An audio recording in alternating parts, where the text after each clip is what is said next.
Hey, everybody. Jason Burmis here. It's good to be live. Good to be talking to you. Uh, Still in a little bit of rough shape if you're obviously a returning viewer, but we're not going to get into that. I really think it's important that we talk about how quickly we are moving into a society where technology is being utterly restricted from the general populace. And at the same time, when it's not being outright restricted, we are now being priced out of it. And in some cases, it's both. It's both being priced out for the majority, but even when you spend your money, you don't really own it.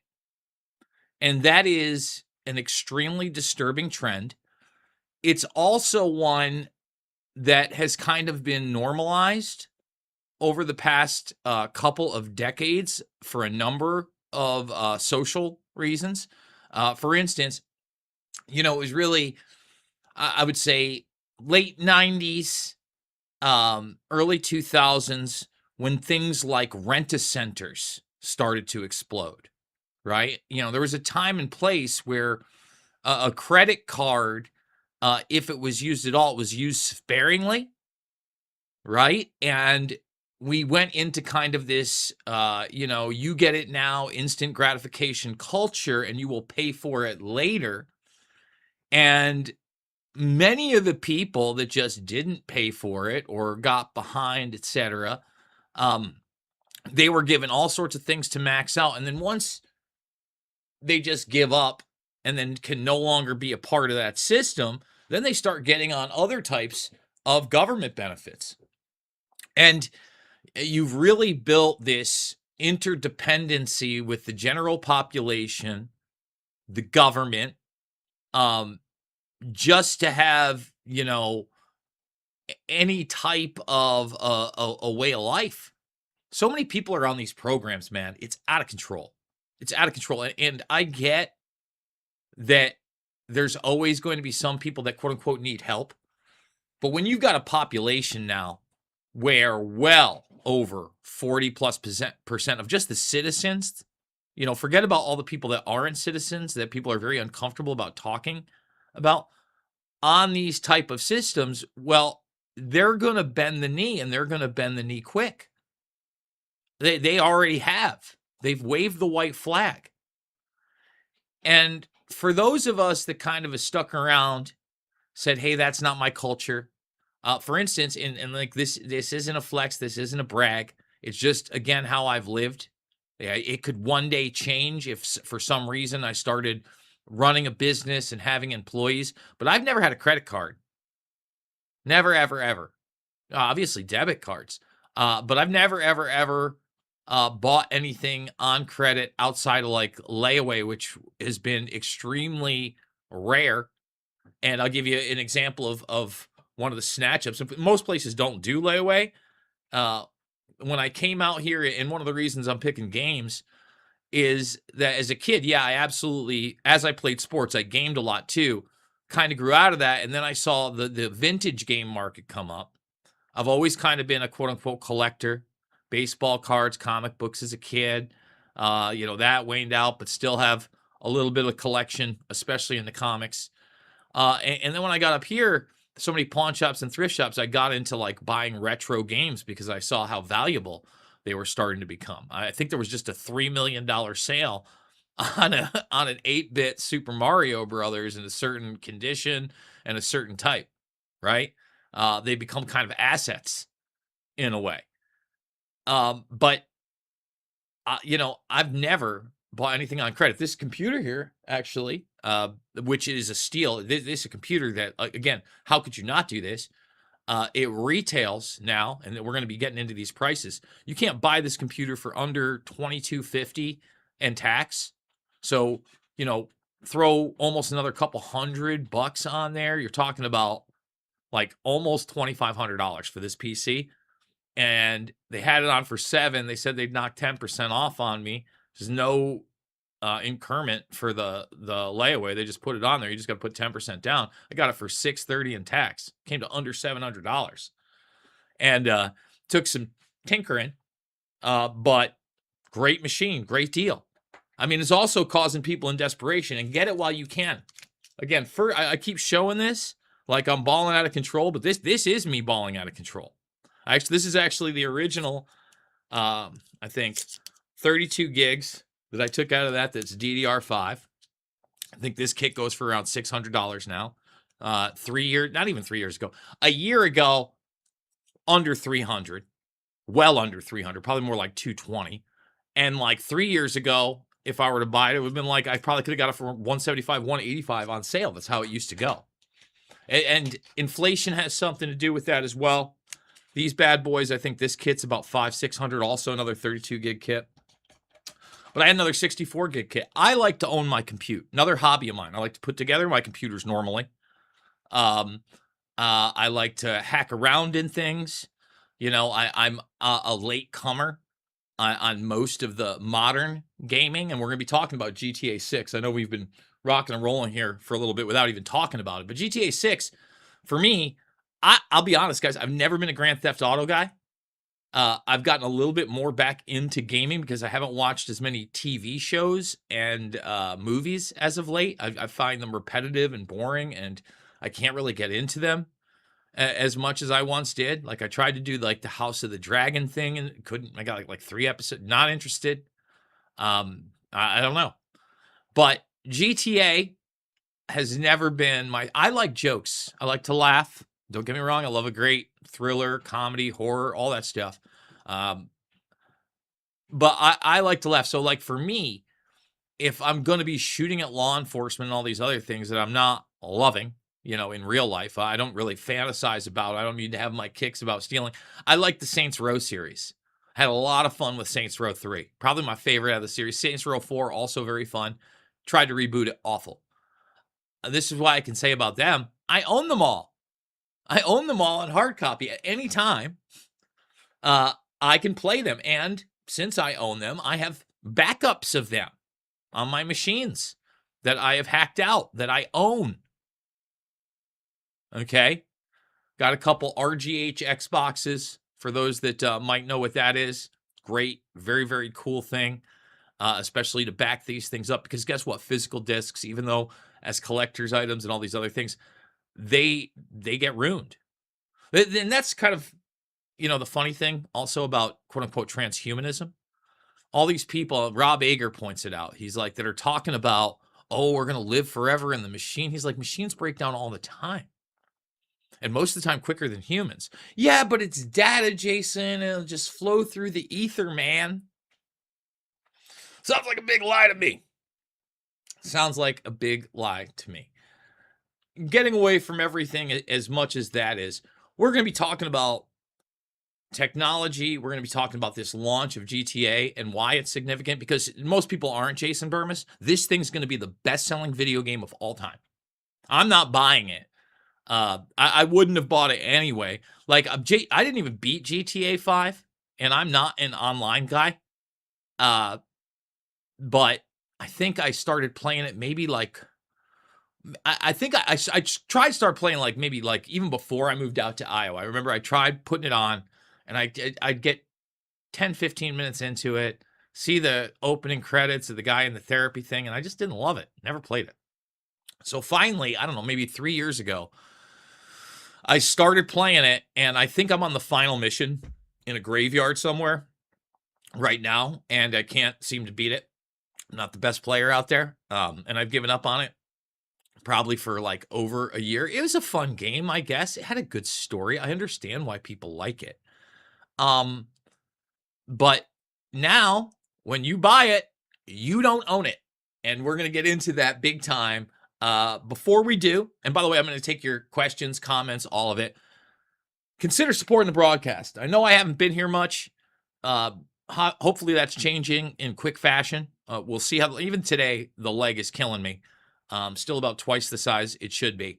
But $5, $10, $15, it does mean the world to me. We've also got the PayPal and other links down below. Give me a follow on X if you want actually a lot more of the stuff that I make commentary on and we don't even end up doing videos on, which I should, because there's so much going on with Fauci and Gabbard and Iran and Israel and the world in general that I would normally making that commentary on. But you can follow me at Jason Burmis on X and see a lot of the stories that we're talking about. So let's talk about it. First of all, this is a great story, okay? Some stores refuse to sell GTA 6 due to lack of discs. Okay. So, first and foremost, I hate this. If you're selling as like Nintendo has like a card, like a little scratch card on the back that gets activated up there with a code for a game, and you know it's a digital game, I don't care. That's fine. That's fine to me because it's like grandma and grandpa are buying something for their kid that's constantly losing the physical games. The parents say, no, just let's buy it digitally. You want to see their face when they open it. You've got the card there. It's been activated. They open up their little Christmas card. Oh, my goodness. And they can download it right there. Because most of these carts, right, you have to download stuff anyway. The game is not done. And I'm all for updating games. But, boy, the truth of the matter is, they're telling you that this new GTA game also, by the way, is the new standard $80. It's a $100 game. Like no one's ordering the $80 version. That's going to be very rare. That's going to be the bare bones. And obviously, there's going to be taxes and fees with it. So probably about $85, $86 US. It'll be priced differently in other regions, and we'll get to that as well. But no disc. And they're going to sell you a box with a thing in it, so you can't resell it. And by the way, not only can you not resell it, it's a license. Now, this isn't going to happen with GTA 6, okay? In other words, GTA 6 is not going away. It's only going to be built upon. So a lot of people can argue, GTA 5, 10 plus years, they got GTA. I get it. And finally, they're upgrading everybody, I guess, for free from GTA 5 to GTA Online, when I think that GTA 5 is the most re-released video game of all time without any updates that aren't anywhere else, and it's not like a different version, right? Xbox 360, PS3, and originally the 360 had exclusive content. Or actually, that was GTA 4, excuse me. GTA 5 was a little bit different. But I'm skins and stuff like that, I'm sure they played that game. Then on every PC platform, obviously Steam, you name it, GTA 5 is there. Okay, they found a way. But you own that. I mean, they can try to tell you don't own it, but if the campaign is on the disc, if the game is on the disc, you own it. And I'm not a big fan of the EU, but they're the one group that actually seem to be vocalizing this. Whether they're going to win or not, I don't know that they are, because this, obviously it's a lot of the technocratic thinking and mechanisms over there that try to establish through global governance this same idea that you will own nothing and be happy about it, right? So they're trying to maximize all profits. Now, there's rumors, and first of all, let's hope, since this thing, I don't think it even drops until December, right? They just started taking pre-orders today. Let's hope this pushes them to actually do this. And this is what we got to continue to do. We're going to be continuing to fight just to own things. I know people might think that this is, it's a silly video game, Jason. Why are you even covering it? We're covering a lot more than that. But also, if you're going to cover something like Disclosure Day, which I might once I see it, that this is going to be thousands, not even thousands, infinitely more impactful on the culture than Disclosure Day. No matter what the new reveals are going to be with these UFO files and and it doesn't matter. Even in retrospect, this right here is in the now, and GTA 6 is so culturally relevant. So someone's trying to claim, I'm sorry, so what's it, November the thing drops? They're saying in the December run for Christmas that they have a disc ready, okay? And by the way, these days, even though games are gigantic, there's no reason you can't get a large portion or compressed version of 3/4 of the game on like a dual-sided Blu-ray. It often still happens, right? It often still happens. This is how unengaged in the actual game I am. November 12th is the day it actually comes out. And then they might want to try to double dip because they know, yeah, there's going to be this massive crowd that just needs to play it, even though there's no online, too. So here's the thing, even for $100, like I said, you're not even getting a finished game. You will own nothing and be happy. Okay, and this is a game that's been in development for over a decade. Rockstar be taking their time because they got that GTA money, son. Okay? I mean, this is how the world works. So now I want to talk about hardware pricing. I kind of alluded to it with the RAM. And this also kind of plays into this whole you will own nothing and be happy. Xbox just fired a ton of people, closed down, a lot of these kind of indie companies or AA video game companies, sometimes AAA video game companies. They get swallowed up by the Leviathan of Microsoft. And by the way, this is the type of corporate welfare schemes that this is why like a Microsoft or they don't even pay taxes because they're hand in glove with the defense contractors, their agendas, the inside. No one's going to jail. They can be as criminal as they want, and it doesn't matter. And they don't have to even be profitable. I mean, that's the craziest thing about these companies is they can lose hundreds of billions of dollars, and nothing really happens. And that should also give you a kind of an idea of like how we've moved so far into a techno-feudalistic society. That this, to me, is kind of like the essentials of techno-fascism, the merging of the government and private companies, because those that don't understand that comparison, they always want to try to make it about identity politics and race, and sure, there's racial aspects, but it's usually to get the people to fight one another for the things that don't matter and pin the blame, right? It's not the fact that, Microsoft has been working with the army and military since its inception. Like, since Windows became a thing. Gates is all over it. Forget about Gates and his charities and all the hate and lie shot stuff and the BARDAs of the world, which is the medical DARPA and Gavi and the strategic mRNA partnership. Forget about all that. I mean, they're part of it. It's just like when we get into Google and quantum, they're part of it, but they're on the stock exchange. That's the argument that they're like, well, they do things outside of the government. Yeah, but it's all government stuff that matters, and then they find loopholes not to pay taxes. So, you've already seen, again, this trend. For instance, I talk about GTA and what they've done with your kids in the Switch. If you bought the Switch 2, the bundle, so you would save some money on the new Mario Kart. It didn't come with Mario Kart; it came with a damn code. So again, the resale value on that is not as much after the fact. These people are ruthless. And now with the hardware, on even the Switch 1, that's about to go up. 10-year-old technology. Now, again, a lot of that has to do with the value of our dollar and really even global currencies around that were completely inflated during the largest wealth transfer in history, the COVID 1984 nightmare. But at the same time, wages aren't going up, benefits aren't going up, standard of living ain't going up, home ownership isn't going up.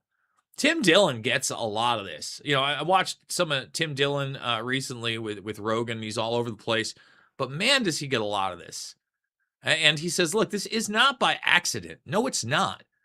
And meanwhile, you got the Musker nuts looking like he's the savior, and talking up humanoid robots when he's the largest defense contractor out there.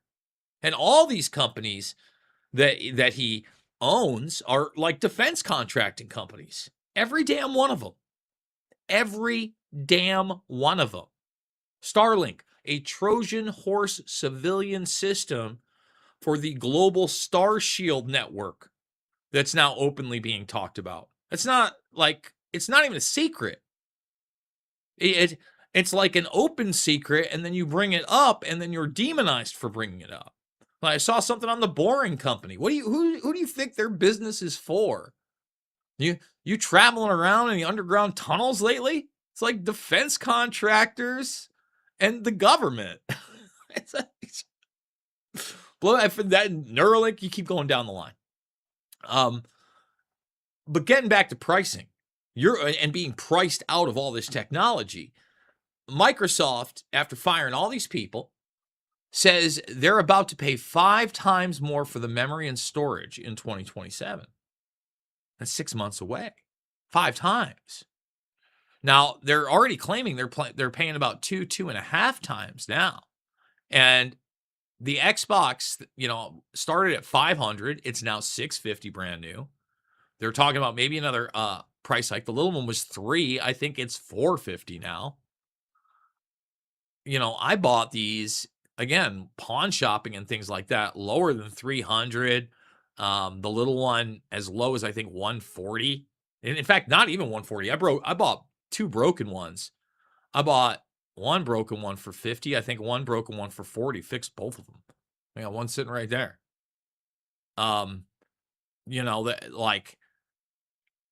Those days seem to be over. I mean, you probably scrap it for parts for less than that or for more than that at this point. Also, talking about, traditionally, they've tried to stick it to you on the internal stuff on your phone, but like you can get like a 1 terabyte one of these for well under $100, right? 1 terabyte micro SD card. The NVMEs, I put a 4 terabyte NVMe. Actually, there's a 4 terabyte in here, one of them, right here. I bought it for under $400. And I think I put one in there and also under $400 compatible with a PS5. Okay. 8 terabytes are now coming in for this thing. They want $3,000. I forget what the 4 terabyte model is, but I think it's, what is it? There's the 4 terabyte at $1,500. So right at the halfway point. 15, that's more than 3 times what I paid for mine. Closer to 4. Years ago. So all of a sudden, you're not getting as much compute. They're trying to get you behind these paywalls, right? Where you use their AI that lies to you on the hardware they sell you that you constantly have to upgrade, because if you don't have access to the things they used to do. Apple just did this. Apple posts worst day in over a year, okay, on their stock market after the MacBook and iPad price hikes, and there they are. And these are minor compared to some of the PC price hikes. The Steam machine, for these PC gamer enthusiasts that, for instance, their argument, although all their stuff is licensed, is that they don't have to pay a yearly service to play online. And that's a valid argument too. Like at this point, why are you paying, it's not, with PlayStation, it's even worse. You can't have saves for your PlayStation 5 games. If say you have 2 systems, and I do, one in my bedroom, one down here.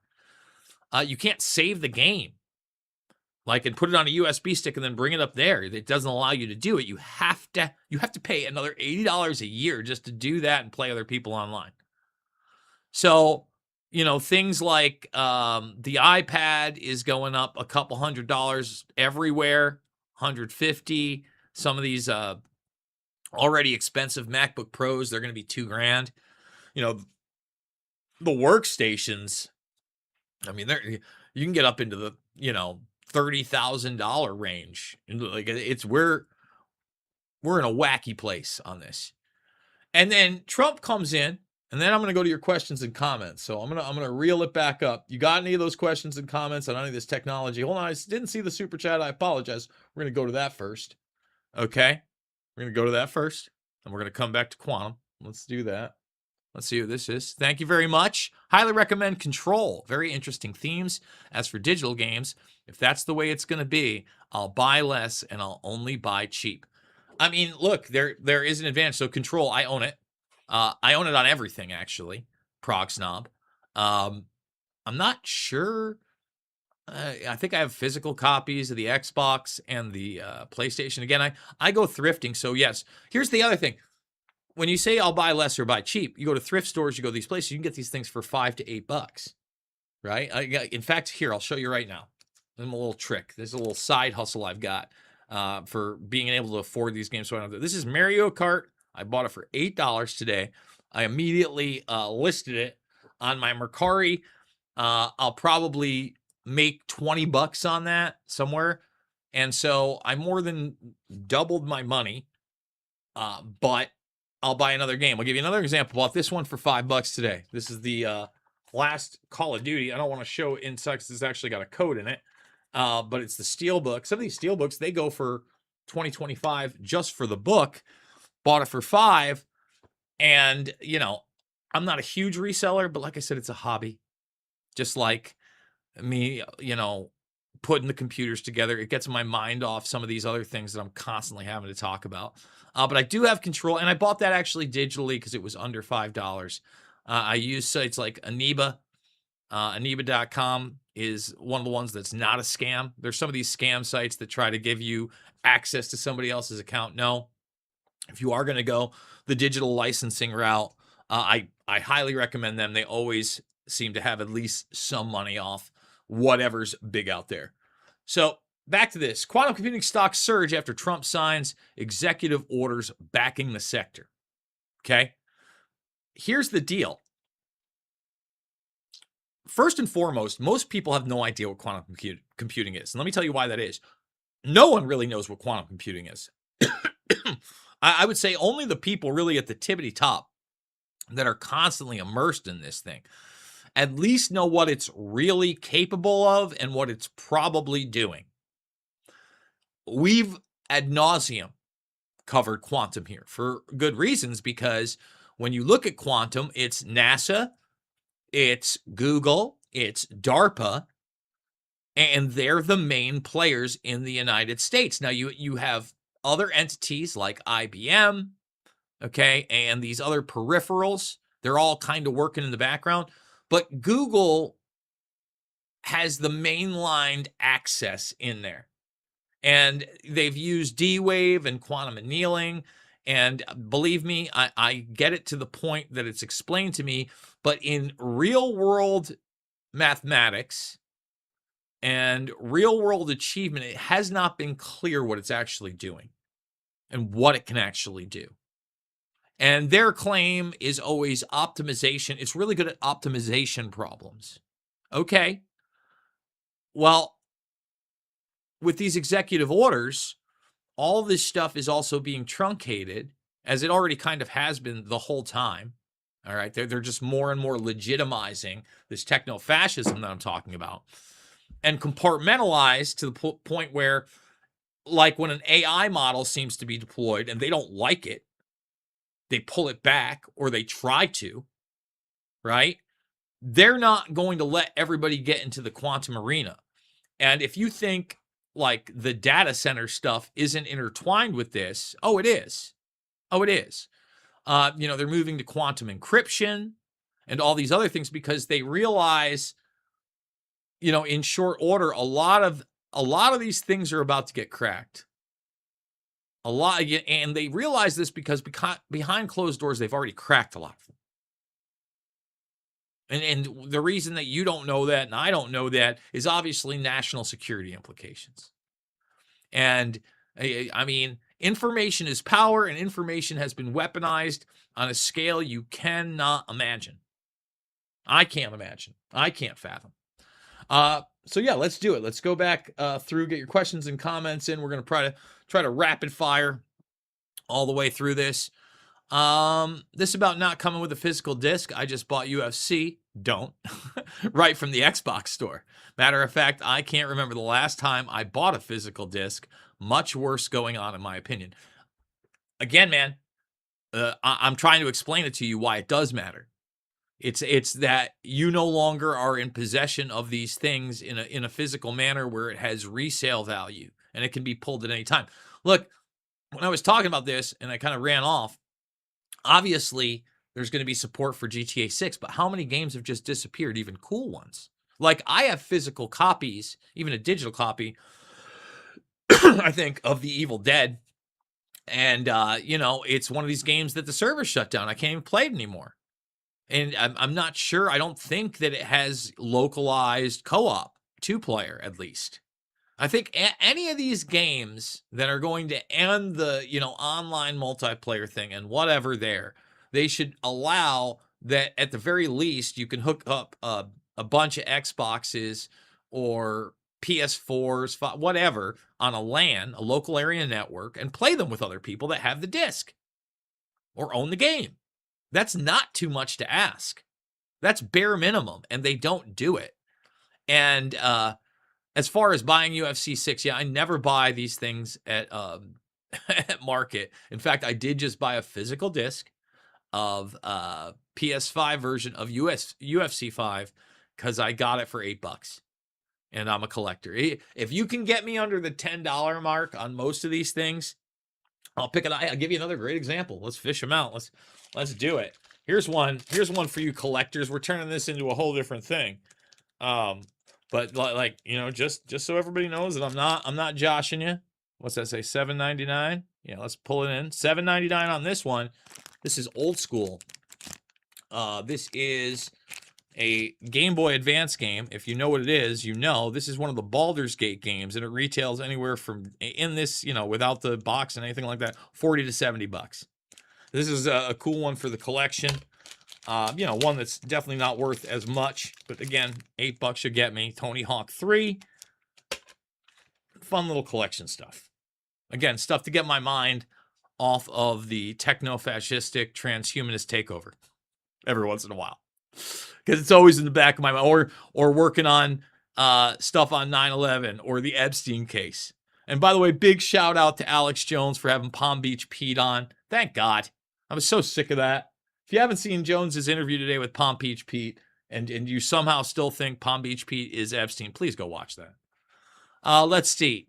I'll start with not owning the game, and let's see how the rest works out for them. I mean, it's going to be the number one. I think there was already somebody in this chat that said they've already ordered it, right? They already bought it. The pre-order was today. Listen, people are going to be waiting for the download. Okay. Like they can't, like this one it might crash. The thing is, it's not online, so it's not going to crash any servers in that manner. But I think that it's not online, so they can gauge how many people are really going to be jumping on day one when it does go online. Because it's going to be massive. Globally, it's going to be massive. Is there a conspiracy about all the gadgets going up in price due to rising RAM costs? Apple's price, I think we covered it. It's not much of a conspiracy. They're taking all of this away from us in real time, and they don't plan on producing more of it at a reasonable rate because the contracting is going into these data centers. And these data centers are techno-feudalism, techno-fascism, or they're working hand in hand, not just with the private corporations that are going to own them, but the government entities.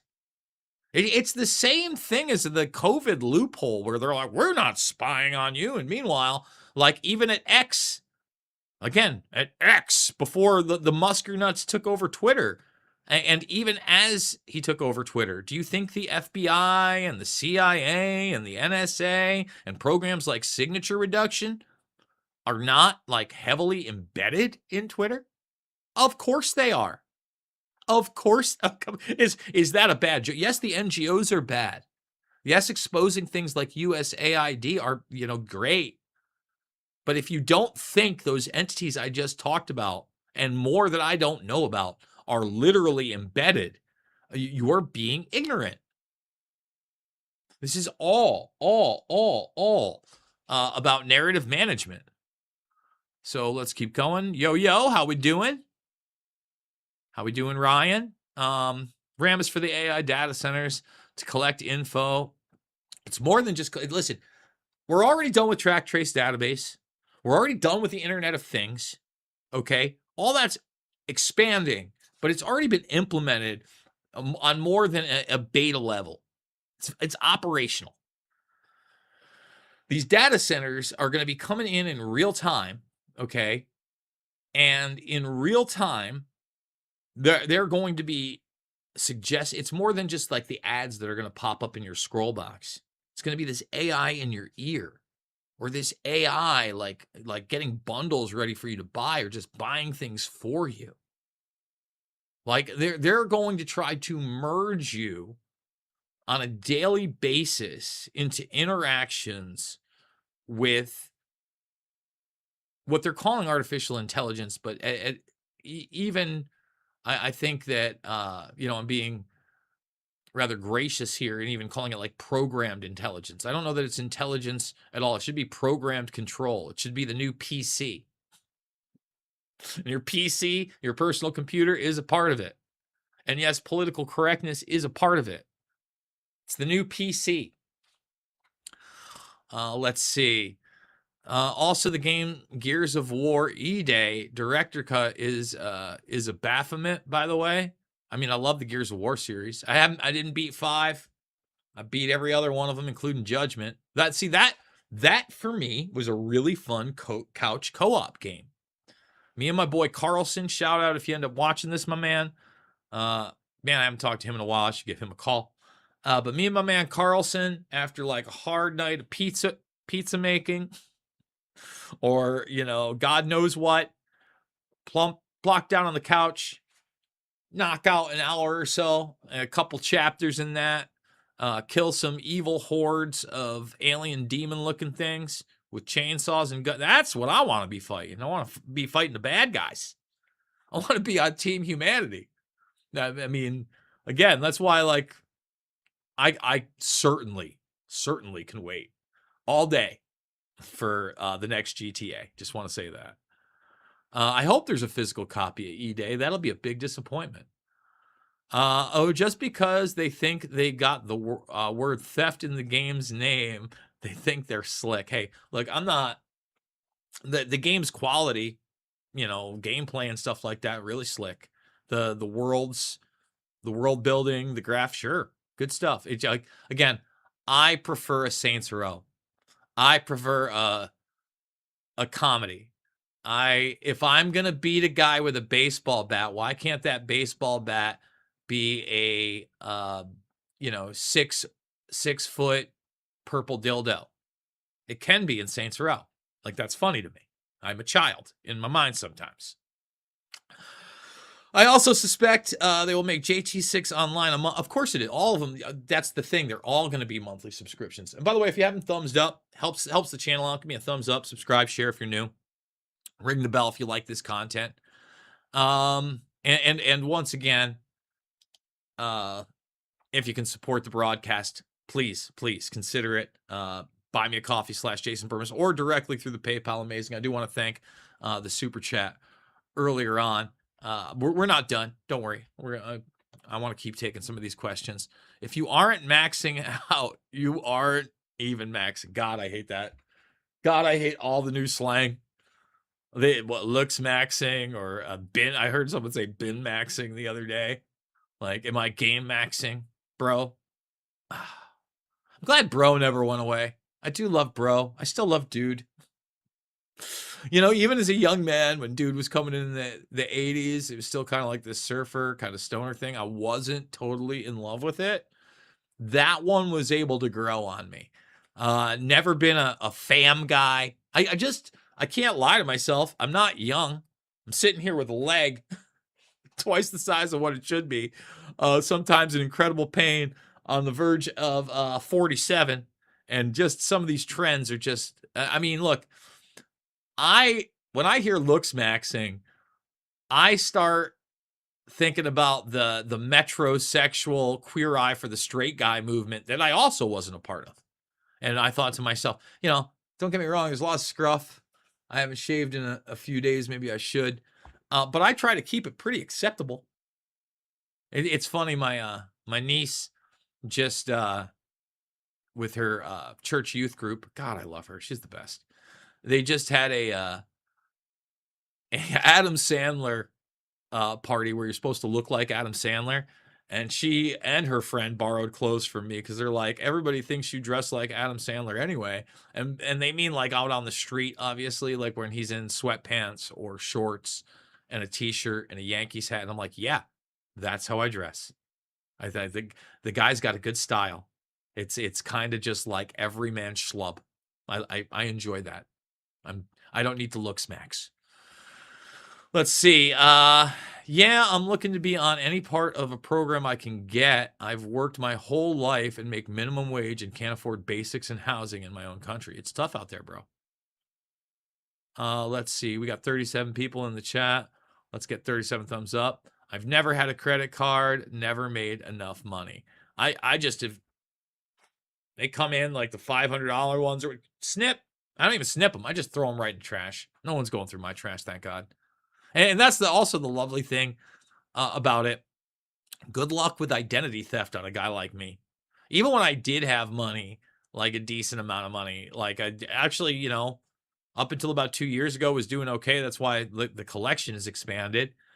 Most of it bank accounts or, in crypto, which is taking a beating. Just an incredible beating right now. And don't think that's not on purpose. I mean, so many people, so many of the little guys, they get in on the wrong time because there's a lot of pump and dumping, and you got to play the long game in the Bitcoin game, and you got to play the long game in the gold and silver game. Silver even took a big hit, I saw, right? And that's a physical asset that I actually think is underpriced. Let's see. Rather be here than Candace. Thanks for saving me from that time killer. Guys, I'm not even going to crap on Candace, but how much of that stuff is really panning out? Right? I just did a video with Christy Lee on the latest via the Charlie Kirk murder, and it should be looked at, and it is suspicious, and et cetera. And there are big questions, but I'm sorry, like, especially with the Fort Huachuca stuff. I mean, are people still thinking of that song and dance at this point? The secret squirrel meeting and the one kooky guy says that he witnessed all these people there. I don't know, man. I think a lot of people have moved on from that. An eighth of the American population is on SNAP EBT. Yeah, no, like again, that's a crazy amount. That's a crazy amount. And by the way, I'd say it's more than that when you get into people that just are not quote unquote citizens. Yeah. So I mean, one in 8, and what they and that's adult. Remember that one person that's on it probably has 2, 3, sometimes 4, 5 kids. Okay. So again, the numbers are always skewed. And SNAP and EBT doesn't pay for anything. I mean, it pays for certain things, but like, again, if you make too much money, you don't get it. Our systems, and then there's the fraud that goes along. So let me give you an example of some fraud. Old school fraud, new school fraud. We're going to come back. There's a lot of questions and comments in there. So keep getting in there. If there is a super chat, I am looking, so you will skip the line. The old school thing is they give you like a book of food stamps that were like cash, right? Very hard to, to basically, make fakes of and things like that. Although there were people that counterfeited those as well. But for the most part, you could sell anybody. Hey man, I need cash. I'll give you $100 in food stamps if you just give me $50, 2 to 1, right? Boom. Some people would do that, right? They're going grocery shopping anyway. They know somebody on that. And that's like the little fraud. Now with the EBT scams, because it's a credit card, it's not that, right? And it's digital. The scams work where like you go in the back of some of these places and it's prearranged and they just ring up a bunch of groceries or have like a bill ready to go that you're not getting. And it's another $100 worth groceries. And then that goes in to that store and they make that money. And then they give you $50 back, sometimes less now. because it's harder, like $30 back. So that system, I mean, gross. That's why you don't want to be dependent on the government ever, ever, ever, ever, ever, ever. I have a Cash App card now, LOL. They keep trying to send me a $400 limit credit card. May actually build credit. I know that's the thing. See, if you want to own a home, this is what I always hear. If you want to own a home, Jason, you have to build your credit, or you have to buy your house outright, or you have to go to a tax auction or another type of auction, police seizure auction, etc., and just have, the cash on you to buy, which is what a lot of these people do, whether you really realize, especially the people that are smart realtors. They don't buy it on credit because it's cash only. And they've built that up. They have real resources. But they tell you, man, especially like where I come from in New York, where you're talking $1 million houses in a lot of areas, right? And that's not even like the rich areas. That's like the middle class areas. Well, you better build your credit, and you got to have a good down payment of $20,000. I'll take $20,000 any day of the week and go to a rural area and find an auction and buy something for 10 to 15 that needs $20,000 of work and some time, right? And just spend the money while I can. But then you're paying, property taxes on it too. And those are often skewed against the little guy. That's the other thing. You never really, that's like the original. You'll own nothing and be happy, especially if you took out a mortgage. Well, the bank actually owns it. And then if you actually did pay it outright, well, you better pay your taxes or the government owns it. And then even if you do pay your taxes, all of a sudden the government can come in with eminent domain and say, no, we own it too. The original, you will own nothing and be happy. Just expanded with these lunatics. Let's see. Had a dream job interview in the AM. Hey, good luck, Papa Sprock. Get it. Go get that job. Get that job. Yeah, a good computer costs $3,000 to $4,000. I'll give you the specs on this bad boy. Now, it did, remember, I bought this for under $700 with tax and fees and the whole thing. Put it on layaway at a pawn shop. Got it pretty quick. It only had 32 gigs of DDR5, but I had 64 laying around, so there's 64 in it now. But it had a 5070 in it. And what is this? I can read it right there. It's the Ultra 7 265KF. That's what she is. And, the motherboard's standard, but nice, really nice Asus ROG gamer case on it. It's got water cooling, which I don't love, but, you work with what you got. And by the way, the 64 gig sticks, they're 2 32 gig sticks. So it's not 4 16 gig sticks. But that's beefy enough for Jason. And I don't even really multi-stream. I'll go repost this after the fact. I used to, but after I realized no one's really watching on X, and I got rid of the fake blue check mark thing that you have to pay for. You'll own nothing and be happy. Well, we'll boost you. We'll boost you. Oh, let's see. Yeah, good luck. Only thing I ever save for is a computer and phone. Yeah, I buy all my phones outright as well. I don't do contracts with phones. That's another thing I don't like to do. I pay every year. And I run 2 different lines. I run Mint Mobile, which is T-Mobile, and I run Red Pocket, which is AT&T. And I run both of those lines for under $500 a year total. My niece, I just paid hers. It was $200 for the year. You just pay it. You pay the annual ones. You get the same exact service. There are data limitations on it. And I like that because I'm not a doom scroller, even at home when we have Wi-Fi.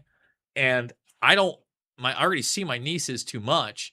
So I want some limitations when she's out there of only a certain amount of gigabytes, every year or every month.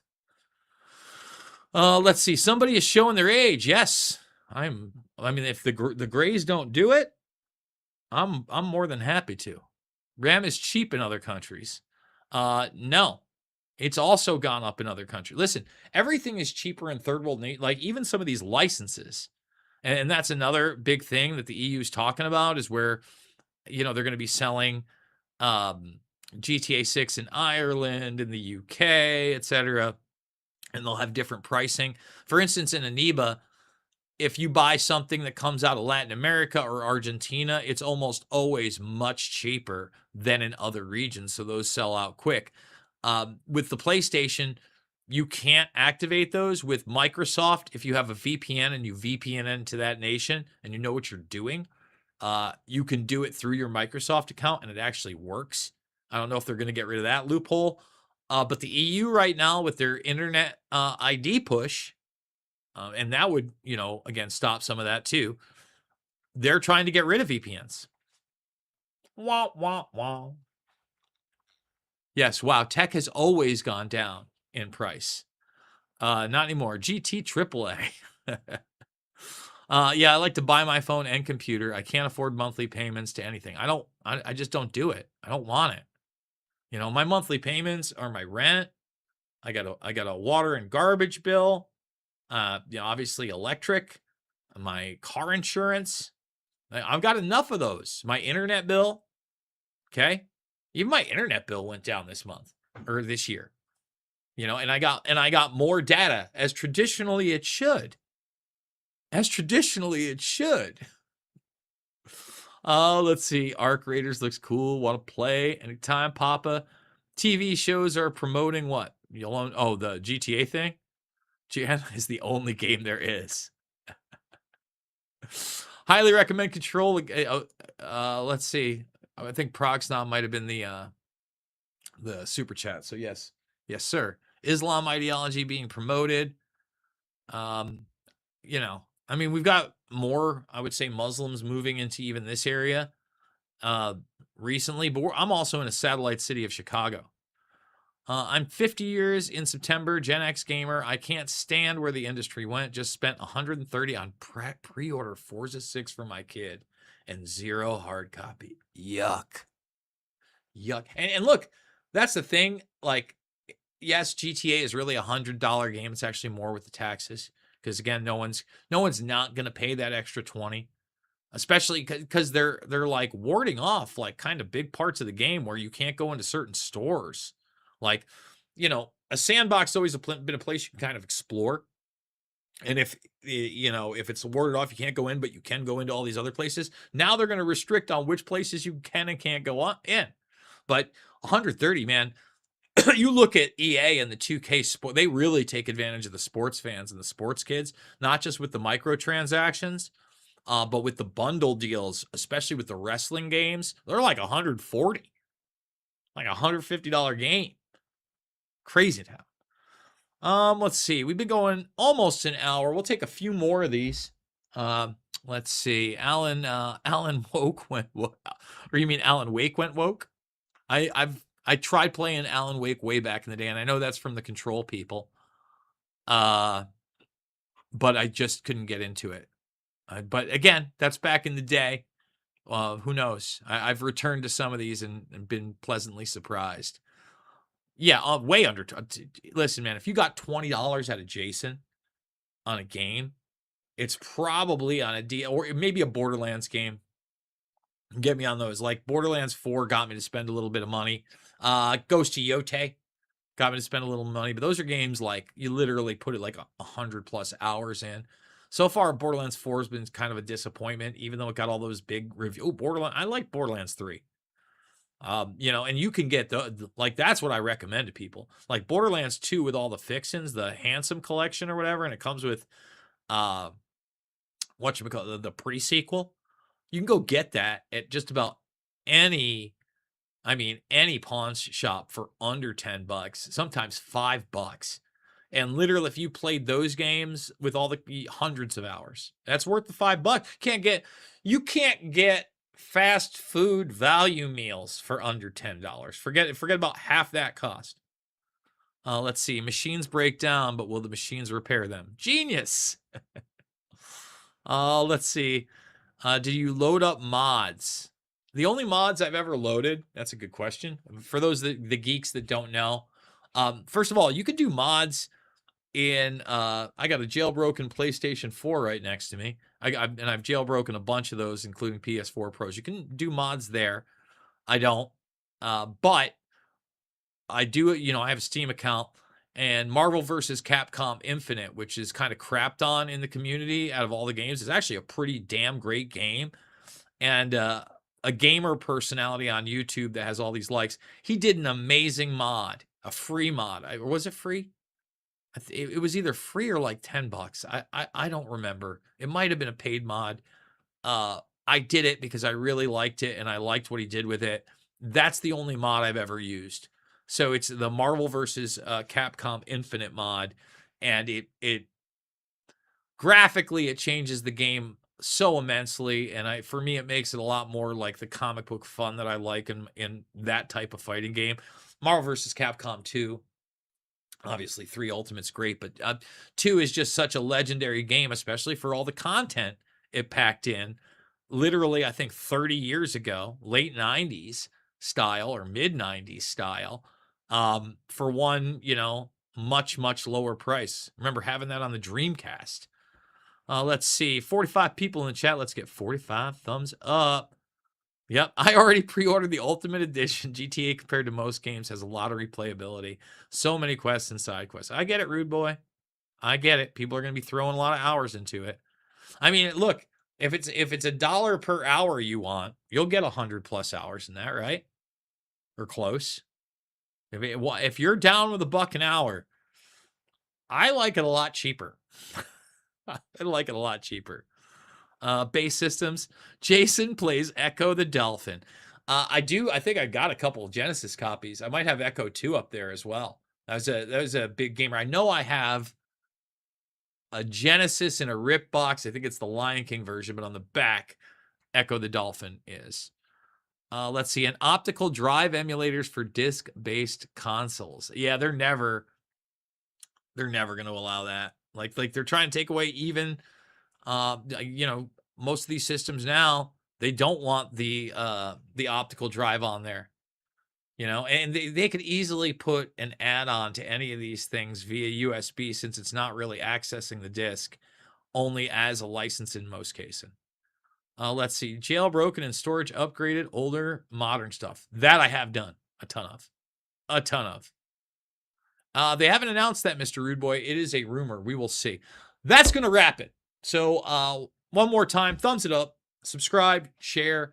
Hope you enjoyed this one. Oh, Prog Snob. Is that? Oh, there we go. No, you didn't do it again. That's good. Really enjoyed this one. Trying to get back in the saddle.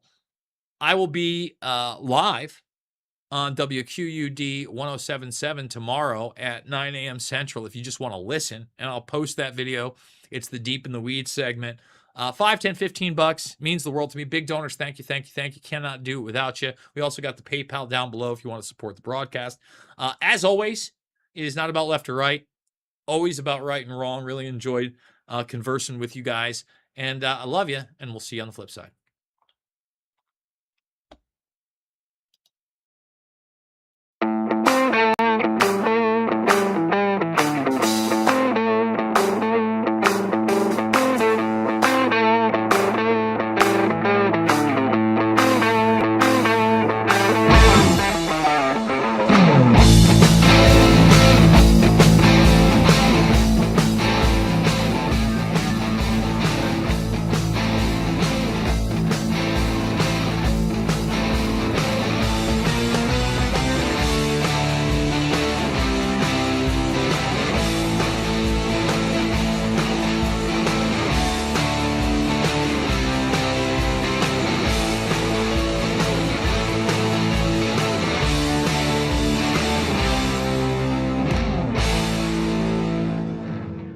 Hello, everyone. Welcome back, Sergeant Major Sit Rep.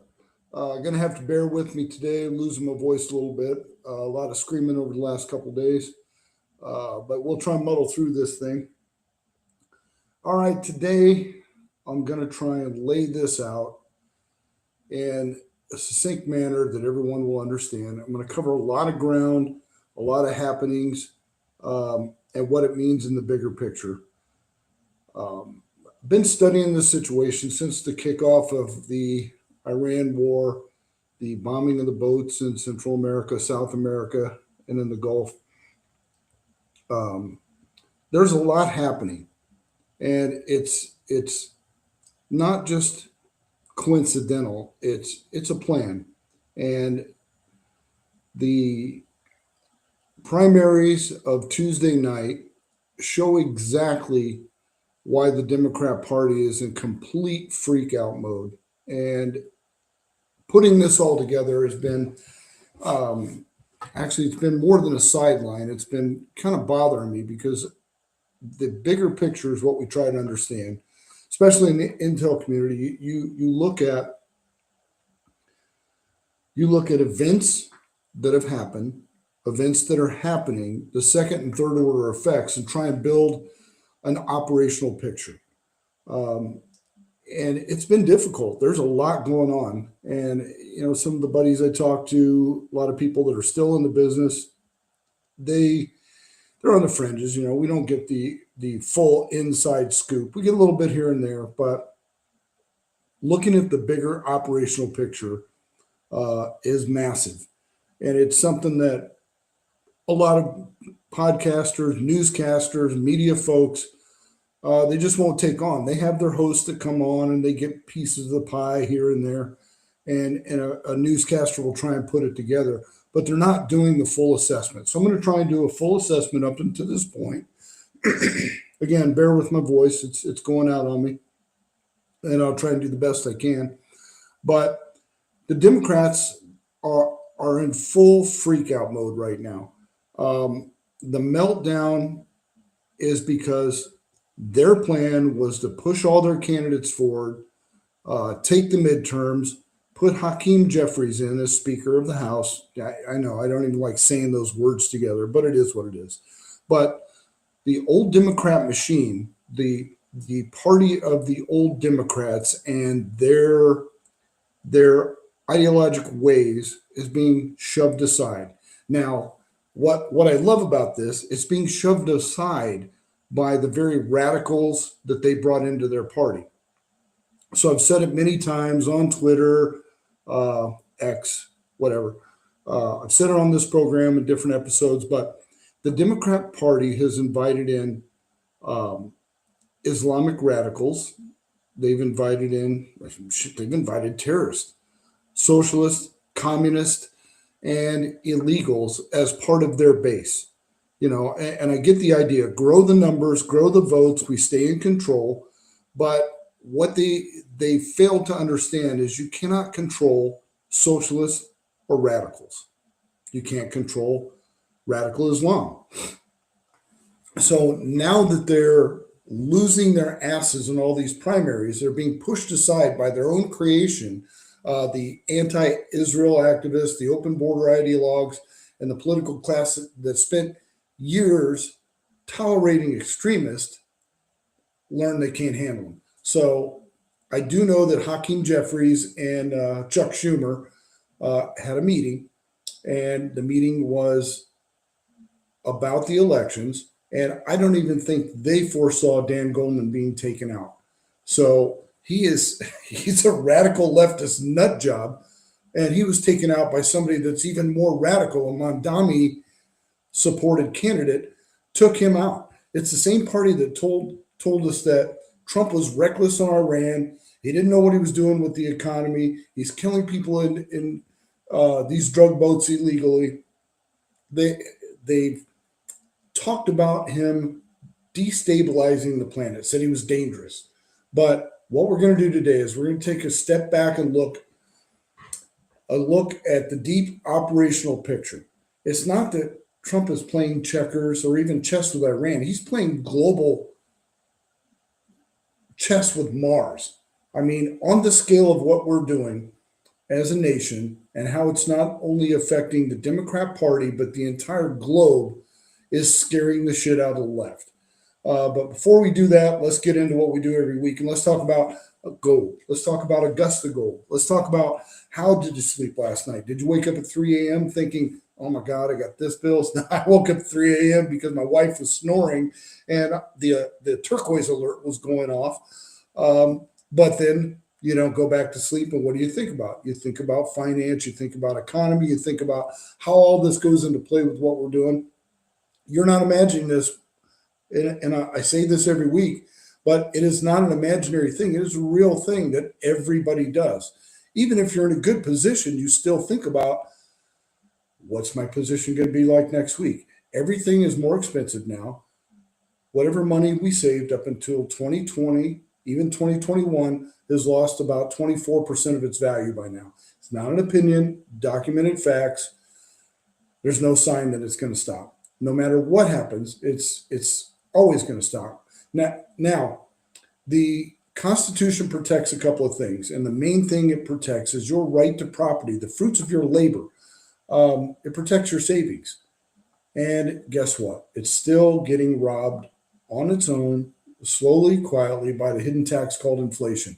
It's the pattern of government overreach that erodes everything we work to build. Most retirement accounts are 100% tied to the stock market. When it drops, your savings drops. You're exposed.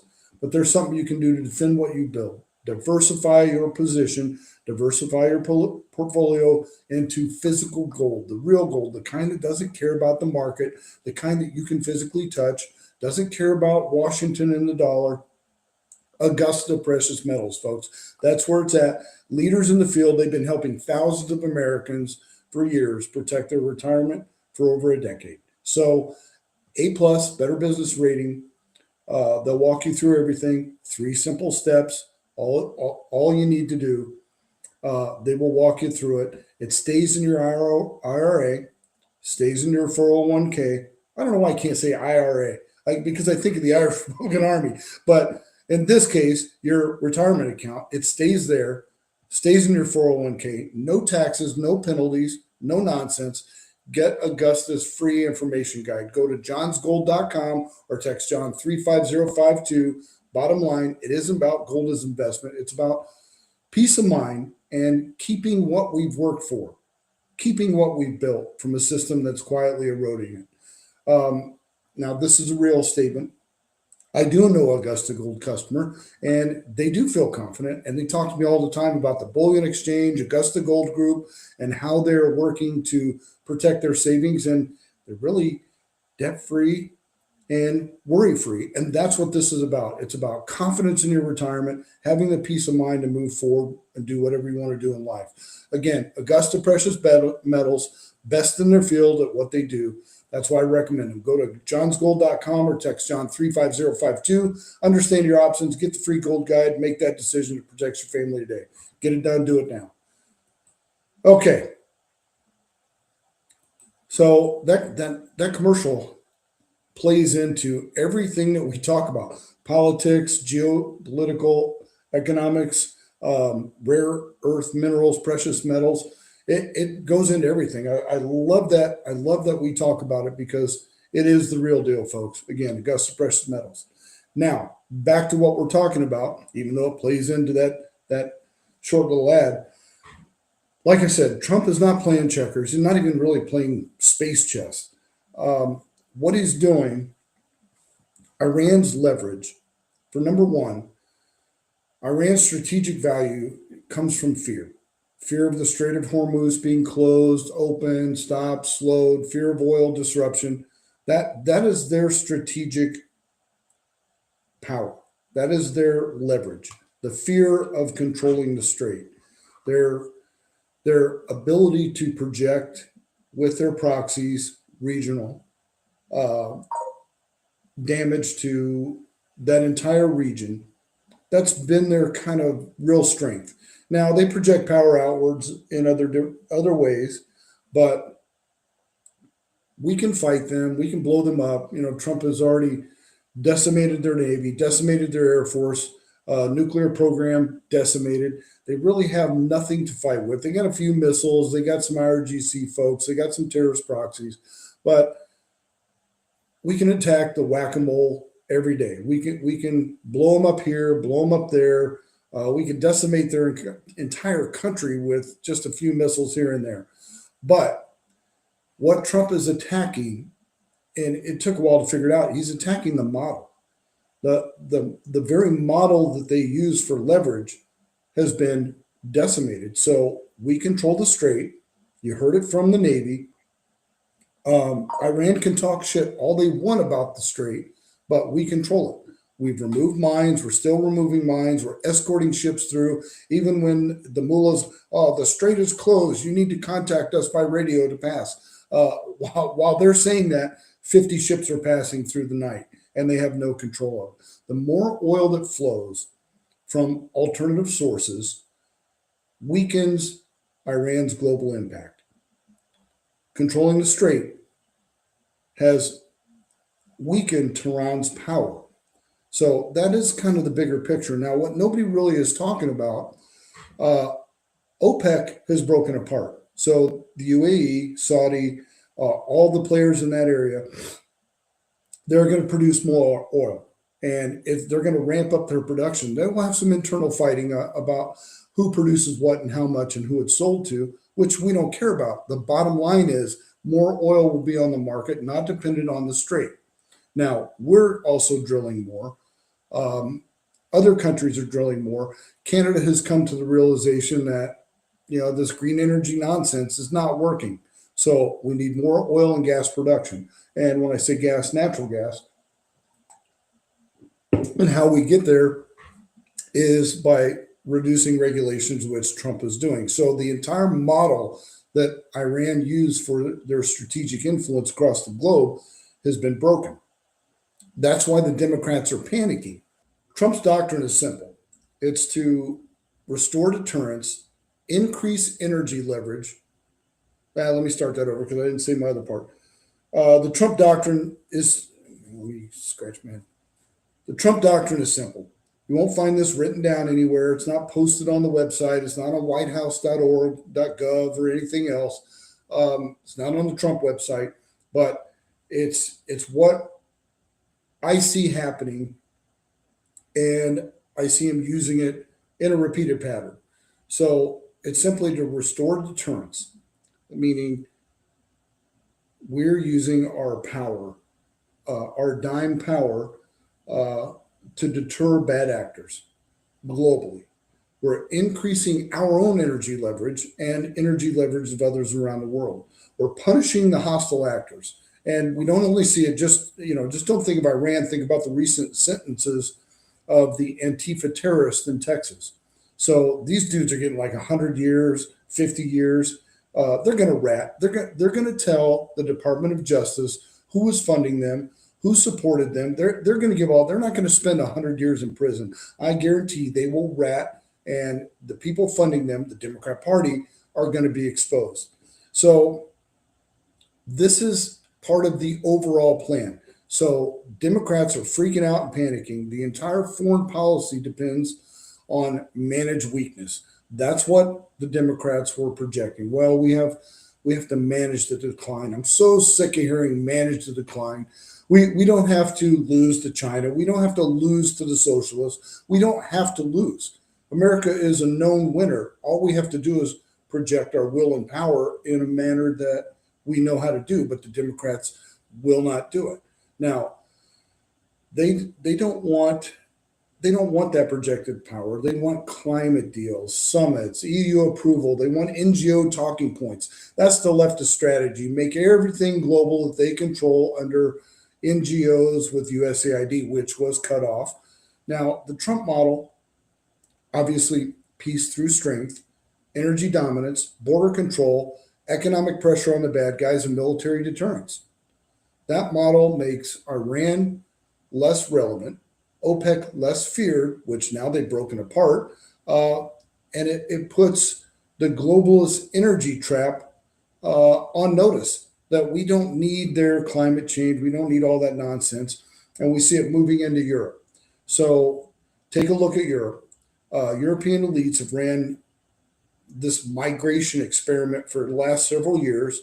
They dismissed the public concerns, the same as the Democrats are doing here in the United States. And they let in people who decimated our own citizenry. They ignored crime. They allowed the cultural norms of America and EU to be fragmented. This is the failure of mass migration. Now, the same European governments are saying, this isn't working. We should have listened. So they're hardening their deportation rules.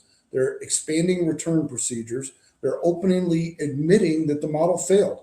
And the rape culture of who they imported is very telling. When the victim goes to jail and the citizenry burns shit in the streets, then the government has to listen. Starmer stepped down. You see what's going on in Ireland right now. It matters because the American left imported the same ideology. The open borders, no assimilation standard, no hard vetting, no serious deportation mechanism, no honest discussion about the resources that they take or about radical Islam, and they just let it fly. They called it compassion. Oh, we're just great to everybody.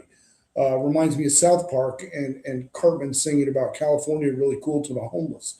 We applied that same philosophy here, and it came in to bite us. That's why Trump was elected a second time. So that brings us back to the original point. The Democrat Party is being taken from within. The establishment thought they could control the far radical left and the Antifa socialist foot soldiers, but they couldn't. Now they use them for protest. They use them for turnout. They use them to put pressure on campuses. They use them to intimidate moderates.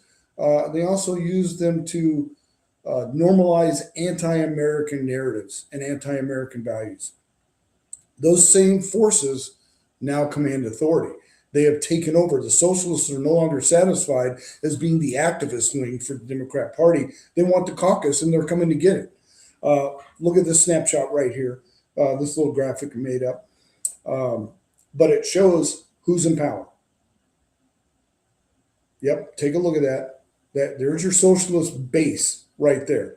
Now, why Hakeem Jeffries is under pressure? That base is moving left faster than anyone could ever imagine, and the old Democrat deal is simply to pretend to be moderate during elections, then govern left. They don't. This new brand, they are campaigning on far left extreme ideas and winning. They're getting the young vote. They're getting the extremists that the Democrats funded and built up as part of the base. They're getting that vote, and the old guard establishment Democrats are just being pushed aside like no tomorrow. Now, the socialist wing that is coming into play, show this asset number 2 right here. These are the folks that won taking out Golden, taking out these other incumbents, long-standing old guard dumbasses that thought they could control the radical left, even though they're radical themselves. The far left radical took them out. So this is why Trump terrifies them. Trump terrifies them because, like I said in early on, he's attacking the model. He's not attacking them. He's attacking the model. If America produces energy, Iran loses leverage. If borders are enforced, migrant chaos is gone. Europe reverses course. The globalist mindset, the climate Nazis, and all the other bozos, they lose their legitimacy. If the economy opens, socialism loses. No matter how they talk, how they act, what they do, they will lose, because if people have money, they don't need socialists. So law and order returns. You see the convictions that are happening for all these crimes. And I keep seeing that on Twitter. Nobody's convicted. Yeah, nobody big yet has been convicted, but investigations we know for a fact are going on. And like I said, folks, prosecutions may not even come under Trump. These things take time.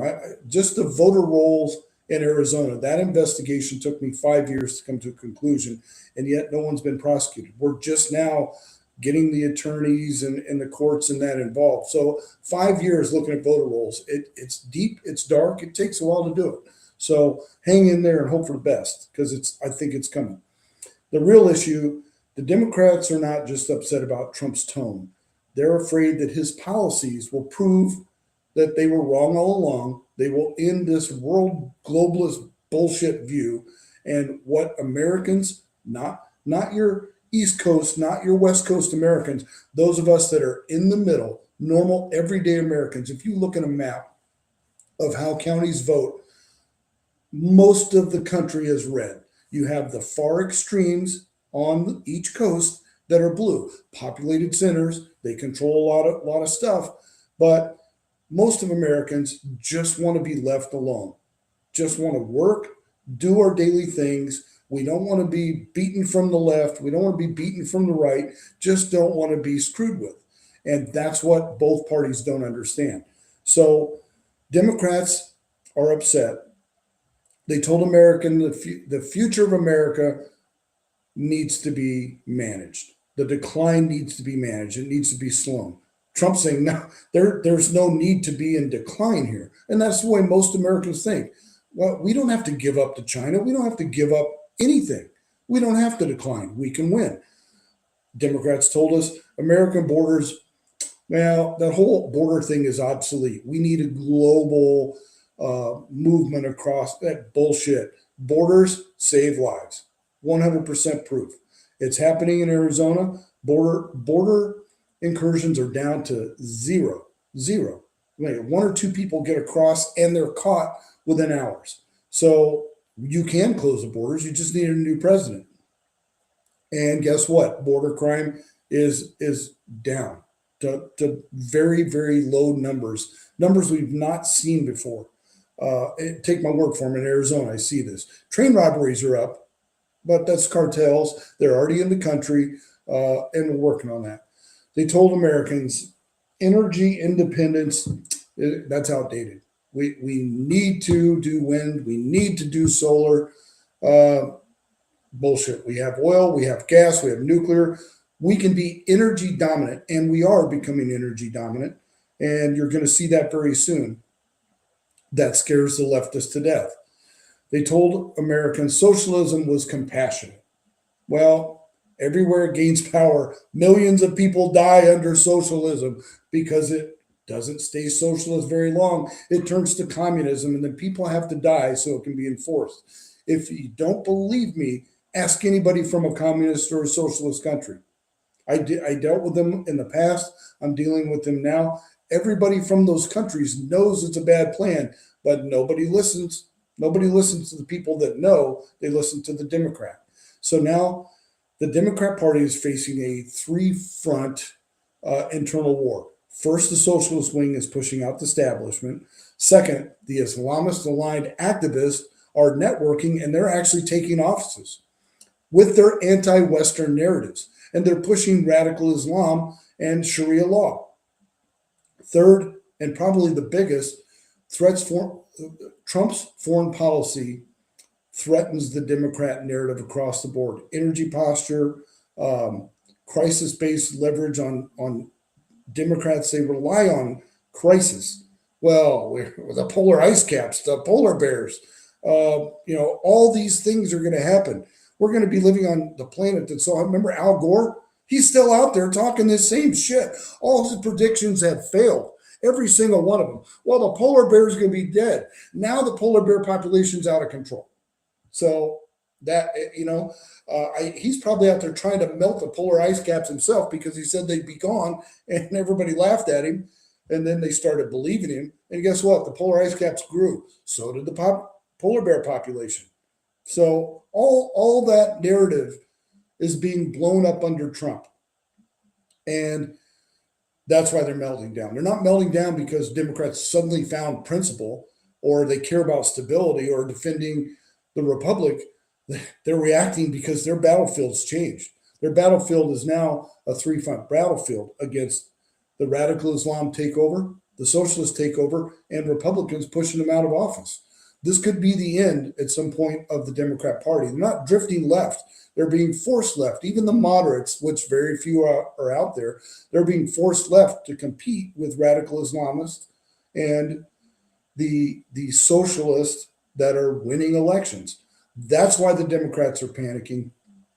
If Trump succeeds, Iran becomes less relevant. OPEC becomes less feared. European migration fantasy collapses. Socialism loses the argument once again, as it did under the old Soviet Union. And we have an open, sovereign economy. That's a huge defeat for the Democrat. It's generational defeat, and they know it. We're going to end with this. Check out this graphic right here. This is what Trump's doing in a nutshell. This is just from open source picturing right here. That's it. And if this is accomplished, the Democrats are irrelevant. The Republicans are irrelevant.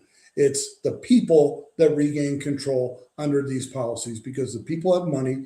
They have the ability to do what they want to do without being forced to do anything by a party.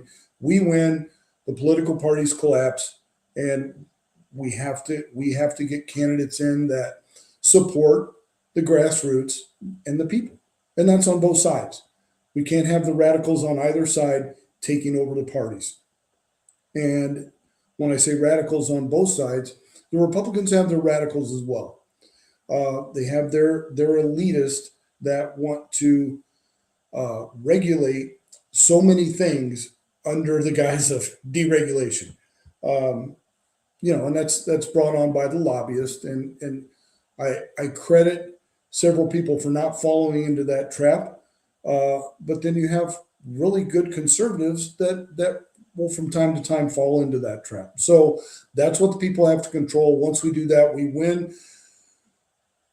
Please write some comments on this. If you, I know it's a lot to cover in a 30, 40-minute segment, but if you have questions, concerns, you have a different take, put it in the comments. Let me filter it in, and maybe we'll do a reassessment in about 6 months. Until then, stay tuned for next week, working on something big. And I should be able to expose it by next Friday, and we'll get it out there and get it to you, see what you think. Until then, train like they hate you, because they do. Sorry about the edits. I got a lot of shit going on today. I will get this sent out. I will be out of pocket tomorrow. The Army made me an appointment at Rapids, Deer's location in Phoenix, not an hour away in Vegas, where it'd be convenient, but 4 hours away in Phoenix to get the kids' ID cards. They're expired. So we'll be doing that all day tomorrow. So take care. Any questions, give me a call. Talk to you next week. See you. Bye.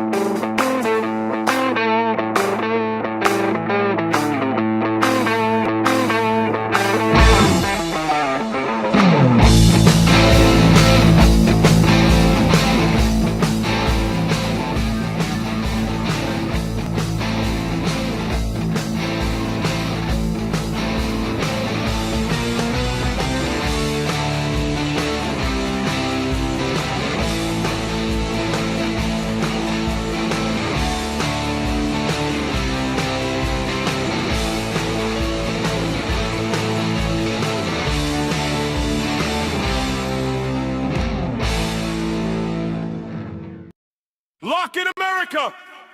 It's time for Straight Talk! This is the Wayne Dupree Podcast, hosted by Wayne Dupree, with co-host Jason Robertson, delivering powerful opinions, arty debates on politics, entertainment, and the hottest stories. No spin, just honest takes and real conversation!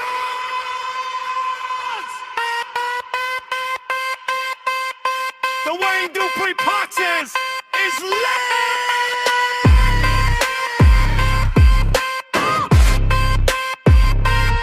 Let's get into it right now.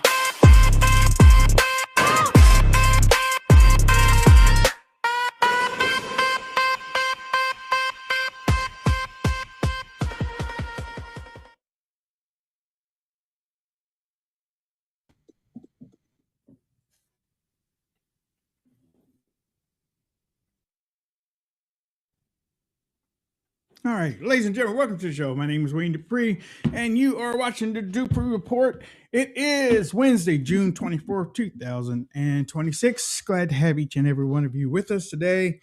It is our Friday, your Wednesday. Remember, for the foreseeable future, we are broadcasting Monday, Tuesday, and Wednesday. Times are hard, and we have work that we have to do to try to make some money. And we really don't make, we don't make anything on here, but, we're glad that y'all take the time out to watch us. So, before we get into a whole lot of stuff, let me introduce Mr. Jason Robinson from Minnesota. Hey, folks. Happy Wednesday. Happy hump day. Welcome to the Wayne Dupree podcast. My name's Jason Robertson, and we are so excited to have you guys here. Do us a favor. Give us a like. Give us a comment. Hit the share button. Help show get reach. And Becky starts in the Rumble chat with one of the more pressing questions. We'll get to communism in a sec. But Wayne, how many pies are left? It was 5 yesterday, right? Yeah. 5? I didn't eat You it. didn't eat another pie. No, I didn't. I was You felt guilty. well, today's weigh day, so I was like Oh. today was weigh day, so you know, my weigh days are Wednesday, Friday, and Sunday. So So Thursday, buckle up. no, today is good because Today is buckle up day. yeah. Well, wait. Yeah, no, yesterday was buckle up day. Today is free day because I already weighed in. So, I can do what I want to do. For those that are watching, y'all have been hearing us talk about Augusta Precious Metals for a little bit. Basically, precious metals cuts across political noise, whether you lean left, whether you lean right, or whether you're just tired of it all. Your savings don't care who wins an election. Inflation doesn't check your voter registration. The national debt just crossed another milestone nobody in Washington wants to talk about, and both parties helped get it there. That's why we keep gold in the conversation when the dollar gets shaky and the spending never stops. Physical gold and silver have been a way to protect what you have built. Not for decades, but for for thousands of years, actually. Augusta Precious Metals, who we trust to get the job done. They have an A+ rating for the Better Business Bureau. They have a triple A rating with the Business Consumer Alliance.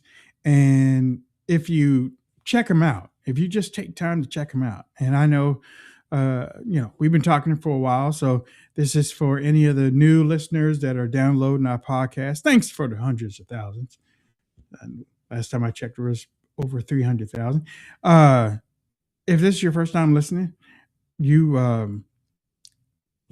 Augusta Precious Metals, and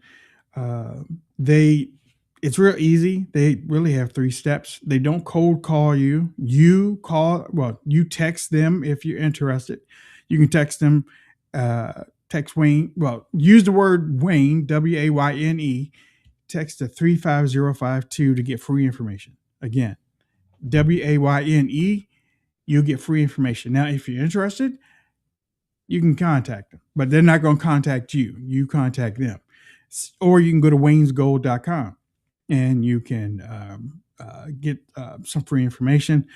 Again, they'll send it to you. If you're not interested, give it to a friend, give it to a neighbor. But you have to start thinking about saving your money, saving your savings, and also your retirement. And gold and silver basically are the best ways to do it right now. So again, that's waynesgold.com or text Wayne to 35052. So some elections happened last night. We kind of talked about it a little bit on yesterday. I know how, or at least I feel that mostly some of the people that watch the show feel that socialism is communism, and the little communists, and but there are other people that watch the show that say basically nobody should be worried about it. It's just the media pushing out this news, and it's really not happening, and don't worry about it. There are people out there that are saying it.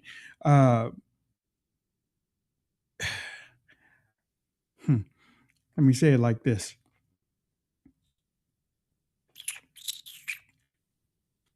There has been a trend in MAGA for a while when things happen that aren't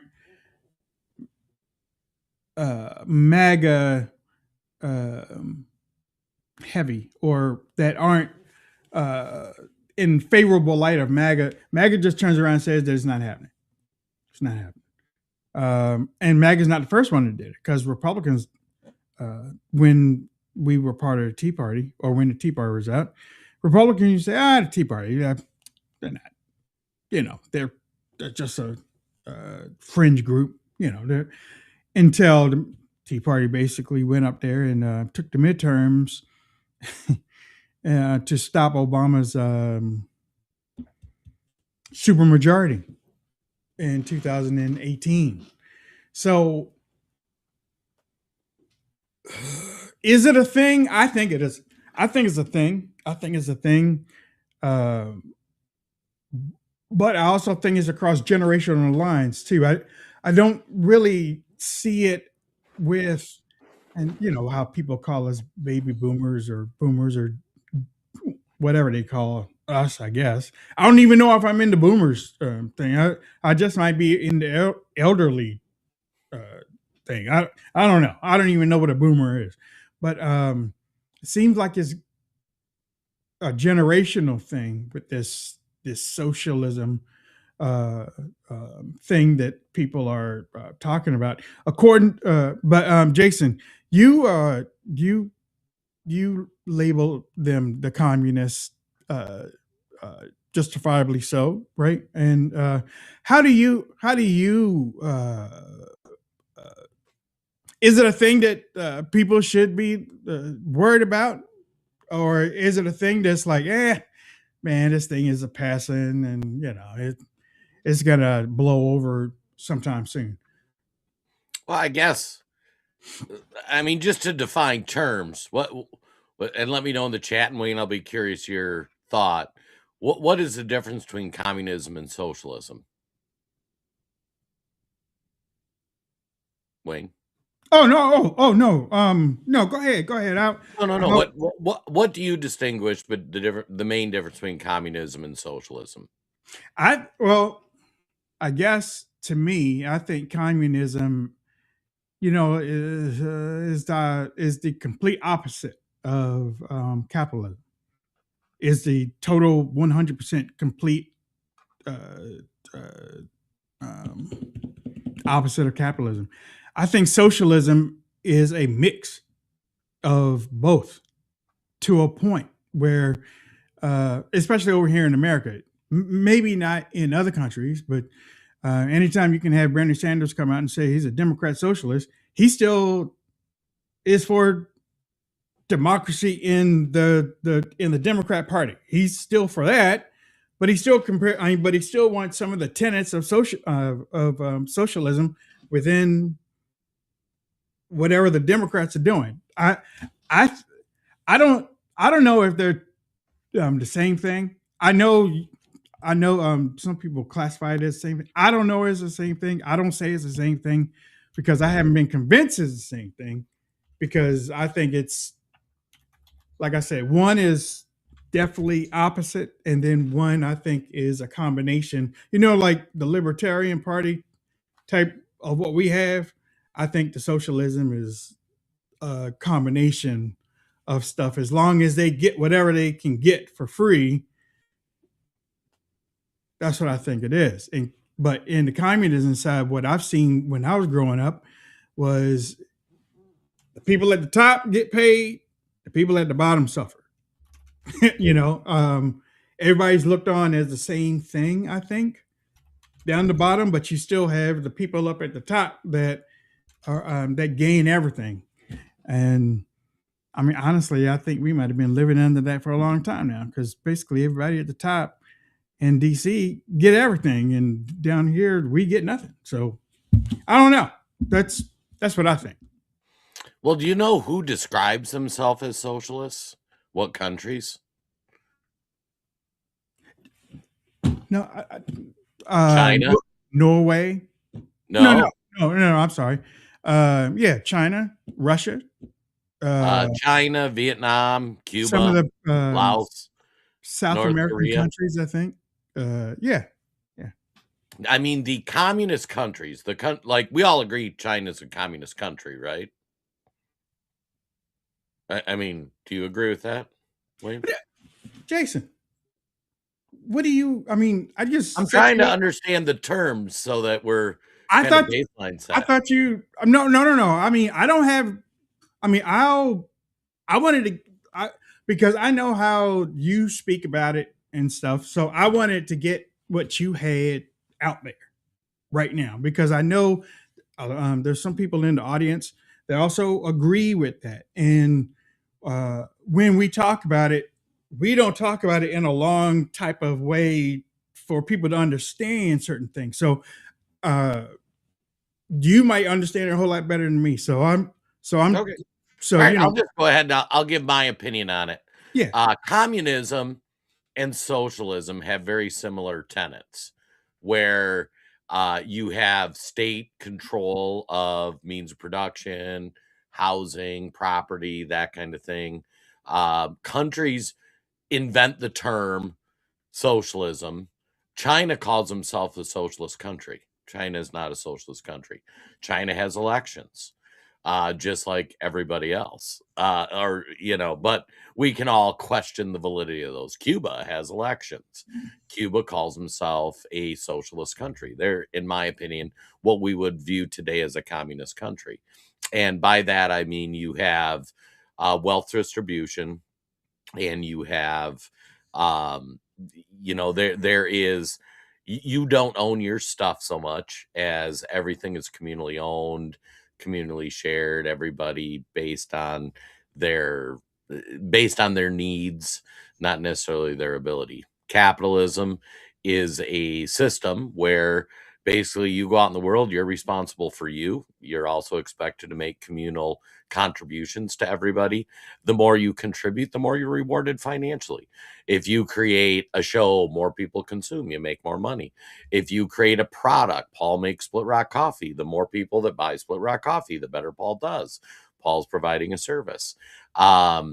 We haven't lived in a true capitalist society probably for 50 to 100 years because we've set up a welfare program. Welfare leads you into some of the socialist stuff.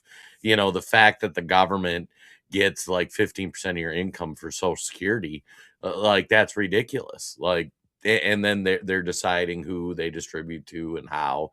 Like that's kind of not how it's supposed to be.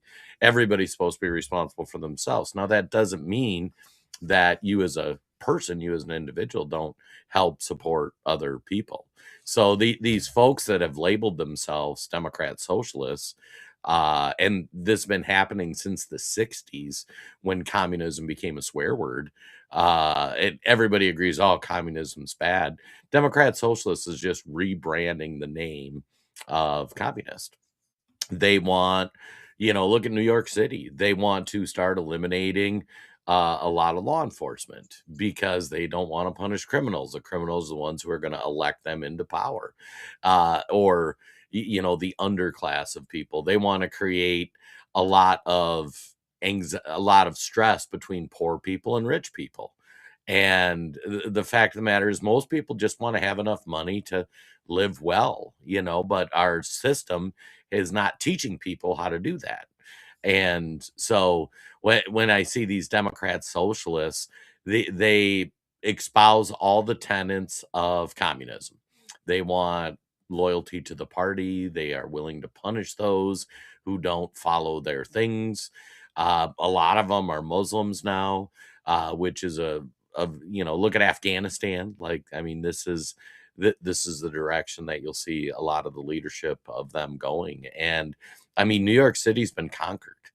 I don't know a nice way to say it. We have imported so many third world Muslim people into New York City that, I mean, they elected 3 members who are going to win their House election walking away. These are like 90% Democrat districts that are all Democrat socialists. And I am not going to, it just like I'm not going to I'm not going to call somebody a trans woman that's a made up term. Like you are a confused man if you're a trans woman, in my opinion. I'm not going to let them call themselves Democrat socialists. Like, I'll use the term from time to time so everybody knows what we're talking about, but we can't let them control the language. I mean, they're pushing communism, and it's going to end badly. And I think New York, especially New York City, and it's spreading out from there, it's going to be cooked. And I think a lot of what happened is the left took the long game. The Marxists didn't go away. McCarthy didn't go far enough, and they took over the institutions. And now you have people that just can't function in today's society. They didn't learn skills and things to contribute to get ahead. And, an entire generation largely has given up and said, "Oh, I just can't do it." And socialism just comes in with the warm embrace, like, "We'll give you free stuff. Don't worry about it." So, in my opinion, it's pretty terrifying. Yeah, yeah. That the New York thing was the New York thing was the New York results last night was probably something that everybody should have thought was coming. But again, there are many people out there that say that it's not a big thing to worry about. That America is going to come to its senses and sort of not a big thing to worry about. In DC, I think that the primary candidate for the Democrat, and they're all running on the Democrat side, they're not running on the Republican side. So it looks, I mean, for a while, I don't know when people stopped, but for a while, people were saying that socialism was taking over the Democrat Party. It is. Okay, right. The only reason why I say that is because then some people are calling them communists instead of socialists, right? They're calling the Democrats both of the names, I guess. I don't know, but I don't think it's one of those things that anybody should sweep under the rug, because with people leaving, with the fighters, with the warriors, with the opposition leaving New York, you don't have anybody to fight back against it. You don't have anybody really to take a stand. So that's why I said, if anybody thought that was unexpected, I don't know why, because there's nobody there to fight back against it. You might have a few Republicans that are still there, but even what's her name? She was in Congress. She was behind McCarthy, and she was running for governor, I think. She walked away. God darn, what is her name? Whatever her name is, she walked away, and it's like I mean, I've always said that Republicans don't know how to fight. They don't know how to fight. They don't know how to fight. And to a point, what I've seen over the past few years is mimicking the other side is really not fighting. But it makes it harder for somebody that is not part of the political system to say, well, why should I join y'all when y'all acting like the other person? Why should I join y'all when y'all basically, wait, hold on. I'm sorry, y'all. Look, a lot of stuff is running through my head, and this question, I can't remember what I was watching the other day, but do you know how we talk? Well, we don't talk about homosexuals. Okay. We don't talk about gays. But if you listen to their stories, 9 times out of 10, they come from a conservative household. Did y'all realize that? When they talk about their upbringing, 9 times out of 10, they always say, well, you know, I was brought up in a conservative household, but you know, my parents didn't understand what I was going through, and I think I I think that's crazy. That I mean that sort of doesn't get talked about enough. I mean, it's like what's happening in conservative households that would allow something like because we attribute well some of us attribute to homosexuality. Oh yeah, Hollywood and it's all that crazy stuff and what's the group the demonic thing that they talk about in the music industry. Uh, uh, Jay-Z supposed to be part of it and all that stuff. It's like, but when these people, the Illuminati, yeah, oh yeah, the Illuminati, yeah, they're the one that create all this stuff. But when you listen to some of these people that come out, most of them, did y'all realize that they all say that they came up in a conservative household, strict type of deal?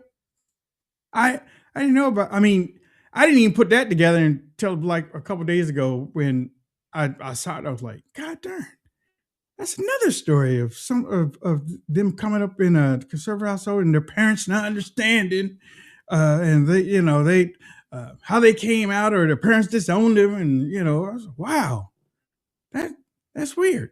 But no, but back to the the socialism thing with what happened in New York, what's happening in DC, what's happening out west.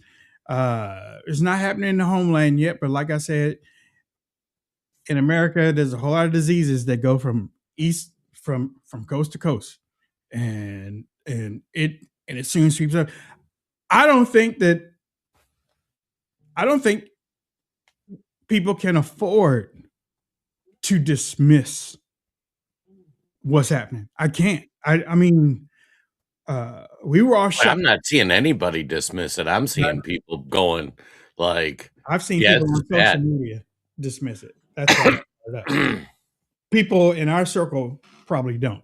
I've seen people in the MAGA movement, and I've seen people like like they dismissed the Patriot Front. Oh, that's the FBI. Well, the FBI sure hadn't gone after him though. The FBI hadn't said nothing about him, but they out there still marching. They out there still doing whatever the craziness that they do. But it's like I don't think that because they're not sneaking up on anybody anymore, especially what they did in New York. Now, I think President Trump kind of congratulated Madami last night. That's a weird combination. That's a weird combination. But then again, they do text each other a lot too.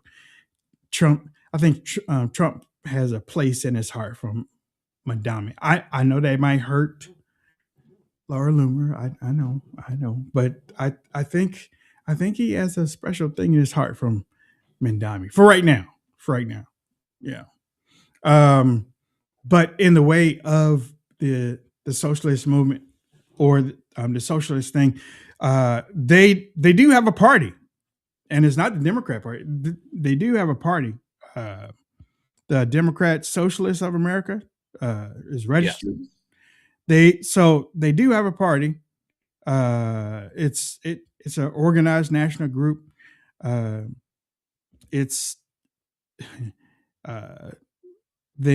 They were roughly maybe 2,000 or 3,000.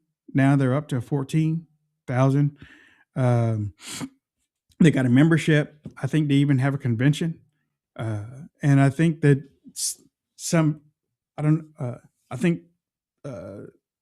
in a way, I'm not saying that they're a third party. I'm not even saying that they're a strong party at all, but they are winning some primaries, and they're using the dude up there in New York as a poster boy.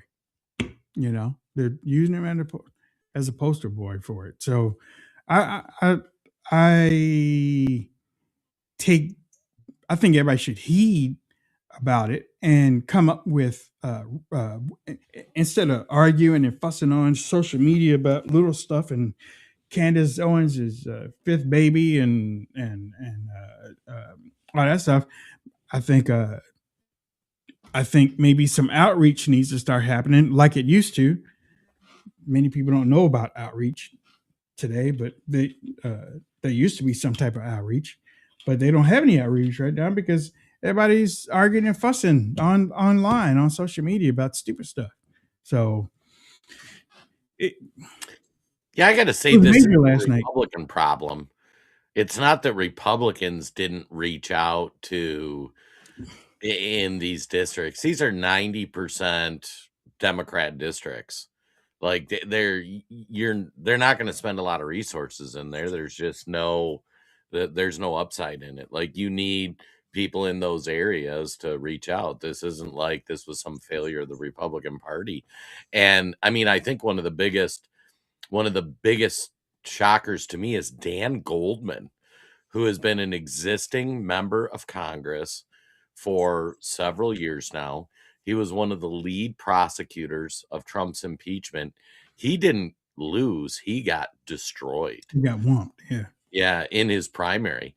This is a Democrat problem. The Democrat Party has been taken over by the communists, and it's starting in the areas where the immigration and the diversity is highest. I mean, if you look at the New York voting stats, and we covered it, at least Todd and I covered it on our Friday show when Mandami won, like native New Yorkers, they voted for Cuomo. All the immigrants, they voted for Mandami.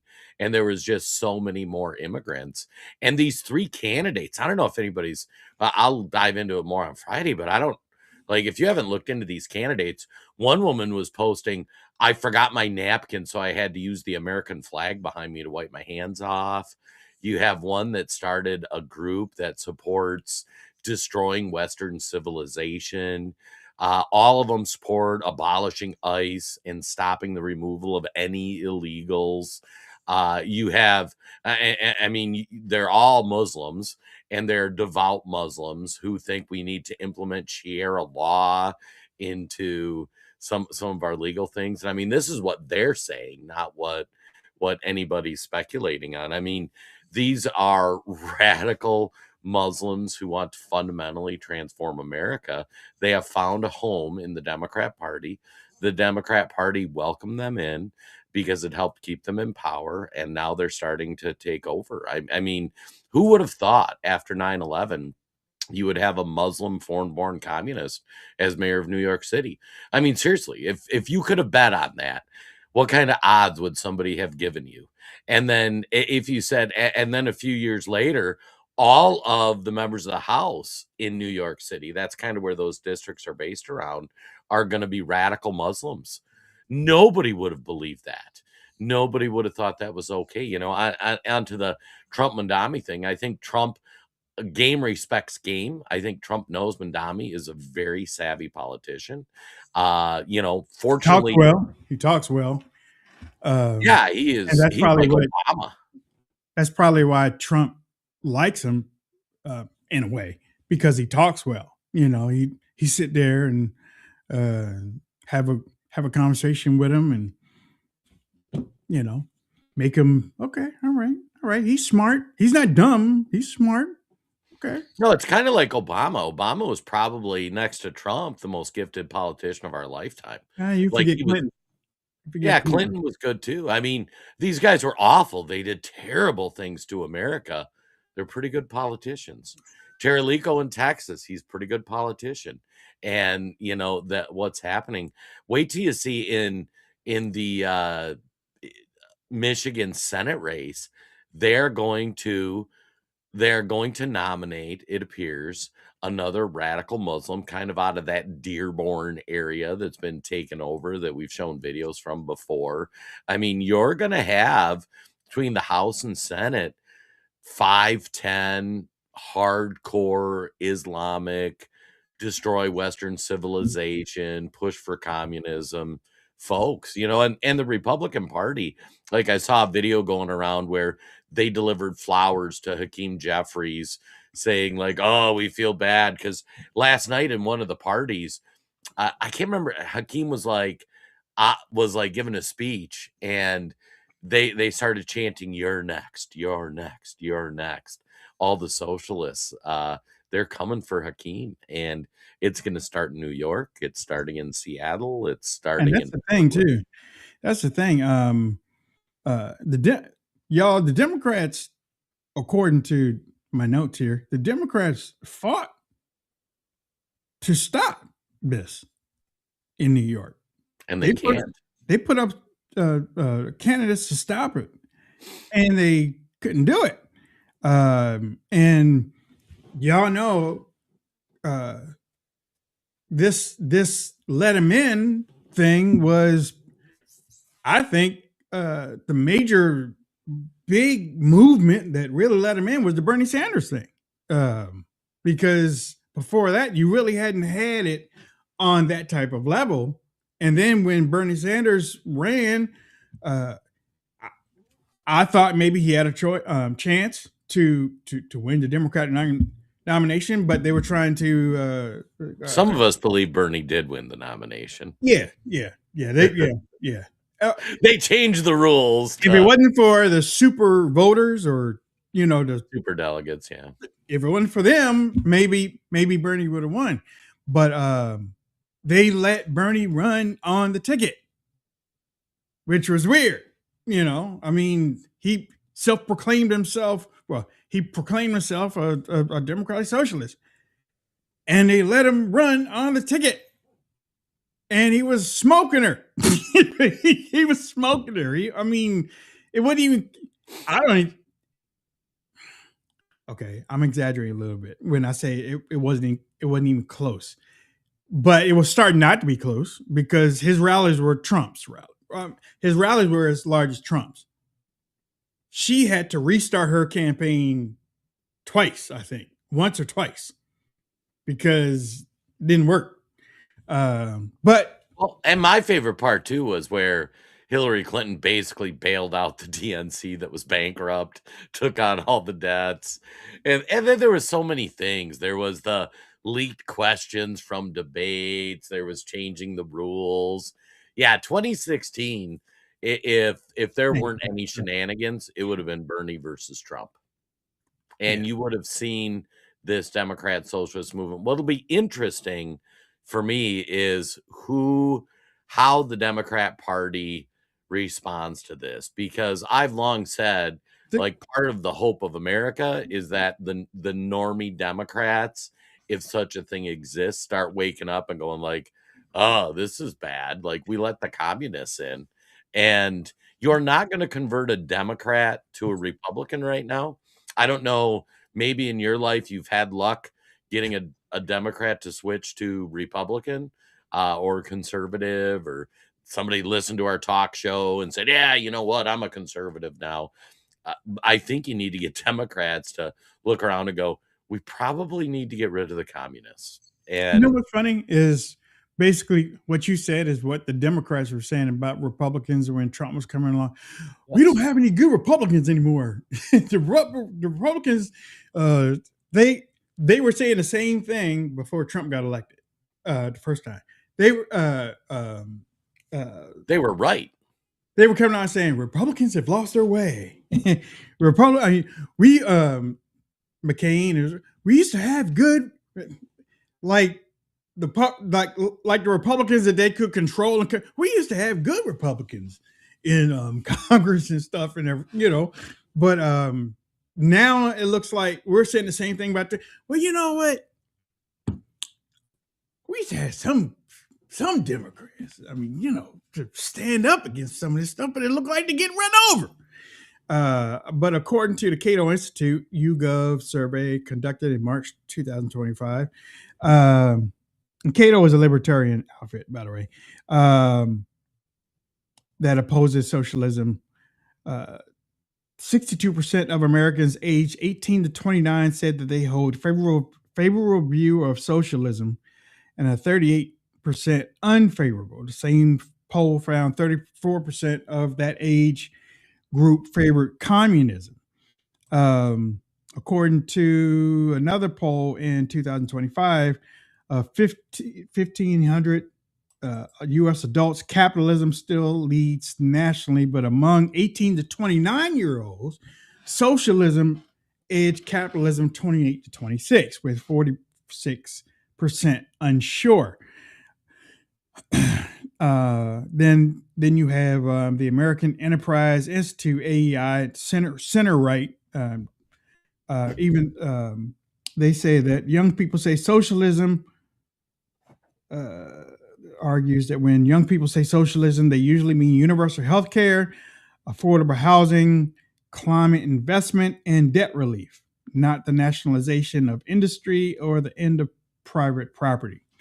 According to the 51st Harvard Youth Poll released in December, a few months ago, only 13% of young adults in the country said the country is headed in the right direction. The Generation Report deepens economic insecurity, financial, emotional, social strain as a defining feature of daily life.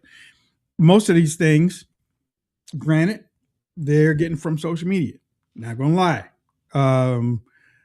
When you have so-called influencers that are coming on, and yeah, when I say they're getting paid, I'm not saying that they're getting paid by some entity in Washington D.C. These people are getting paid because they're finding an audience. So me and Jason talk about it for a while. You have an audience on social media. They view your stuff, and depending on what platform you have, you get paid. Jump. Well, these influencers that are out there that are talking about climate investment, healthcare, affordable healthcare, debt relief for their college tuition and stuff like that. These people are not starting. They have gained their audiences, and that was Bernie Sanders's type of talk when he was running in 2016. And I say it because I watched him because I was watching Trump, but I watched Bernie. And I said, the only thing hurting Bernie right now is that he's old. The only thing hurting Bernie right now is that he's old. He was older than Trump because Trump was young in 2016. Bernie was old. Bernie's still old. But with watching all those young, he was filling up arenas like Trump was filling up arenas. He was filling, but it was it's mainly young people. It wasn't like the older people. It was just, and I was like, man, if the Democrat sees on this, I didn't think about the Democrat socialists taking over the Democrat Party. I just thought that the Democrats, like they always do, would say, that's the way it's going now.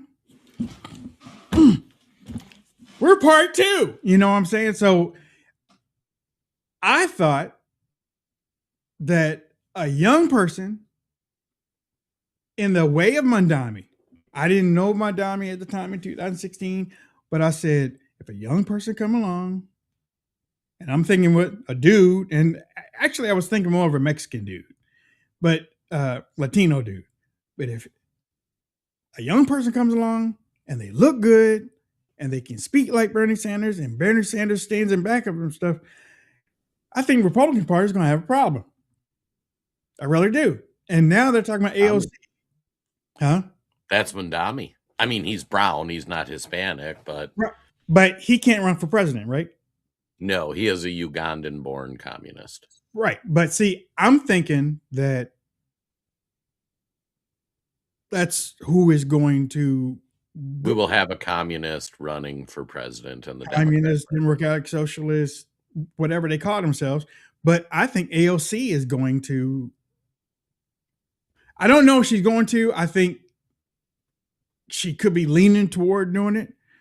But if she does, then it will be one of those things where all those young, because her and Bernie are already touring places and stuff. So it's interesting you bring that up about AOC because she'll be old enough to run for president, just barely. Good looking female, pretty well spoken. Yeah, she can read. Yeah, if you can, give her the speech and she can do all right. What was fascinating to watch, because I was kind of watching these New York primaries, I was honestly shocked Goldman lost Yeah. and lost that bad. Like, I'm like, he's like the other ones I could kind of see. They overturned a Hispanic caucus guy and whatnot, but AOC ironically stayed away from these primaries. Really? Yeah, she didn't come out. Mondami was doing a lot of the endorsing and that sort of thing. AOC kind of steered clear of it. You would And, think birds of a feather, right? what's that? You would think birds of a feather, right? Yeah, I don't know if AOC has any of her own values. We talked the other day about how AOC was kind of selected, and she's just a Yeah, figurehead yeah, that yeah, they get up yeah, and give a speech to. But yeah. I think the Democrat Party is going through, and I talked about this yesterday, going through what MAGA is going through. On the right, in the Republican Party, the Democrats were right in 2016. The Republican Party sucked. We had a bunch of guys like John McCain who wanted to blow up everything, and we had a bunch of guys like Mitt Romney who were your Wall Street investment banker types. There was no America First Party, and to be honest, many of the conservatives, or what we view as MAGA, probably fell more on the Democrat side. They were at least talking about things like stopping immigration. Now those guys have all moved over to the Republican Party, and we still got the slugs around, the John Thunes and those guys. But on the left, they went from Democrat party it used to be the party of the working class, right? Now it's the party of the underclass.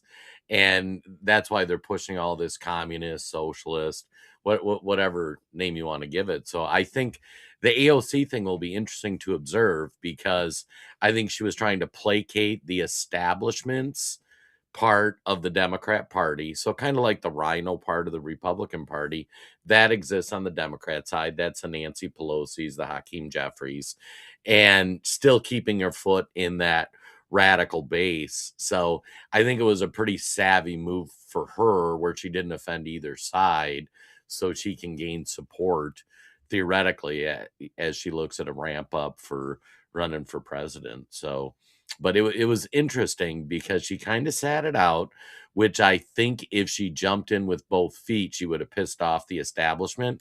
And she needs those same people that installed Hillary Clinton as the nominee. She needs those people to back her. Otherwise, it's going to be interesting, and they'll just end up burning her. So yeah, we're going to see.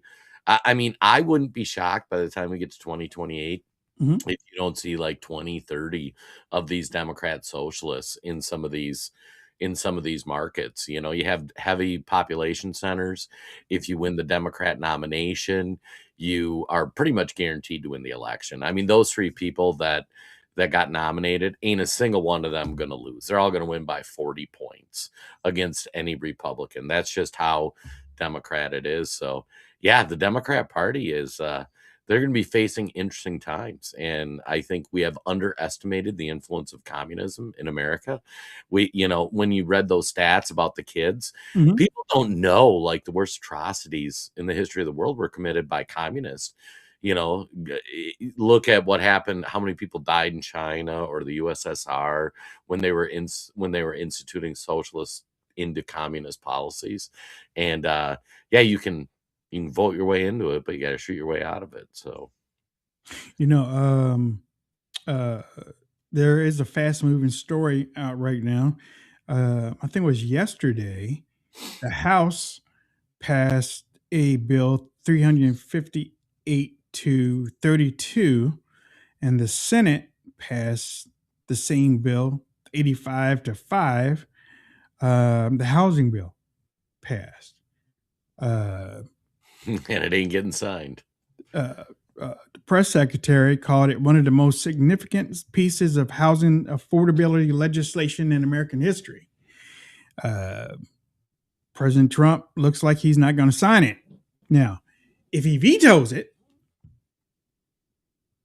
which I guess, see, signing means that he's going to, but you can still sign it and veto it, right? Or does he just let it He's sit? saying he's not taking action on it. He came out a couple weeks ago and said he wasn't going to sign anything till they So get this he's thing just back. going to let it sit, basically. Yes. Okay, so he's not going to do anything because if he was to veto it, then those numbers are basically veto proof. So they will be able to override his veto with the Yeah, he can number. just leave it sitting on his desk, and there ain't nothing to do about it. Yeah, with that one.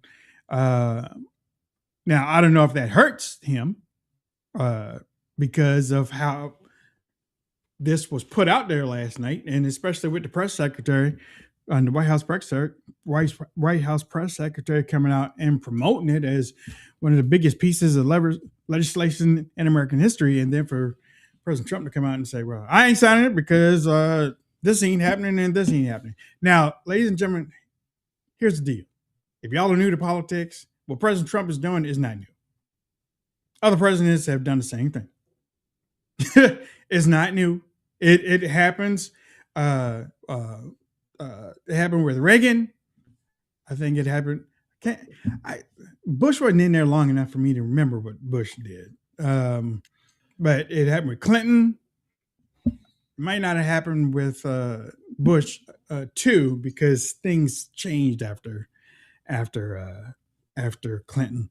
But sometimes the president has to use his executive power and say, hold up, I got some things that need to be taken care of too. So, what's the thing he's pushing for? SAVE Act. Everybody he wants the SAVE Act. He is convinced if we don't get the SAVE Act passed, things are going to be dire. It's going to be hard. How many things are wrapped up in the SAVE Act, though? Essentially, an oversimplification of the SAVE Act is that you need to verify citizenship, and it tamps down all the mail-in ballots. Is that the only thing that's in there? It's all election integrity stuff. There's like 5 different points to it. Okay. So you have to go register in person. It closed some of the loopholes for the verification of people to vote. The reason why I ask is because if they, you know how Congress, when it gets to a certain point, that they'll break things down and pass things one thing at a time. So that's why I asked you how many things are in it. Like, this one's not really a pork bill where they add many other things to it. Yeah. But what it does basically, I just pulled it up to get the breakdown. You have to have documented proof of U.S. citizenship, passport, birth certificate, photo ID, and you have to register in person. Most online mail-in voter registration gets eliminated, so you actually have to go in to get registered. States have to check for and remove non-citizens from voter rolls, and then it tamps down mail-in ballots, where it's basically you can't just universally send out mail-in ballots to everybody. Like in Minnesota, I'll get a mail-in ballot in my house, even though I never wanted one. And it tamps that down. So if you want to do mail-in ballots, it's got to be targeted, where, hey, I'm traveling during the election. You reach out to the election office, they send you a mail-in ballot. Honestly, I don't think it's strong enough, the SAVE Act, which is funny that they can't get it passed. Okay. See, the SAVE Act is not law. Let's see. 2 different bills. One of the things that's out there is that it was going to stop women or something like that. And the short answer is no. The SAVE Act does not ban women from voting. That is an overstatement. But it does add a documentation hurdle that lands hardest on women who have changed their last name when they married, and there is documented evidence of women being turned away in real elections. Both of those are true at once. The reason why I asked how many things are in there, because if they can, the main thing that you were talking about, the ID and whatnot, if they could just move that out and give that to President Trump, maybe he would just sign that. I will say the SAVE Act overall is one of the more streamlined piece of legislation that they've looked past. This isn't one of those where there's 20 different components to it. This is one where it's pretty narrowly focused with like 4 or 5 big components to it. So And- there's not a lot to strip out. Right. And that's what I was saying. If you could take those 5 components and maybe do it and maybe do it one at a time, maybe 3 of those 5 things might get signed, or and that's the way they have done it in Washington D.C. with bills. Most people don't get everything, or most presidents don't get everything that they want, unless you have a supermajority. They don't get everything. They get most, but they don't get everything. So maybe if they could, like, if it is 5, maybe 3 is a win. Maybe 4 is a win. Maybe one thing might not get through, but if they break it down, that might work, because it looks like the whole thing isn't going to work. They don't have the votes in the Senate. It passed the House. They have the votes. They just can't get past the filibuster. There are enough votes I thought you said that they didn't have the votes. Okay. They don't have the votes to get past the filibuster. Okay. All right. And Republicans don't want to get rid of the filibuster. Correct. They're going to wait for the communists to do it, which they haven't done in the first place. Which they've campaigned on saying they're going to. And didn't Republicans campaign on that too? No. Republicans never said that they were thinking about getting rid of the filibuster? There's been a movement on the Republican side to remove the filibuster. Yeah. But that's a small pocket. You're looking like, off the top of my head, like 10, 20% of Republicans in Congress and Senate have pushed for that. On the Democrat side, the only reason we still have a filibuster was, I believe, 3 Democrat senators that stood against it, and all 3 have been removed from the Senate. Let's see.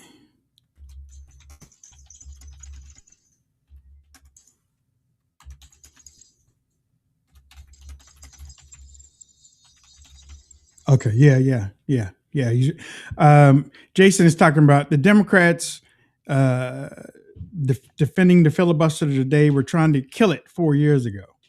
Yeah. Under Schumer, Democrats weighed eliminating the filibuster to pass their own voting reform legislation during the Biden administration. Same party, opposite position, because back then they held the majority and it was in their way. Now they're in the minority and it's their shield. It's DC games, people. Republicans did the identical flip in reverse, defended it under Biden, and now a chunk of them want it gone to pass President Trump's bill. So probably the only thing, seriously, I think the only thing that is that's keeping the Senate right now from going crazy is the way it is right now. You know what I'm saying? Because if Democrats are not, okay, so if Republicans win the Senate and they pick up, I guess, 7 more seats to reach 60, I guess, right? Or 8 more seats to win 60, then it'll be a clean thing, and then they get rid of it, right?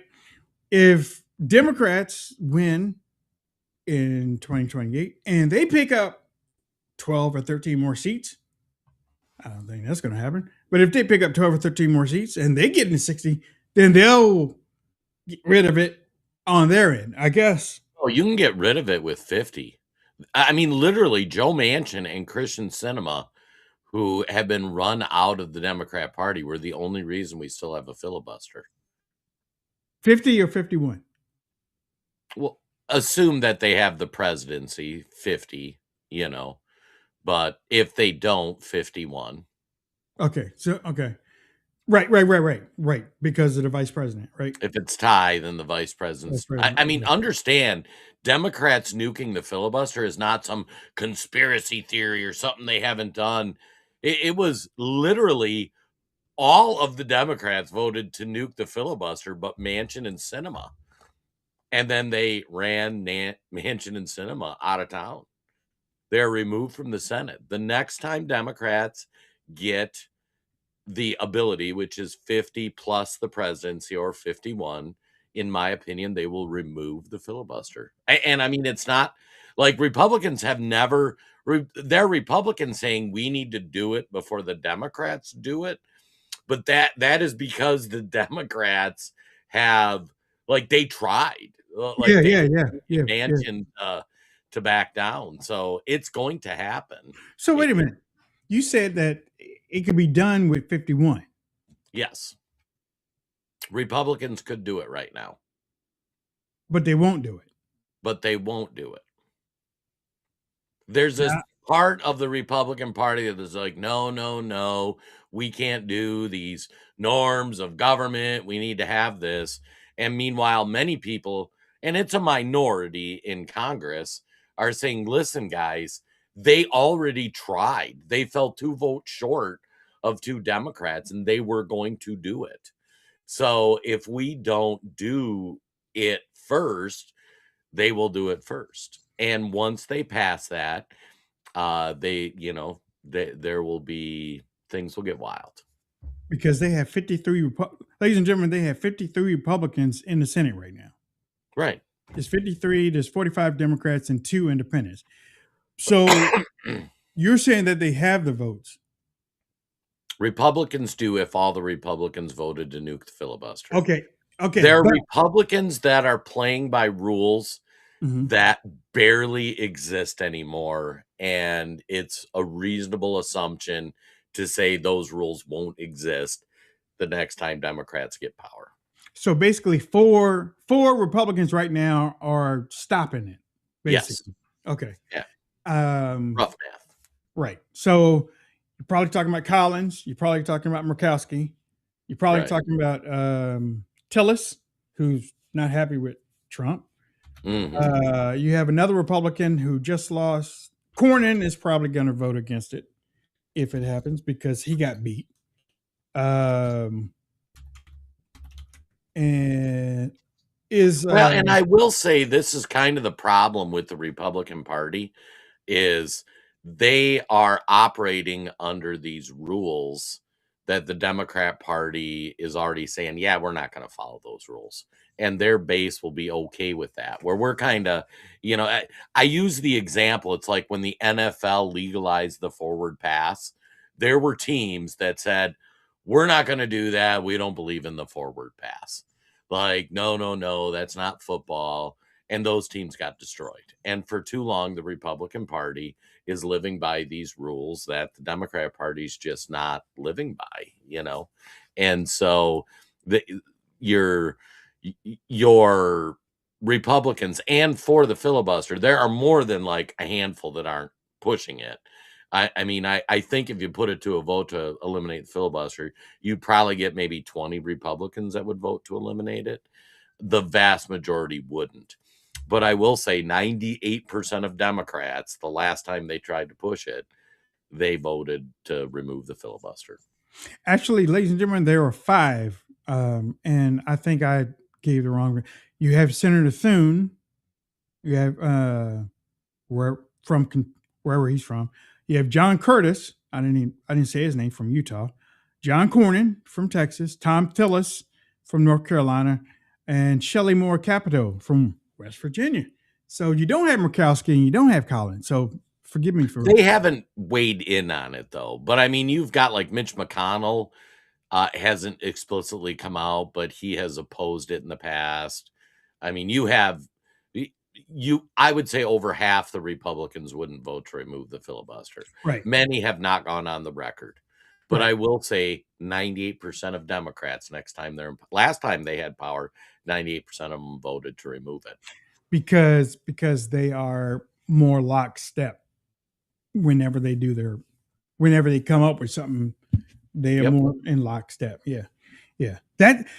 But see, that's why I said that, or okay, well, that's what I meant when I said that they don't have the votes to pass. Even though they have the numbers to pass, I don't think they have the votes to pass because of these ones that have lost their races, and they're angry, so they're trying to do their revenge. I'm talking about Tillis and Cornyn. Oh, they weren't supporting before they lost. Wayne. Oh, really? Okay, okay. Yeah, no, I you thought, have I thought Cornyn was saying that he was going to if he won the primary. people say a lot of things, Wayne.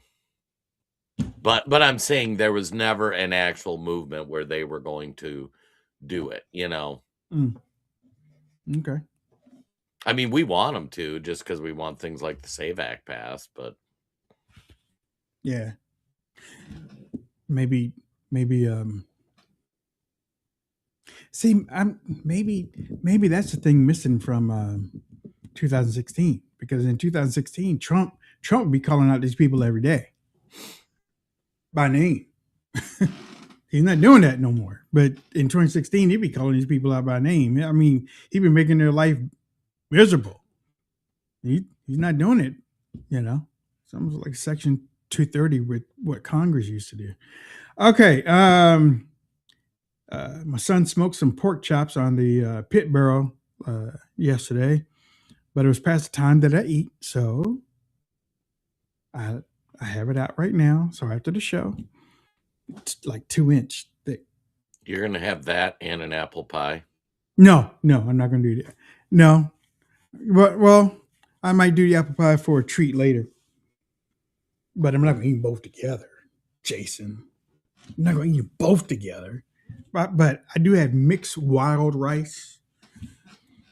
Ooh. I'm going to put that on. I took out the pork chop before we did the show, kind of bring it to room temperature, and I'll put it in the air fryer, kind of get it crisp up a little bit.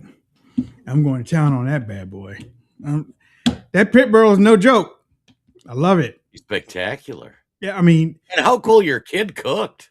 Yeah. I part of your catering business when you get that up and running. I was talking to my daughter about that.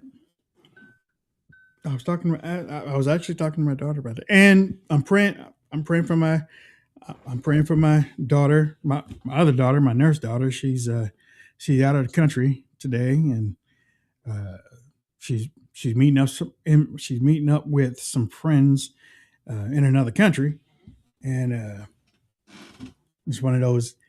Don't you hate when kids make decisions at the last minute? It's like at the last minute. I more mind when they make just really dumb decisions. Gosh, at the last. God. Yeah, she had to fly out of BWI this morning. She had to fly out alone. So I've been tracking and watching this stuff. Wait till she moves out and gets a boyfriend. I'm gonna still be tracking. Oh yeah, good luck to you. Good luck to you. All right, we got to get ready to go. Yeah, check us out on social media. Check us out on the DupreReport.com. Don't forget to check out rvmnews.com. Mr. Drew Berquist and Red Voice Media. TalkRed.com too. Don't forget to check that out. All right, Jason, give me some last thoughts before we get out of here. All right, I'm going to go three-pronger. First of all, thank everybody for tuning in. We love and appreciate you guys. And as always, give us a like, give us a comment, hit the share button, help show get reach. Second thought, really take time and look at I would encourage you, Todd and I will go into it on Friday. Some people hang out with us on Friday. Look at these candidates that won in New York. It will blow your mind away. I could describe how radical they are, although we can't on some of these platforms, and you would be shocked. you would be shocked at the things these folks have said and done. And as I look at the Democrat Party, you had the one guy who one attorney general who was fantasizing about killing Republicans. Now you got Graham Planter, who's trying to upset in Maine, who's got like a Nazi tattoo and just a pretty awful guy. You've got these Islamics. I mean, it's wild. But I would encourage you to everybody to dig into that and just kind of understand where the time is at. And then my third prong is, as you look at some of this stuff, and it gets kind of overwhelming, take time, touch grass, do some barbecue, spend time with your loved ones, and we will see you guys next week. Yep. As I said, my son got out there on the pit barrel. I had never. Did you know you could put baking soda on steak? No. Yeah, you can. You coat it. How many of y'all out there, Becky? You probably know. And I know. And I know Lisa told me about it. You can, like, the New York strip is a little bit more tougher than a ribeye, but if you put baking soda on the New York strip and you let it sit for about 15 minutes. Yeah, if you let it sit for about 15 minutes and then you wash off the baking soda and then you dry it and then you put the seasoning on, that baking soda tenderizes the steak to a point that is a whole lot more true, because the New York strippers it's almost like chicken breast. If you go too fast on it, it's going to be tough. Right. But on the New York strip that he bought yesterday, it was really soft and juicy. Again, don't keep. Oh my God! People in the chat are talking. Yeah, they did. Becky never heard of it, but Diane did. Yeah, and he also put it on the 2-inch pork chop that he got. So weird. Yeah, and then you just wash it off, pat it dry, and then put your seasoning on. It's supposed to be juicy. So I don't know. For me, Jason, I just think about pickle juice. Pickle juice. Pickle juice to do it, Jason. All right, we're out.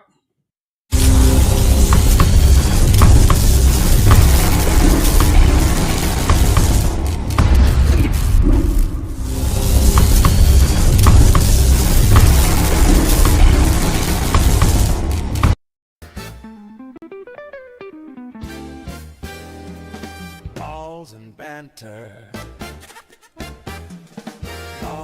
banter. No excuses, just win, win, win with your balls and banter.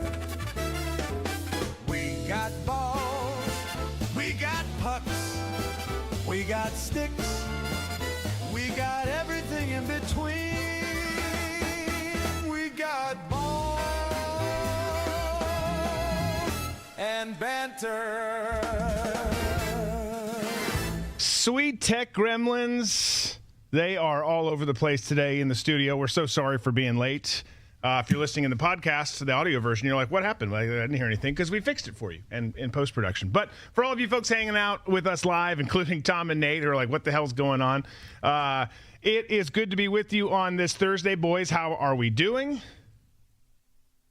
Doing great. Doing great. Looking good in your shot. Cornrows and all. I love it. You know what? It wasn't the tech gremlins. It was the aliens that were supposed to kidnap the Brazilian team last night that were wreaking havoc in the studio. Oh, yes. Okay. Good to know. Did you watch the game? I did not get to watch the game last night. Can we turn Tom down a smidge? I did not. Tell me about it. Well, Scotland was just totally outmatched. I mean, Brazil, people come out of the womb playing soccer there. They actually play soccer in the womb. I don't think people really realize that yet. And so this whole social media campaign that started with this woman from Brazil saying that there's going to be an alien spacecraft that was going to descend upon the stadium in Miami and take away some of the Brazilian soccer players. And that, of course, that didn't transpire, much to my chagrin, because I watched the entire game waiting for it, and it never happened. Tom didn't go to the bathroom like the whole time. Like, Yes, I sat in front of the TV and wore a diaper. But this whole hydration break, I'm gay. It's well, not only that, but the thing that I find most intriguing by it is they say science supports this, and as we know from what has happened in the past, you can always get science to say anything, and that legitimizes it somehow, so people buy into it. They've been playing soccer without a hydration break for hundreds and hundreds of years, and now all of a sudden, just be honest. It has nothing to do with the health and well-being of the athletes. It has to do with the fact that you could sell advertising time. 100%. That's it. That's totally what it is. Yep. Yeah, I hate it. It reminds me of this one's commercial, so there's greed behind it, which is even worse. But like even and look, I kind of get it the first couple weeks of summer here, but like Florida for high school football, every quarter, halfway through the quarter, 4 quarters in football, right? Timeout. Water break, officials timeout, water break. It's like these guys are hydrated. There's water everywhere, all over the sideline. We got this. Like we don't need it. Like, we don't need to sit out in the heat and the bugs any longer. Just let's carry on with the game. Carry on with the game. I hate them. But that's totally right, Tom. You're absolutely spot on. It is 100% money. Speaking of soccer, we play tonight, 10 p.m. Thanks a lot, douchebags. Turkey, U.S., 10 p.m. We'll get to see half of it and then fall asleep. But we're already going on. So this is kind of how it looks now. We're going to play Bosnia-Herzegovina in the round of 32, regardless of the outcome tonight. That's how it looks. Pretty much a lock that it's going to stay that way. Seeing some great pictures of the female fans from Bosnia-Herzegovina. So hopefully, I don't know, like you can't finish in a draw in these games, but we hate to see those ladies go. But that's going to happen there. And then if they win, they move on and likely playing Egypt in that next game. How we feel about tonight? You guys going to stay up? You're going to get together and do like a Toledo powwow? Yeah, I'm going to check out the game. I always like it when the U.S. plays in any sport, when the national team is out on the field. I refuse to say the word pitch. I am not going to, and I refuse to say the word nil either, even though I just said them in a complete thought there. But yes, I like it when the United States plays in any kind of athletic competition, and especially in the World Cup this year. This go around of the World Cup, it seems like the U.S. team that has been fielded has been a lot more competitive in the past, and it's just I'm just happy to be at a point in sports where it's like there's no outside forces that are seeming to that you're getting inundated with saying, oh, what are you, some kind of, xenophobe and all this other, horse hockey that we had to listen to for the past 10 years about having an interest in your national team playing an event on the world stage. I'm glad you got that off your chest. Thank you. Yeah. I refuse to say those words either. I do not like the words associated with soccer. I appreciate the World Cup. I appreciate the international stage. We do have a good team, but I'll also say this.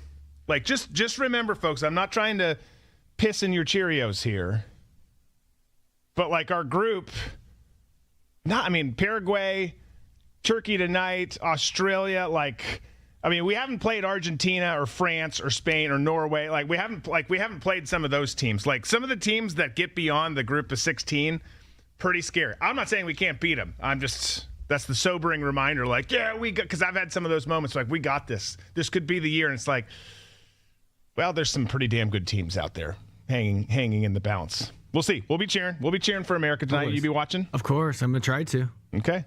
Everyone's going to make their best hidey-ho effort. Right. 10 o'clock's rough. I'm going to disagree. I'm going to say Bosnia for the upset. They've been waiting for this moment since the Clinton administration. I like it. I like it. I'm glad that we finished that on that line right there. That's perfect. And you never know. It could happen. Okay. So we've talked about this. We knew this was likely coming. The NCAA has officially adopted the new rule based on eligibility, the whole 5 years to play 5-season things. So now it starts there's a couple triggers. You can see it on the screen there. Their first full-time enrollment or the academic year following their 19th birthday is when the clock happens, whichever starts first. And then that move basically, as you can see also on the screen, all but eliminates waivers or redshirt years for extended eligibility, except for religious missions, pregnancy, or active duty military service. If we have pregnancy in college football, I know it's all sports, but if we have pregnancy in college football or basketball, we've got a whole different issue.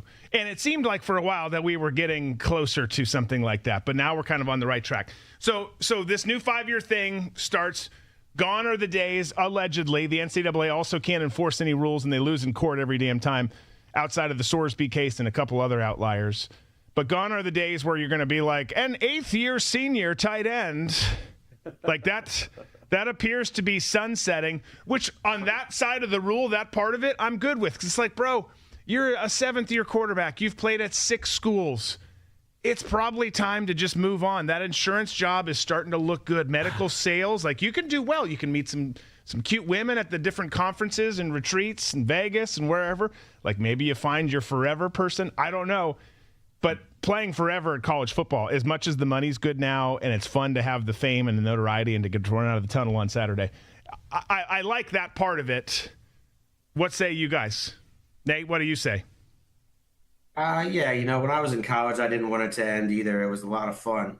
But by about the last 6 months, I was like, okay, I'm ready to get out of here. So I don't know how these dudes are at like 26 years old. Like, man, I just want to keep being told what to do all the time. Yeah. So great. And if you're getting NIL money, sure, that'd be great. But I don't think these particular players are necessarily. Yeah, at least not the big bucks, the big bags. So, and you're not getting drafted, so you might as well avoid the damage on your body, accept the inevitable. Maybe they never did the degree part of the whole going to college thing, and they're like, "Oh crap, I should work on that now and try and get it while I still can before I get kicked out of here." But yeah, it's too late. Yeah. Move on. So does this rule kill that when the like monsters from the other countries come over and play like punter or kicker on one of the SEC teams? You remember? I don't remember. It was a couple years ago. This like 6'4" Australian guy was the Miami. Yeah. Okay. Yeah. I mean, they still can come and play. They just have 5 years to. Yeah. I mean, it really just has to do with eligible. There's a couple other things in the same decision-making season or chapter, if you will. So there's the 5-year deal. Once you start, it's not like you're a redshirt freshman. What's going to be interesting to see is how they categorize or classify someone, because it used to be redshirt freshman or freshman, redshirt freshman, and then you went on to the point where you finish as a senior.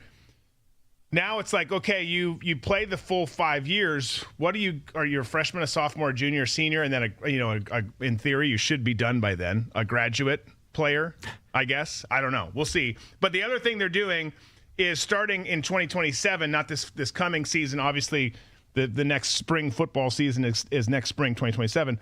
There's going to be 21 on-field practices for spring ball, which is a lift by 6. It's currently 15 practices. So they get 21 before their spring game, and then it's going to be reduced in training camp from 21 or 25, to 21. So you get 21 days in the spring, 21 days for fall camp leading into week 0 or week 1, whenever your first game is. And those are some other rules. So some interesting things happening. Again, I don't necessarily hate all of it.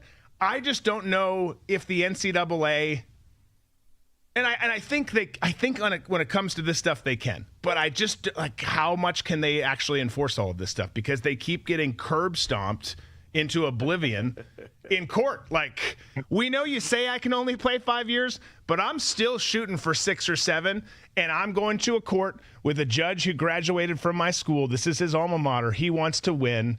I don't know. Like, we'll see how that all shakes out.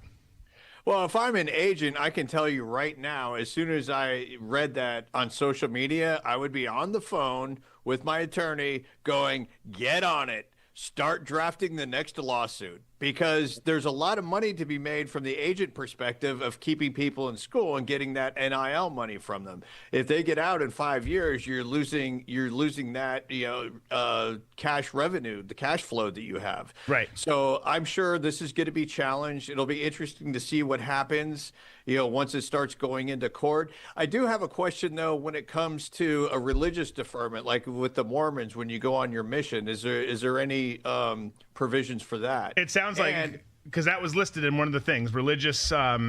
Right. Yeah. So it'll be interesting to see how that part of it is going to be exploited and saying, well, you did it for the Mormons. Notre Dame's like, well, the Catholics, we've got a mission we got to go on. Right. That or BYU goes on a terror of a run here and become like the next dynasty. Like, you can play here for a bunch of years. You got to go to Cambodia in between, but like, you're going to be here and we're going to win some championships. Yeah, I think that'll be interesting. There's already some lawsuits. There's already, I think, 5, if I remember from digging into it this morning, for players who are currently on campus. Like, well, when does this clock start? Like, how are you changing things for us? I don't know. It's going to be interesting. It's going to be interesting for sure. Lots of changes coming. Speaking of a change, you brought up Brazil and space landings earlier. Those things didn't happen. Neither will the game between NC State and Virginia, which was set for week 0 in Rio de Janeiro. That is now scrapped and is going to be played in Charlottesville on the campus of the University of Virginia. So that game will still be a week 0 deal. You can see the Wolfpack put out their announcement, everyone announcing it's a firm deal. Originally, this was going to be a non-ACC game, and it was going to not count. It was going to be a home and home for 2 years, not count in ACC standings because they already had their 8 scheduled ACC games. But now that the ACC is going to 9 games, now this game does count, week 0. Pretty great week 0 game. I'm actually looking forward to that game, starting off on a home campus. I'd much rather it be played in either NC State or Virginia than in freaking Rio de Janeiro, who, no disrespect, particularly to the good-looking women down there, like, you guys don't love college football like we do. Like this, send the NFL over there if you're going to do it. Don't send our college games overseas. I hate that. Dude, I would be so disappointed if I was a player on either of those teams to go from Rio to Charlottesville. I mean, come on, the Copacabana, all the caipirinhas, all the nice women walking around, the Portuguese. And you're right, Brazil doesn't care about. They only have one football there, and soccer is their, that's their lifeblood there. But I will say this for the people of Brazil, no matter if it is college football, they love a party. And if you're going to throw one by having college teams down there, they're going to come out of the woodwork. You would be seeing so many, just like all that shiny Brazilian hair and the big boobs and the thongs and the, taking selfies and even, then the trannies would come up to the next level where, these college kids would be like, holy smokes, this girl likes me. Dude, I think that's a dude. No, man, she really likes me. And then, yeah. Oh, well, whatever. I never thought of Brazil as being as big of a deal as that, as like Thailand or some of those other places. Is that a big thing down there? What, trans? Yeah. Oh, yeah, dude. The times that I've spent in Rio, just going to bars, it's like usually in some countries you go, certain bars are known for, having like being a trans bar or a gay bar or whatever. Brazil is just a free-for-all, man. No matter where you go, there's a party going on somewhere, and it's just like, you're walking into Caligula's waiting room, wherever it is. Yeah, not great. Would you rather be shocked by a Thai trans or a Brazilian trans? What? Probably Brazilian, because I didn't know that was a big thing over there. I thought it was just a Thai thing. Well, apparently it's everywhere. We're getting into it around here too. I would have to default to the country that has more circumcisions. Okay, that's a good way to segment that off in your spreadsheet. Can we add a column on the Excel sheet for circumcised or not? Yes, or just make it a yes or no column. That's awesome. Okay, from whatever that conversation was to the NCAA has approved North Dakota State and Sacramento State both to be eligible. You can read it there on the screen. I'll just read what you guys are seeing. The NCAA has voted to eliminate the FCS to FBS transition penalty, allowing North Dakota State and Sac State to be eligible to play in a bowl game immediately. Major win for college football, says College Football Kings. They also can compete, in the case of North Dakota State, well, I guess both of them in their own respective, but like North Dakota State can compete for a Mountain West championship this year. I like it. Look, if you're going to approve go through the process. It used to be 2 years. Go through the process of allowing North Dakota State to come up, especially when you've got a situation like Mountain West, who decided with the Pac-2 before, hey, let's take one former Power 4 conference and one Group of 5 conference that was pretty good, and let's make 2 shitty Group of 5 conferences. Like, you need some other talent in there. North Dakota State loves their football. It's an outstanding football program. Have they been on the FBS level? No, but they've been dominating the piss out of the FCS level. That's what they've got. Like, in North Dakota, you've got flatland, you've got football at North Dakota State, and you've got hockey. And like they love that there. So they're bringing it in. I think it's great. Like, if you're going to let them in, let them compete. And I think it's a good decision, but I'm open to a different interpretation. Shall somebody have it? No, I'm on board. Like, why wait? What's the point? Everything was approved. It's not like it used to be when a player was like transferring schools where they made them wait. So it wasn't just like jump around to the best team and like kind of had to plan your move a little bit. It's just, they're good to go. Put them in. They're not cheating. You can do anything anymore. So right. Right. And if they get a shot to go all the way, I mean, why would you not want to see that happen? Yeah. Well, and neither of that's the thing too. Like, neither of these teams are threatening like the college football playoff. Right. Like, Michigan, Ohio State, Alabama, Georgia, like, they're not like, son of a bitch, we got to look out for the Bison. But the Mountain West Conference probably is like, well, this will be interesting. Like, we didn't think we had to worry too much about them this year. Now we do. I don't know. Sacramento State, which I still think is just such a fascinating thing. After I transferred for a little bit from Michigan, went to Northern Arizona, went just as bad as the whole thing did in Ann Arbor. But Sac State was in the Big Sky, which is a great 1AA FCS conference. It was the weirdest thing to me when I heard they're moving up, and then they're dumping all this money in it. Like, you hear Montana's jumping up, Montana State, both absolute powers, something like that. It would have made more sense to me, but then it was like Sac State's going up. It's like, what? Like is Weber State or Portland State going next? Like, are we just going to take a bunch of obscure 1AA schools? I don't know. We'll see. Good for both of them, though. I'm happy for them. I think they should be able to compete, and they will be. I'm also happy for these 3 guys. The draft was Tuesday night. We talked about it. We all knew this was not some great prognostication on my part. It was known that it was going to happen.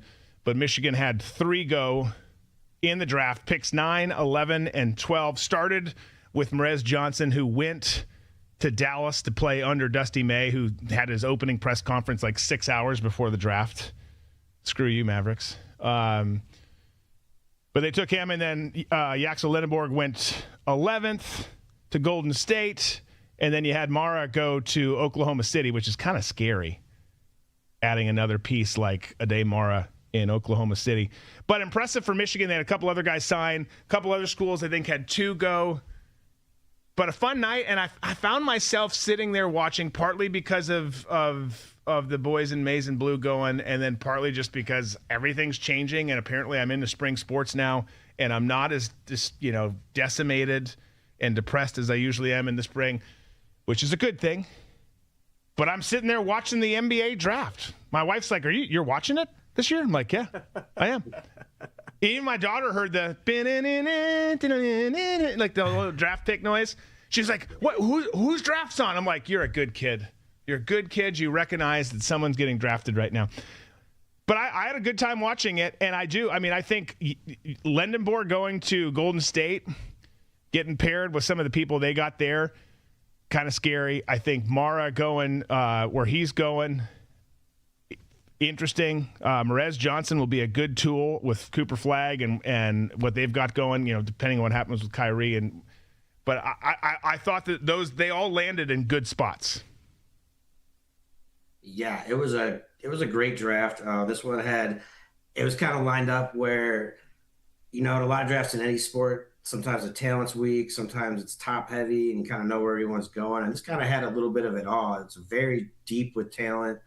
The first 4 picks were kind of known, and after that, it was kind of a toss-up, but everything started filling in. The Michigan players, it was rumored he wasn't going to have any say on the Mavericks with these draft picks. but it's kind of hard to believe when they took one of his.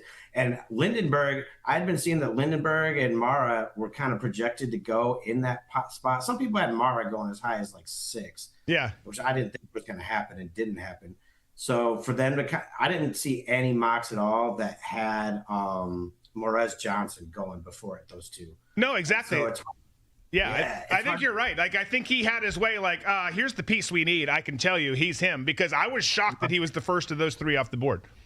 Right. And you almost wonder if they told him, like, yeah, we're going to take Yaxel. And he's like, no, actually, here's why you should take Morez. I don't know. Mara is kind of like an old school NBA center. Like, he's just an ogre down low. And today's NBA, that doesn't go for it. He's kind of Zach Edey 2.0, except maybe not quite as big. And so I didn't see him going that high. But I did think Oklahoma could be a good landing spot for him, just because they already have some, they already got Chet. Yep. It makes you wonder if they're doing this strictly to have another 7-footer out on the floor when they face the Spurs. Maybe. Because they got Hartenstein too, but now you got 3. Right.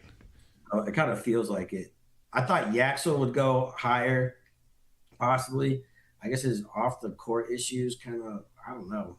Apparently he didn't do good in the interview process, but he seems like a very high ceiling caliber guy. I thought he could go as high as 5. Right. And then Golden State, I knew if he was there, he was going to go to them, because he's also a win now guy. He's a guy who can help you win right now. Absolutely. He's plug and play. Drop him in. Yeah. Exactly. So I knew they'd take him. Maybe a chance they take Morrow, just because you can always plug a 7-foot guy in and be ready to go. But clearly Lindenberg was the higher ceiling and could end up being the best player in the draft. Who knows? He's definitely one of them. Boozer goes 3rd to Memphis. They had a good draft. Who've done some interesting things in the offseason. Who was the Pacers ended up trading with the Bulls, right? And they ended up getting Braden Smith. Was that how it shook out? That was 2nd round. I have not recapped that. I saw the Bulls took him, but that could have been a swap there. But then I think they swapped it, or maybe it was the other way around. I thought I saw that headline. Interesting to see how he pans out at the next level. Obviously, he was a fun player to watch at the collegiate level. Darius A. Cuff Jr., that dude out of Arkansas, he goes top 10. He was a great freaking player, had a hell of a year. He was fun to watch. Yeah. He was, I believe, the first SEC player to lead the SEC in both points and assists since Pistol Pete in 69-70. And Pistol Pete averaged almost 45 points a game that year. That's crazy. Side stat, nuts. But yeah, Acuff, the Kings wanted him, and it was kind of rumored he was. I think he might have canceled workouts with other teams. I don't know why he'd want to go there, but they wanted him. I guess the knock on him is kind of he's like not only bad on defense, but a straight up liability. And I'm not sure about his 3-point shooting. Might be a little low too, and that's kind of why he slipped to 7, but very high ceiling there too. All right, Minnesota Timberwolves fan coming out of me here. We swapped the 28 for the 33rd, early 2nd round pick with Brooklyn when we sent Julius Randle that way, which we'll get into that actually in a little bit, indirectly in a bit here. But we end up getting Isaiah Evans, the guard out of Duke, who is interesting, but I want to get your take, Nate. And Tom, too, you're a UNC guy, who cares greatly about the Duke UNC game. So you've seen this guy. You see him twice a year. What do you think? This is a guy who's got a high ceiling. Could be great. Could be a steal there, or I don't know. What's your thoughts? Go ahead, Tom. Take it away. My thoughts on the draft, or on the particular pick, or the draft in general? On Isaiah Evans from Duke going to the T-Wolves at 33. I think it's a pretty good draft for the T-Wolves. He's one of those Duke players that that you always have to, being a UNC fan, you'd always be wary about and thinking, oh boy, here we go again. He is this going to be the one that douses my dreams of the Tar Heels taking it to Duke? So I think it's a good draft for the T-Wolves. Good deep shooter. He literally. I'm looking at this again now. He averaged 7 threes per game this year. That's not bad from the perimeter. Now Minnesota's got some great shooters. We'll talk about that here in a second. Actually, we'll talk about it right now. Because the news today, so last night and then even this morning, I'm seeing as I'm two hats on. I'm preparing for the show, and I'm also looking at things as a Minnesota Timberwolves fan. And we hear that starting with the draft, leading up to the draft, and then into this morning, the Charlotte Hornets were not necessarily seeking a trade partner for LaMelo Ball, but that they were listening. And then you heard, okay, well, the T-Wolves and the Raptors are hot and heavy on that. They're like, well, we'll talk about it, and we're going to send you some stuff. And then all of a sudden, so I was planning on talking on the show today about how it looks like the T-Wolves and the Raptors are interested in LaMelo Ball. Well, no, they are. And LaMelo Ball is a Minnesota Timberwolf now. A huge trade, blockbuster trade happens. So, yeah, this was this morning. Yeah, they just skipped that one. Skipped that one. Then the news dropped. And now you can see a mocked-up picture of Ball and all of his tattoos in a T-Wolves uniform. And, man, did they send – I mean, this is – so listen to this. So LaMelo Ball and Josh Green go from Charlotte to Minnesota. The T-Wolves lose Naz Reid in the deal, which I hate. I do not like that part. Naz Reid, a stud, a big part of the Timberwolves. Everyone loves him in the Twin Cities. Everyone who loves the Timberwolves loves him everywhere. Then it's a 2033 unprotected first-round pick, 3 first-round pick swaps in 2028, 2029, and 2030, and then 3 second-round picks, 2029, 2032, and 2033. Lots going on here, but it's an interesting deal, and I don't know how I feel about this, right? Because I'm going to give it some legs because I want the T-Wolves to win. It's so hard in the West. They've got so many pieces. They just sent one and Naz Reid packing, but they brought in another one. LaMelo Ball, he's injury prone. Shouldn't be behind the wheel of a car, maybe ever. We got lots of athletes in that camp these days. But he does ball out. Like, he's one of 3 players to average 20-plus points per game in each of the last 5 seasons. He's in the company of Luka Doncic and the Joker. Like, that's a pretty impressive stat. Even given some of his injury stuff, I don't know. Like, again, I hate Naz Reid going. Nate, you're our biggest NBA guy here. What do you think of this deal? Tell me what I need to be thinking and feeling right now. Go. There's a lot to look at, a lot of angles. LaMelo, like you said, he's injury prone. I think this is a good trade for him, though, because it's going to take some of the pressure off of him to put up points because he still shoots at too low of a clip. He's very streaky and can be a great three-point shooter, but, like, he got better, and that was part of the reason the Hornets took off starting in January. And if he could keep that up, that's, a start. He's still got to get better, and he still turns the ball over too much. He still kind of just plays too loose. And I think Minnesota, we'll see, if he can develop and be a real solid guard and, tighten everything up. And with Edwards there, I don't think there's going to be as much pressure as him to make the points and have to take all those shots. So if he can be more selective in his shot taking and then just protect the ball a little more, play just tighter, just not so loose. That Charlotte team, they're run and gun. They're all over the place, which is great, but you're probably not going to win a championship playing that loose. So it's interesting. Minnesota, you got to get another big man now. I know. All you got is aging Rudy Gobert, which he took a huge step back last year. Yeah. And it's tough to believe he's going to take a huge step forward after getting older another year. Yeah. So I wish we would have dealt him and kept Naz because – ideally keep both, but you're right. Last year, watching Rudy Gobert, it's like, oh, dude, like you look like an old man. Like you're falling down in the court, and it takes you 30 seconds to get up. Right.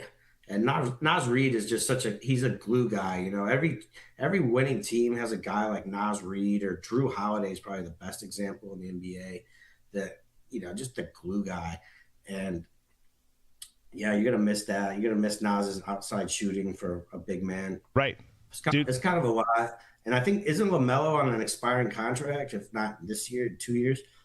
I don't remember. I don't remember what I saw there. I've also heard the T-Wolves might not be done. They still are saying they have interest in Jaylen Brown.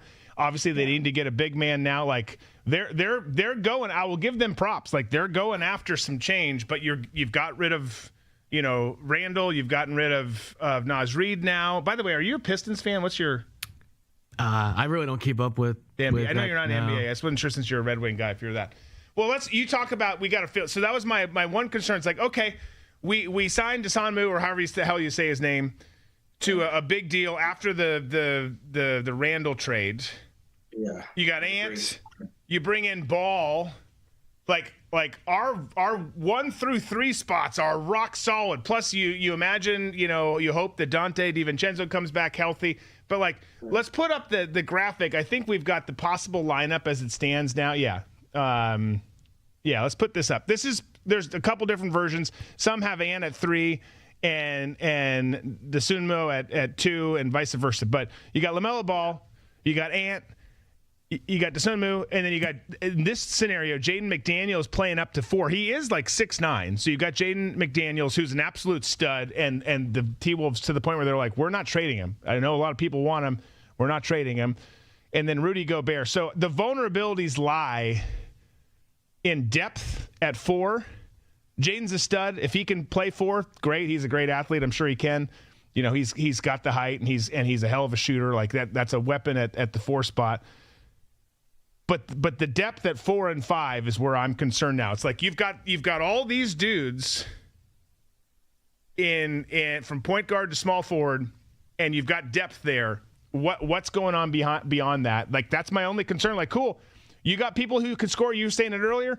Pressure's off LaMelo now. The pressure's also off Ant now, because you can't just be like, we're going to do everything we can to stop this joker from getting opportunities. Now you got to stop a lot of really good jokers. But you got to be deep in the paint, and that's where I see some vulnerabilities. Yeah, well, now too, you let Ant play off the ball. He doesn't have to have the ball in his hand to create anymore with LaMelo. And, maybe they're trying to take an angle of, let's just be really small. We're never going to get a Chet Holmgren or Vet or Wemby and then back it up with another 1 or 2 7-footers. So let's just go with it and see if we can just play small, try and drag those big guys out of the lane, then get it to Ant, get down low or something. The real thing to look at, too, is that core is so young now. Mm-hmm. By having putting LaMelo and Io in there, except for Grandpa Rudy, that team's all it seems most of the times when you add a piece, you get some older dude coming in. Right. And, they added a very young player. And if they can go through and get Jaylen Brown, because they kept trading back in the draft, and everybody's like, what are you doing?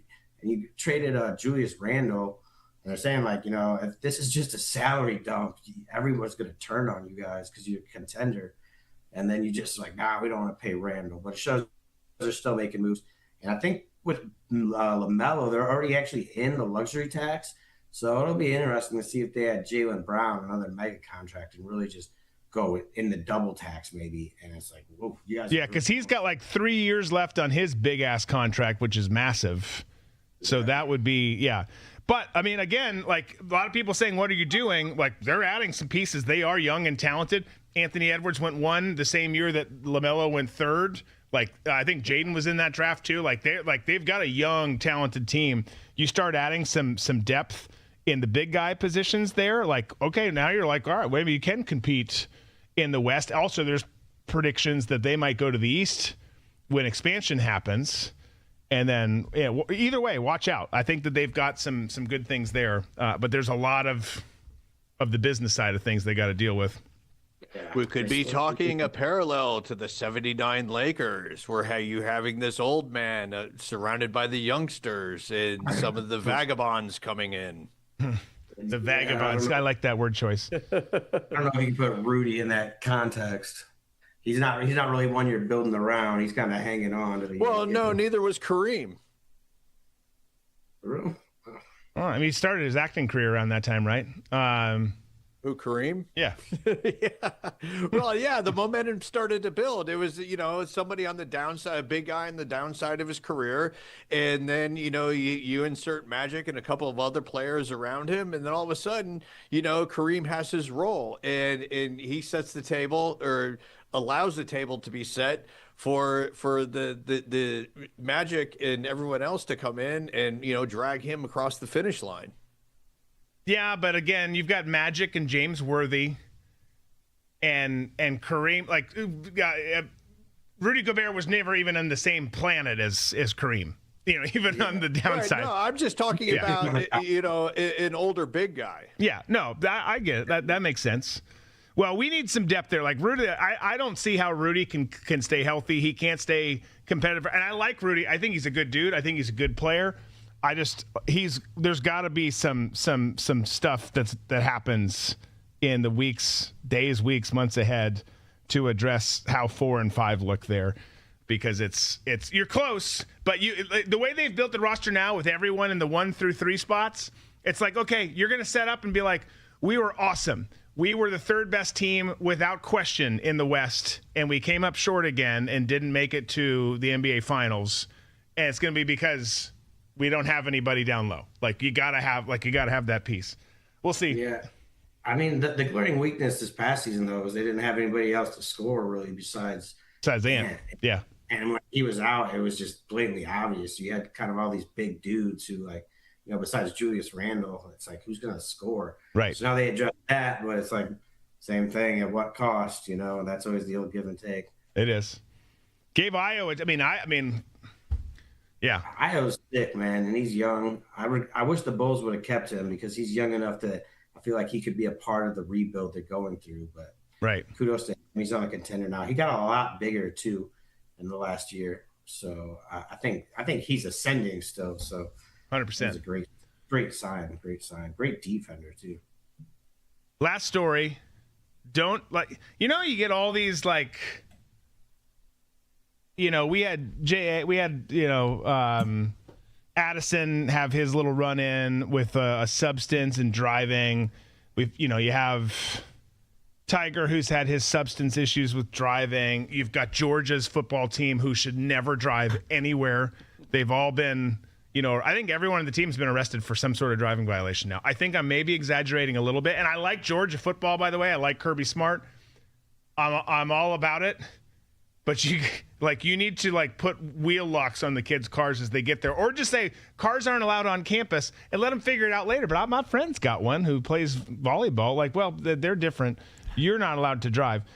At any rate, those are like peas and carrots when it comes to offenses, as opposed to what Detroit Lions cornerback Terrion Arnold's been arrested for. So check this out. He's been arrested. And also, by the way, there's been, beaten up, assault on girlfriends and wives. Not good. Don't do that. Terrible. If you're dealing with that, talk to somebody. But this guy, armed robbery and kidnapping in Tampa, Florida, faces multiple felony charges that carry a potential life sentence if convicted. I guess the other dude, his lawyer, is saying, he did nothing wrong. We can't wait for our day in court to exonerate ourselves. The other guys are felons. They're just trying to make him look bad because he was there and reduce their sentences or whatever. To me, guys, this is the perfect thing. We all were kids. We have parents. I have lots of kids myself. You choose who you hang out with, and you choose right because you're guilty by association.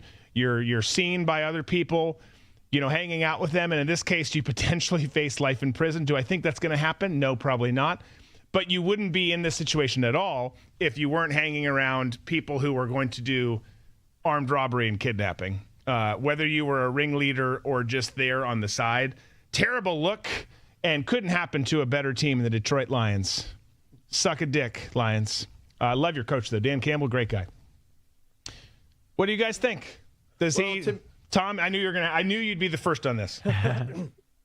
To me, this can go one of two ways. It can go the Lawrence Phillips way and the Sammy Smith way, where teams are going to be in society in general is going to be okay, we're done with you. There's no future for you, and you're going to end up spending a lot of time in prison.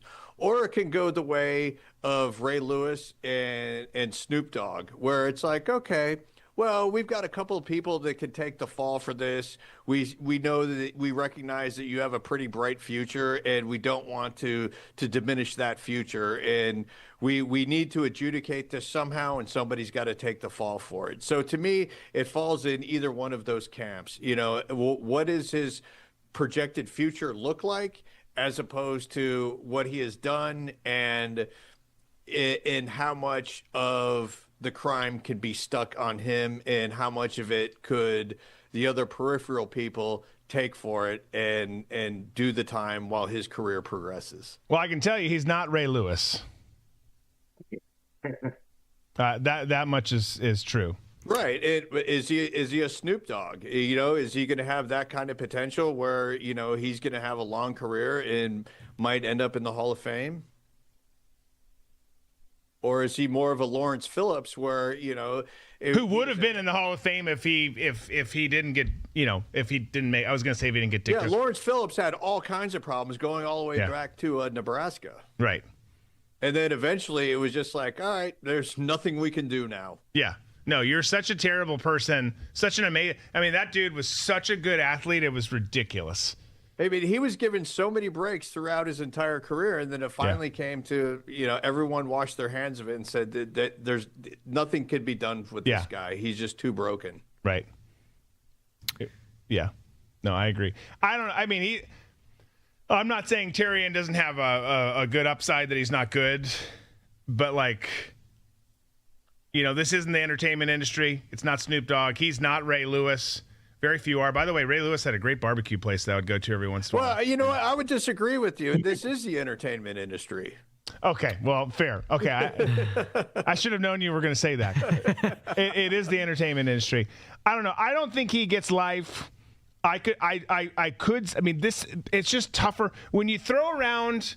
There's such ridiculous stipulations and things that come up in conversation and the way perception and all that stuff works. But you throw around armed robbery, not great. And then you add in the term kidnapping. Yeah, that seems to be a deal breaker. That's a tough one to get over. Like, I think you can get over armed robbery. I think you can. Like, and you shouldn't be able to, but in the current state of things with athletes, lawyers, attorneys, yada, yada, I think you can maybe get past that. You add in, like, and not that they're on the same level, but there's just something about the ring to kidnap and murder where you're like, I don't know that I can get past that one. It's like arsonist. Whenever I hear somebody has been convicted of arson, I'm just like, ooh, That kind of, you know, gives you a little bit of a shiver. You know, you hear murderer, you know, convicted of manslaughter. It's like, okay, yeah, you know, I get that. But there's certain crimes, and you're absolutely right, kidnapping being one of those, where it's like, oof. You know, because to me, that's more of like an active participant. I know that we've seen movies and heard stories in the past of, you know, somebody just standing there and their buddies are like, yeah, you know, tie them up, throw them in the trunk of the car. And the person going, what are you guys doing? Shut up, man. Just get in the car. Yeah. You know, right. So those are sort of the kind of the images that you can conjure up. But also it's like, hey, man, grab the legs. And then, you know, you reach down and grab the legs. And now you're a part of it, throwing this person in the trunk of the car. Yeah. I mean, to be fair, like, I think you can be charged with kidnapping for, like, not letting someone leave, like, basically holding someone against their will. So, like, this, not to condone it, but it could be like a domestic situation, right? Where he pulled a gun on his baby mama or something. It's like, you know, get in the car, or like, get out of the car and get back in the house, right? Something like that, as opposed to, like, yeah, you know, running up behind someone in an alley and putting a burlap sack over their head and throwing them in the trunk of a car. And like, right, but they're both but it doesn't sound good. No. Yeah, right. That gives me a thought too. But keep going, Tom, and then I know you've got a thought. No, I was just going to say, I mean, they're both violent acts. It's just, you know, one is more physical than the other one. You know, it's still a violent act to pull a gun on somebody and say, get into the car, because you're forcibly doing something without putting your hands on them. So I'm gonna describe that exact situation in a second. Okay, what are you gonna say? I was just gonna say, you know, it's an unfortunate, you know, another unfortunate situation of a young star throwing away generational wealth, you know, for whatever reason. But unfortunately, this is kind of my guilty pleasure is, you know, kind of keeping up with this high profile crime stuff. I love the entertainment of it, watching this kind of stuff. So I've already started to look into this. It really is not looking good for him. You know, apparently it's over like $250,000 that was stolen out of his Airbnb.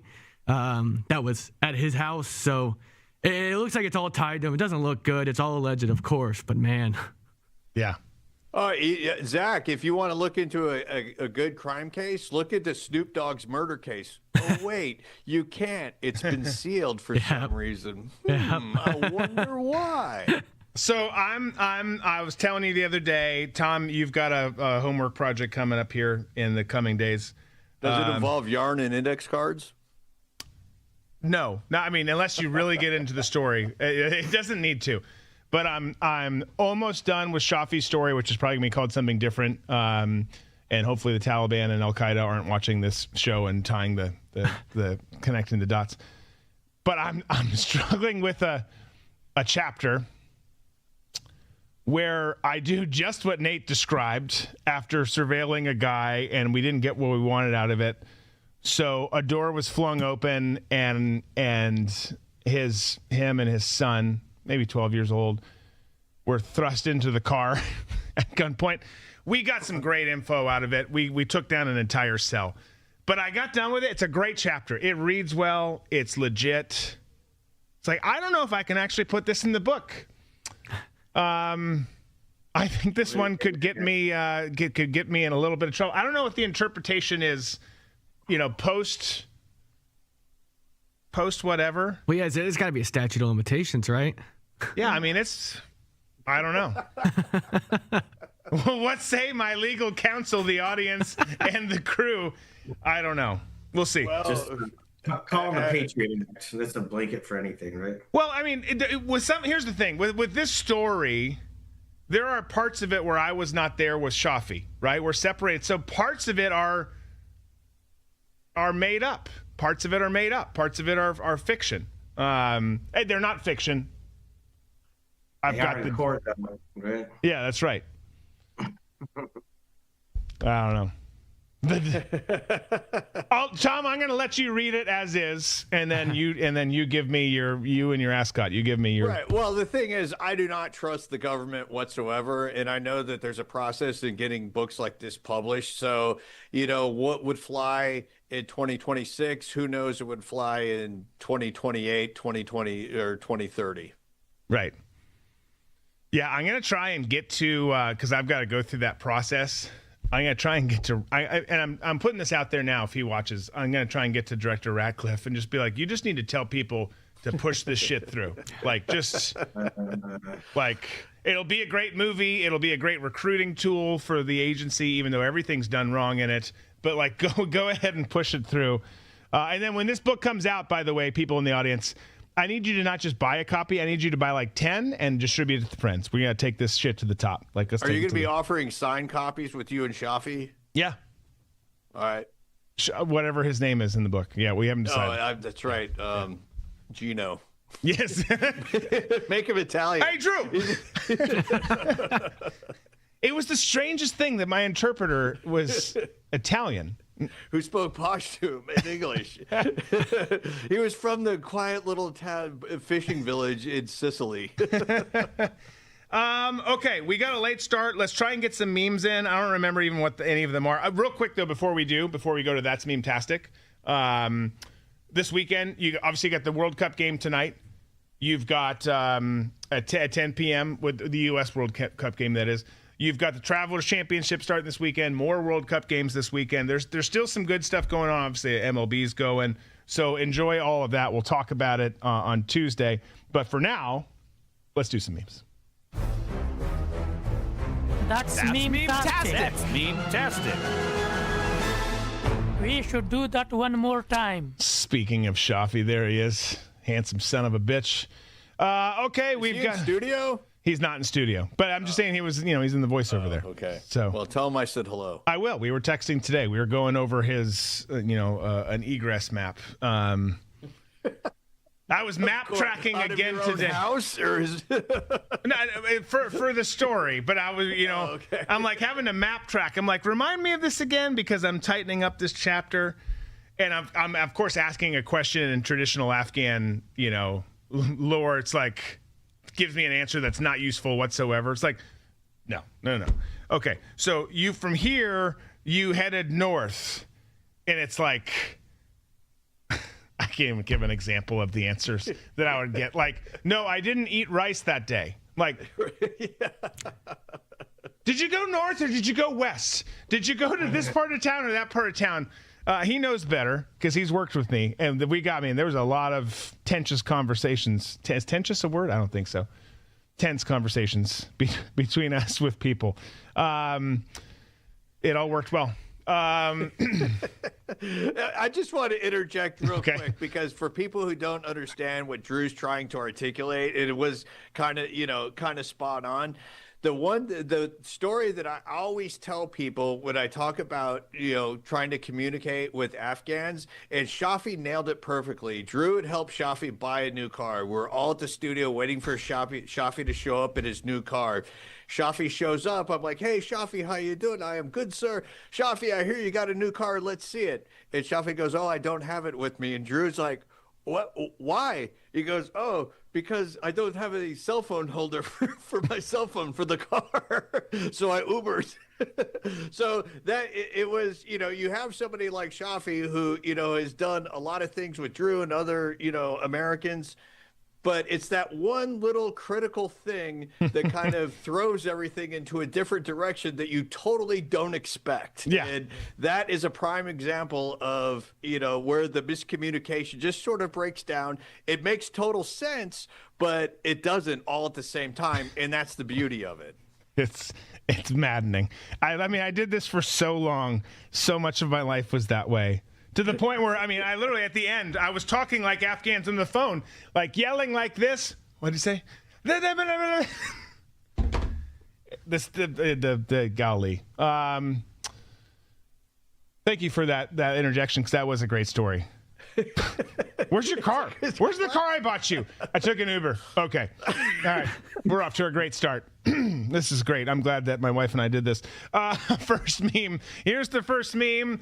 Obviously, there's people still complaining, bitching about the UFC fight at the White House. We've all talked about how it's badass. Don't care if you like President Trump. Don't care if you don't. I just don't care. It was badass. And it says if you weren't bitching about this when they had the big the big gay orgy at the White House under the previous administration, then please stop bitching about this happening at the White House, and it shows the UFC thing. Just stop bitching in general. Like, how about that? Like, there's a concept for you. Maybe just stop whining about everything. Karen and Chad and whatever the names are. I don't know anymore. But that thing was terrible. That was terrible. Remember, there's dudes about blew my knee out. There's dudes with freaking breasts out on the White House lawn. Like that, I think we can handle a UFC fight. Okay, we've got a feminist up top. Feminist, I use my mom's last name instead of my father's. Some dude in a bow tie responds below, you mean your grandfather's last name? Touche. It is a good point. There's a lot of people like, I'm not taking my husband's name. It's like, you dumb bitch. Like, that's your grandfather's name. Like, his grandfather died of dysentery on the Oregon Trail, and you're like, stop it. Like, that's just... that was pretty good. I thought it was pretty good. Tom, you'll definitely appreciate this. We got a young tot, blonde-haired, blue-eyed, I assume, drinking a Coors Banquet beer. Generation X, 1965 to 1980. The last generation before all the pussies were born. I see this one pop up quite a bit. It being a Gen Xer, as you are, Drew. There's a couple of things. I don't think tail end of some, just like real like tough guy and these kids, this generation doesn't know any better. It's the fact is we just didn't have the technology that they have now, and that forced us to be a lot more resourceful. It caused you to use the creative part of your mind. And so to me, it's not really the fault of the younger generations, because we were forced into being resourceful. Whereas I'm not saying that younger generations aren't resourceful, but they're not as resourceful. Resourcefulness comes from being able to grow up at a time where you had to problem solve on the fly. Yeah, I agree. I mean, there's just no way to compare the generations. Gen Z is doing better than the millennials, but like, you put either of them in the Gen X category or beyond, and like throw them into the day in the life of like, they'd be like, what? And by the way, you'd love it. Like, there's so much freedom in having to figure it out all on your own. Like, it's freaking amazing. It was so good. I have no idea how to describe this. I keep seeing these. Is fruit plural without an S, right? Fruits? Wow. I don't know. No one knows. Those ones on top look a couple more weeks, and those would be Nat Geo style. Right. I mean, alive looking in Liberia. Yeah, I don't know, but I keep seeing those everywhere. And those, I mean, that fruit, like, I mean, if you do you suck on the fruit? Like, what do you do with it? That's a weird. It's a weird fruit.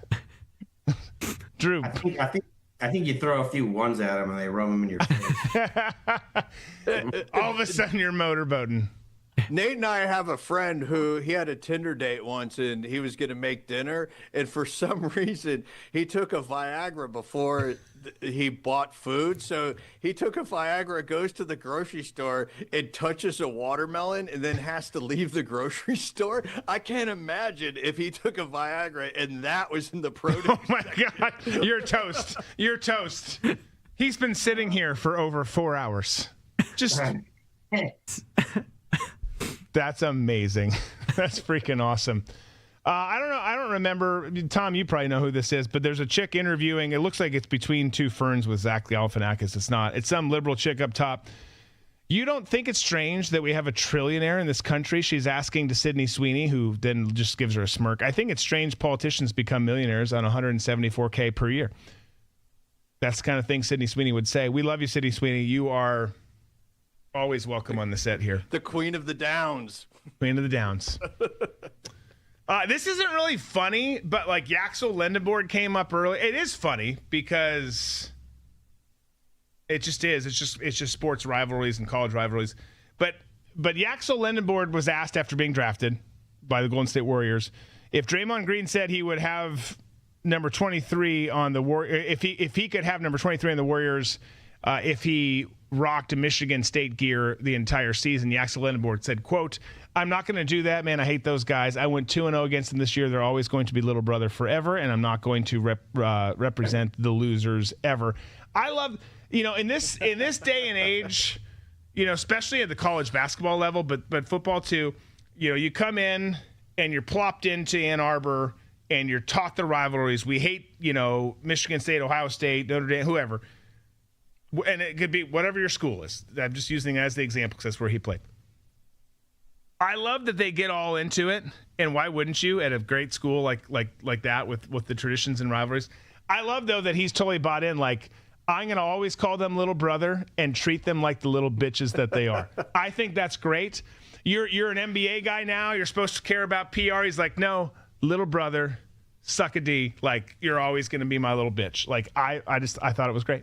I think it's great too to see a rivalry like that jump from the collegiate level to the pro level. I think it's fantastic. What I think is even more fantastic is Lendenborg's mom. I got to see her during draft night, and I have a weird obsession with really tall women, and she is one of the tallest women. Nate and I were in the office, and his draft pick came on, and Lisa Salters sat down with he and his mom, and his mom is massive, just a very, very tall woman. I think part of my obsession with tall women is the fact that I feel like they could scoop me up like a football and run away with me.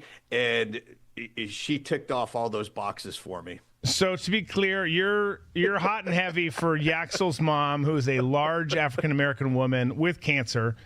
That's an interesting niche that you've got. I'm just saying she's a very attractive woman. And whenever you see, like, the parents, at draft night and this and that and everything, you can kind of see where, the lot of the athletes get their DNA from. And from her, I was like, Nate, look how large this woman is, because they didn't show her standing, but you could just tell by the size of her, even 100%. Though she was closer to camera, that she was just, Salters. Yeah, Salters looked like a Lilliputian, and Yaxel looked kind of small, even though she was closer to camera, but you could tell that, she's a tall woman. No, even in the chair, she was a sizable, in a nice way, ladies, a sizable woman. She's big. Speaking of sizes or amounts, I don't know how to transition to this. It's not that hard to understand, says one person. One beer, it shows 2 beers. A couple beers is 4, and a few beers is whatever that number is, a decent amount. I think that's an accurate description, though, too. Like, if someone asks, like, did you have a few beers? Like, I'm not actually thinking 3. No. And that remains true for, whatever you're having or consuming, too. Like, I've had a few drinks. Can you define a few? Well, I mean, do you want to do that? Like, do we really want to do this? A few means 9, all right? It means 9. Shut up. I say a few is, it's just more than 5. Just right. Whatever that number is, it's a few. Yeah, and it's if you could go between 5 and above, but under 12, it's like you're not going to have that feeling the next day of absolutely hating yourself and trying to think of a reason not to, to not stay in bed and perhaps get into the doldrums of wanting to reach over to that loaded revolver in the nightstand. Oh dear, that just got so dark. It's so dark. Let's just say don't consider a few more than a case, and then you're good. Like especially if it's beer. Beer's essentially LaCroix. If you want to put it that way, I guess, yeah, that's probably better. Okay, we've got some, obviously there's a lot of change going on in New York. Babylon Bee has projected new winners in the primary there. Al-Qaeda has won the New York primary. Good for them, I guess. I don't know. I mean, we started sharing info with the Taliban at the end of the war, so maybe we're on that side too. We were, actually, to be clear. I know that. They have their own airline now. Yes, they do. Just look to Syria, where the former leader of al-Nusra Front / Al-Qaeda is the president of a country that owns its own airline. I promise you it won't ever come back to bite us. There's no way that would happen. Okay, speaking of New York, did you guys see this before you put it up, Matthew? There's the parade, and there's, you got lots of interesting people there. We talked about the Tyler Kolek kid, who we didn't even know, who played 62 games for them the other day, gets stopped by the police, which was amazing. But then they showed this really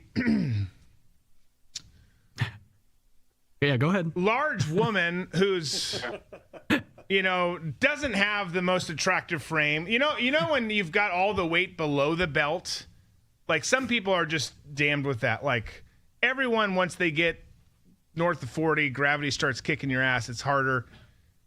But some people start with it below the belt, and I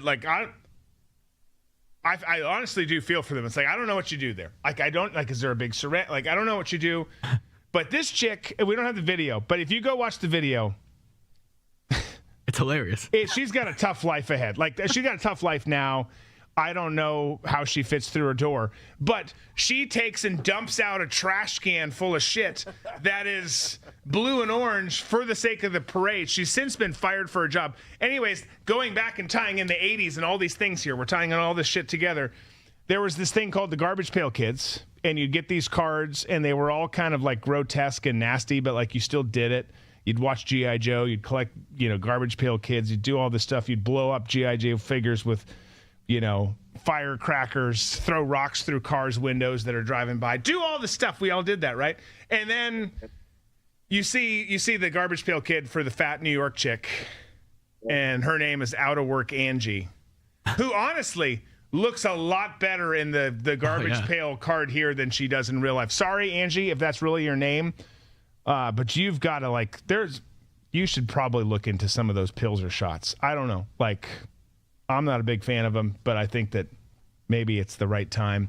That makes us mean. That makes me mean. The guys didn't say it. I did. Did you see the other lady from the parade that was like on top of the light pole? She was trying to get down, and the other girl tried to kick her away. And she ended up just pulling her off the light pole and just beating the crap out of her. Huh. The things that happen in New York. Yeah, she snatched her right off the light pole and dumped her on her butt, and then after she was done twerking. I forgot that part. Yeah, she whooped her up. That's what that was over. She wouldn't let her get off the light post, so she kicked her, and she just went crazy. Yeah, it was something like, she was like, the girl that was sitting on the post was like pushing the other girl's legs off, trying to get down. I think that we went, there's like a day that Tom's back in studio, we get Nate down here, we get some other people involved, or we don't, whatever. Like, we'll go over to Studio B and we'll put like a New York backdrop on it behind us, like a dumpster, like literally on fire, people rioting and doing stuff. And we'll have a twerking contest. Oh. It's a balls and banter twerking contest. And we'll just all be twerking in front of chaos. Episode 1 of the City Hicks. We'll all be stereotypes from New York City. Yes. Okay. Perfect. We've got this is like a graphic of the World Cup teams that are eliminated: Haiti, Turkey, Tunisia, Jordan, Panama. Also, the New York Jets eliminated in the group stage. Didn't even make it to the right sport or the right season. They're just out because they're terrible. Speaking of New York, also just tough to be a Jets fan. Like I don't know if it's worse to be a Jets fan or to be Angie, that large chick who just lost her job for dumping a thing and eating too many burritos. I don't know. It's tough. Let's skip. Smith's already in trouble. Did you see this? Yeah. We ran an article on Air It Out Bro. Like Geno Smith, not looking good. What? Let's see what the title we ran with on that. People just can't keep their shit together.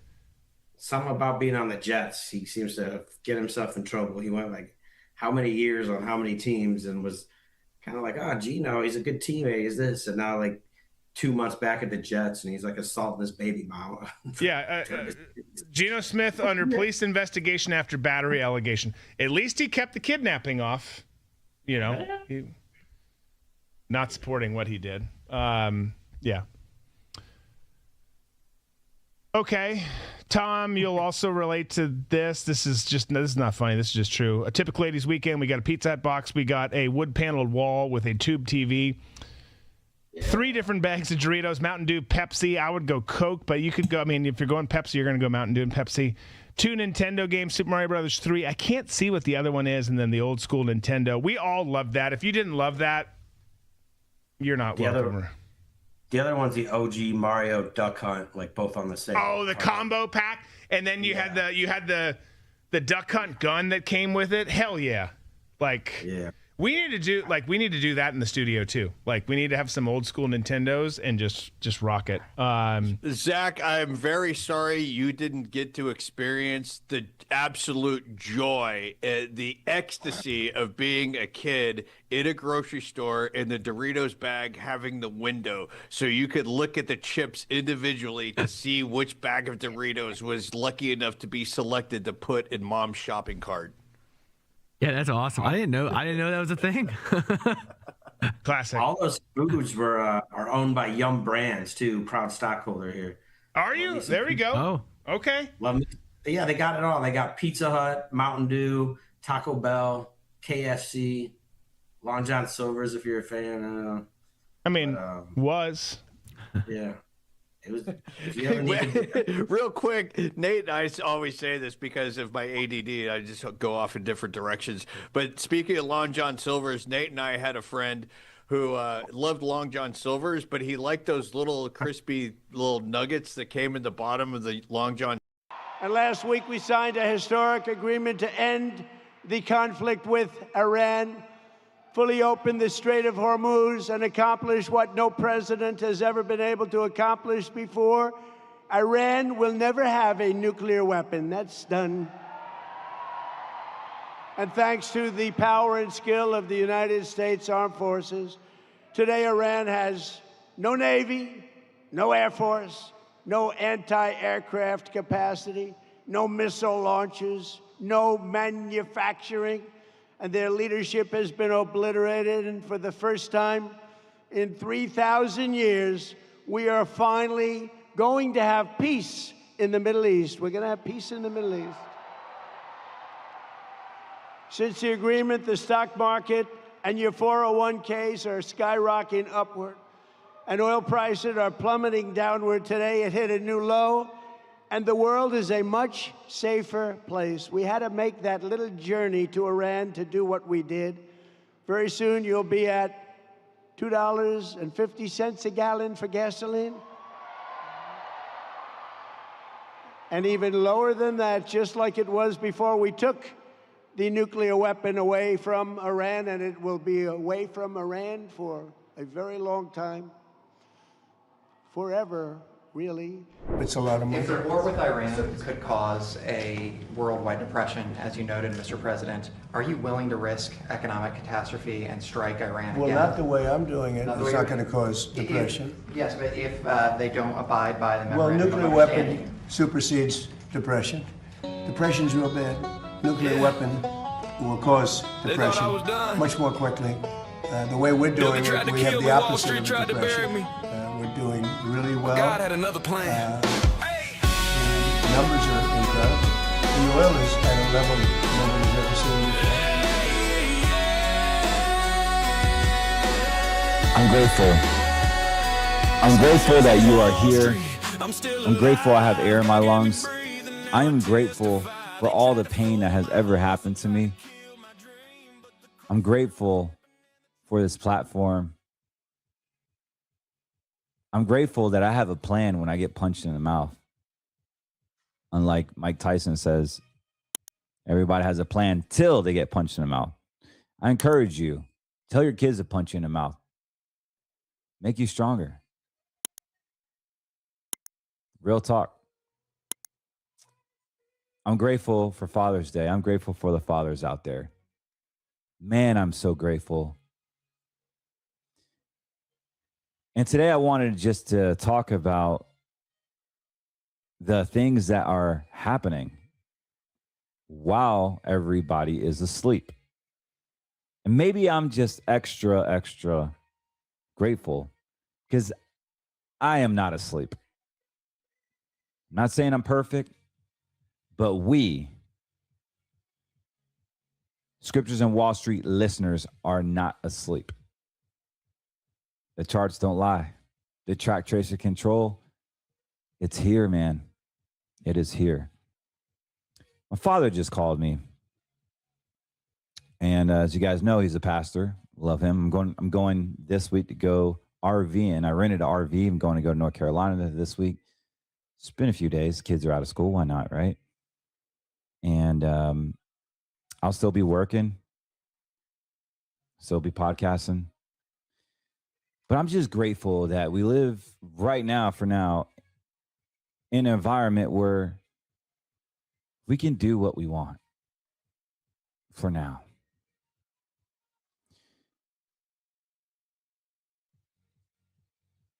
There's a scripture, Psalms 20. It says some believe in chariots, some in horses, but we trust in the Lord our God. You know, my dad called me and said, I'm going to be preaching and I want to bring up money, and people are wanting to answer what to do about inflation. And then I started thinking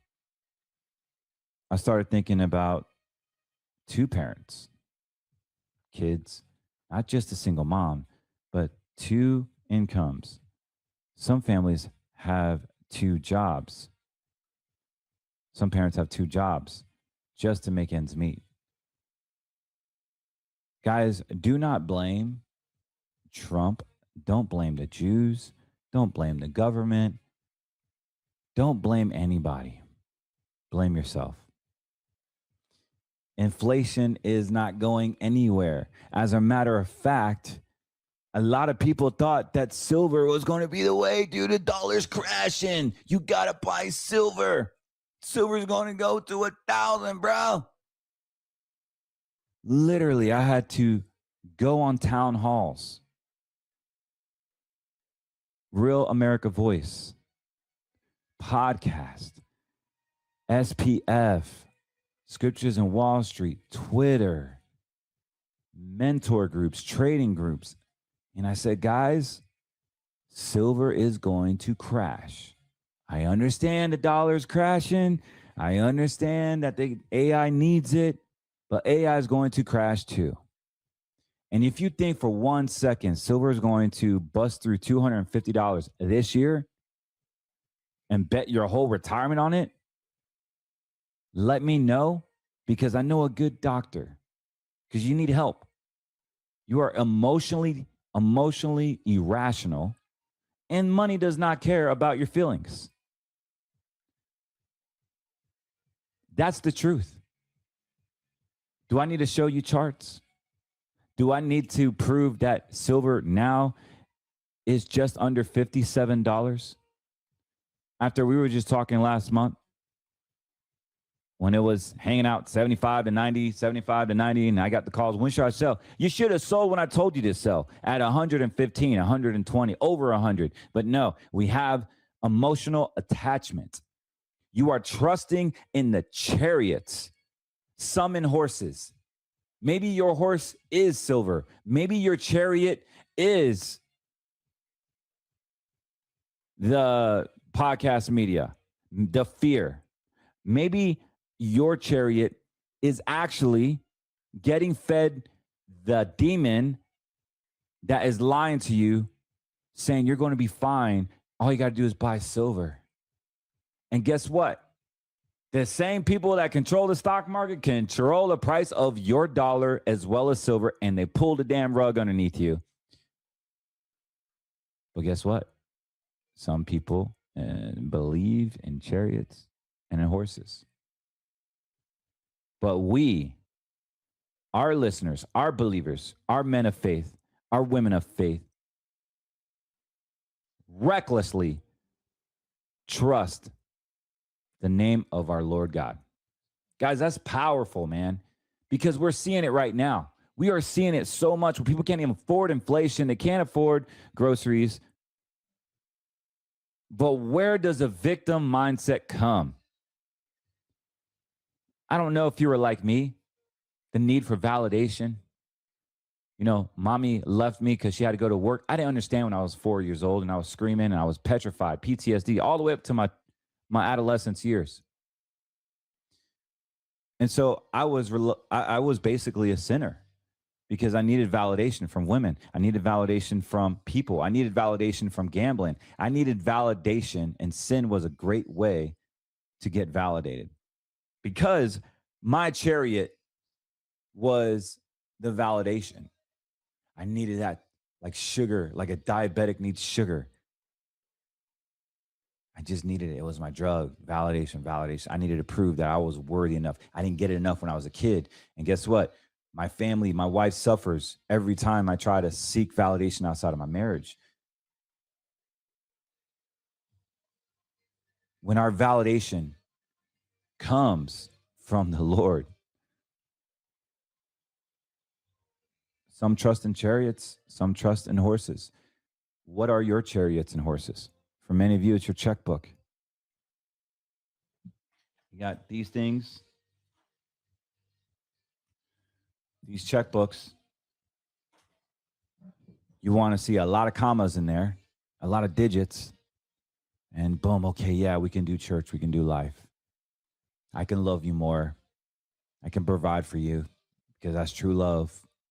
I can write a check for anything you want, baby, because I love you. That was my language. I thought love was performing. I thought love at one point was to make a lot of money and give it all to your family and get recognition. That's how you got validation. How wrong is that? Well, some of us still live that life. And let me tell you, it ain't going to last long. Because your validation should not come from your wife alone, or your spouse, or your mistress, or anyone. It should come from God. And when I read this verse, Psalms 20, some believe in chariots and horses. But the thing is that we all have chariots and horses we trust. Some of you is your green money account. Some of you is your yellow money account. And it's all good. It's all good. But when are we going to start trusting God? My dad called me and said, son, I'm going to be preaching Sunday, and I want to talk about finances and inflation, but I also want to give a solution. What say you about what's going on? And I said, Pops, I got to record. I talk about this all the time. And my dad has a heart of gold, man. Like, he really, truly wants to serve. And I got an email the other day saying I'm a fake Christian. I laugh. I love the hate mail. Like, it's so funny. You're calling me a fake Christian. But God says, before you judge someone else, judge your own heart. Look at the log in your eye. I'm not a perfect Christian. I'm a sinner. I've committed adultery. I've fornicated. I've literally have committed sin. I broke wedding vows.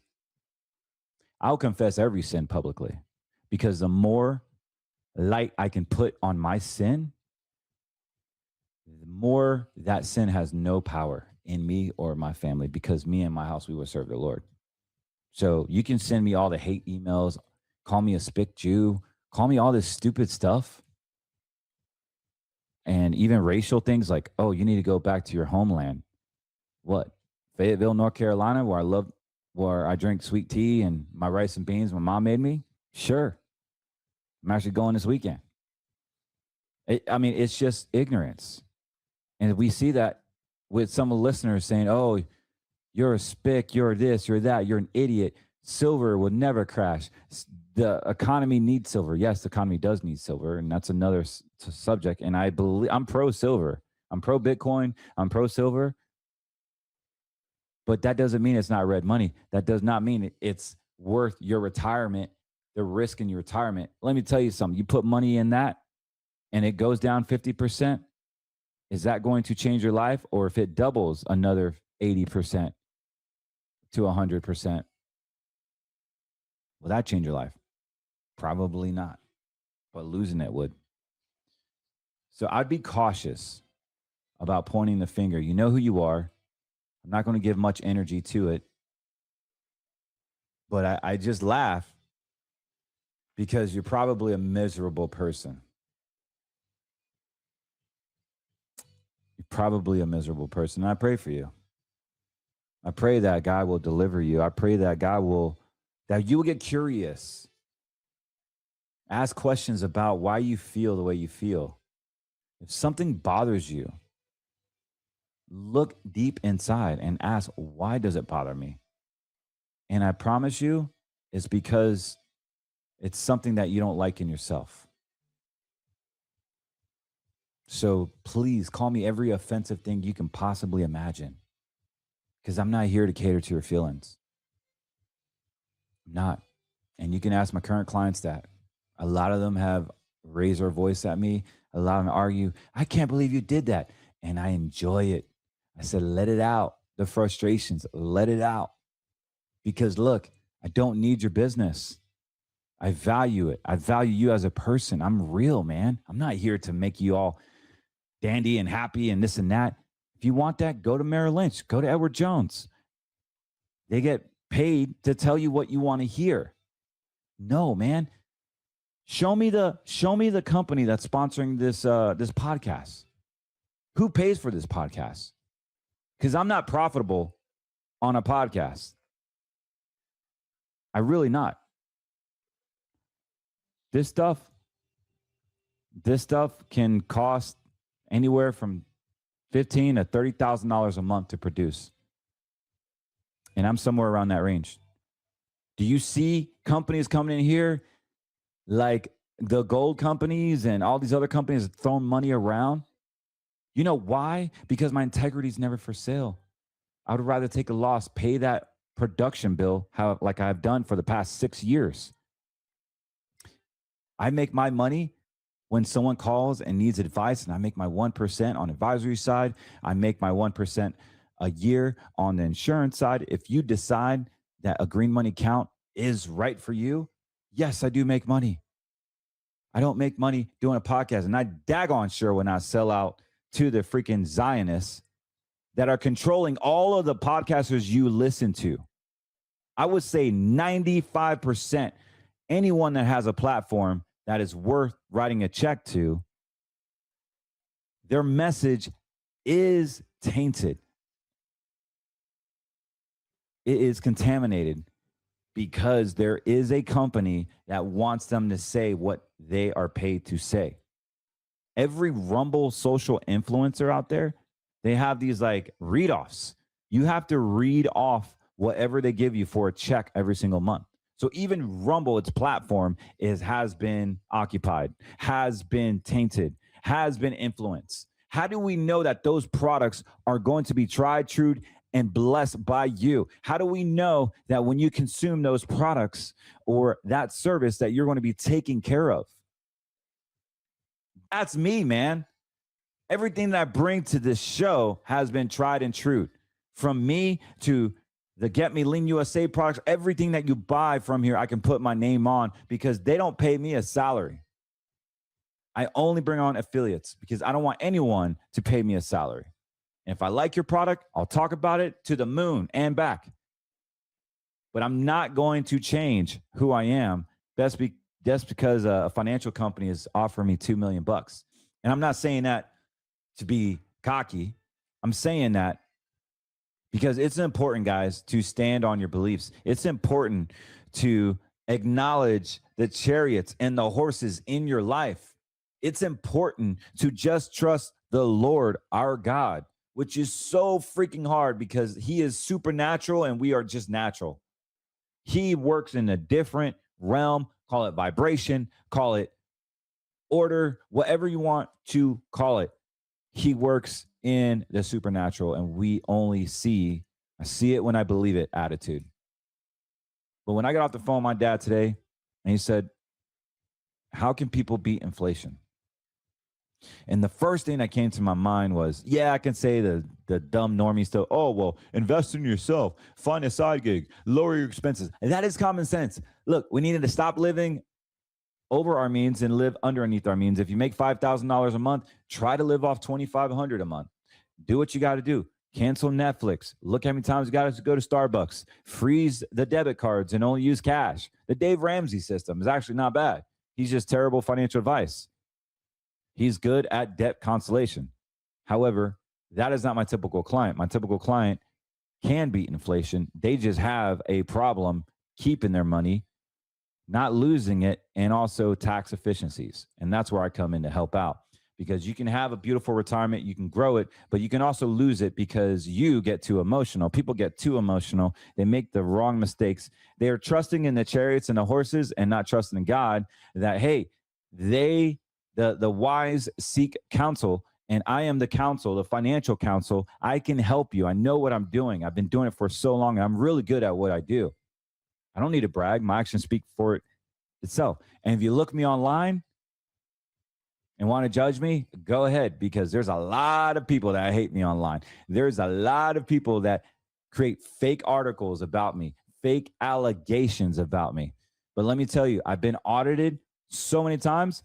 I've been in courts so many times. And tell me, how many times have I ever been arrested? How many fines have I paid to the SEC or the state of Florida? I'll give you a hint. Zero. Because we don't do anything to justify that. And everything online these days is bogus. It's because people have an agenda, and their agenda is to crush yours and lie and deceive, defame. This is the tactics of red money idiots. These are the tactics of the Zionists. These are the tactics that people that get paid to destroy a message. But if you trust in chariots and horses, that's the way you live. Oh, well, Carlos, you're not on the BBB. Oh, great. Yeah, because the BBB has regulation towards me. You know, the BBB wants $5,000 a year so they can say my name is a good name. You think I care about the BBB? Go call them and tell them I said go kick rocks. I don't care about them. I don't. They mean jack shizzle to me. Guys, it's time to start being real about what is really important. If you're worried about inflation, it's because you have your money wrong.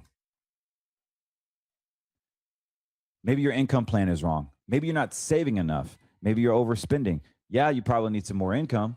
That doesn't necessarily mean you got to get a second job. That's the easiest way. But what things can you do from not just your 9 to 5, but your 5 to 9. What are some things that you can do to invest in human capitalization, making yourself smarter, better, wiser, and more efficient from your 5 to 9 schedule every day? When I was building my business, my book of business, I was 9 to 5 in it, and then I would basically start another business from 5 to 9. And then I realized, wait a second, I am making a little bit of income from my 5 to 9. But if I could take that part-time hours and invest it in my main business and my main job, I'd make more, I'd be happier more, and I would work less long term. Although I would work more the next 5 years. In 5 years, I never even worried about getting another second job. So I say that because people are trusting so much in the money in their checking account and not in God. And I know you're tired of me hearing that. And I want to show you some charts. I just basically want to sound alarm. Look, everybody's sleeping and the government's changing things like you wouldn't believe. They're doing stuff that is just detrimental to everyone right now.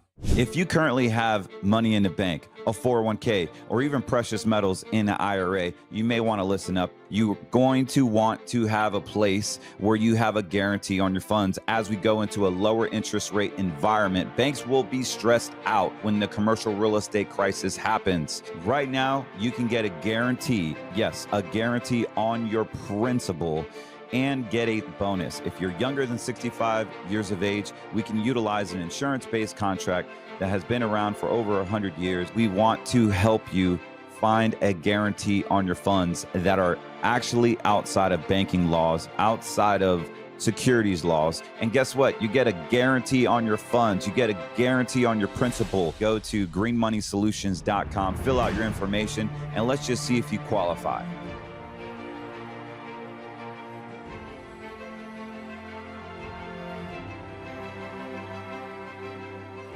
You know, how do we beat inflation, Carlos? You know, we may not control Washington, right? We may not control the Fed Reserve. We may not even control the news, but you can control your household. You definitely control your household. And what I encourage you to think is that you got to live below your means. Eliminate any high interest debt. Diversify,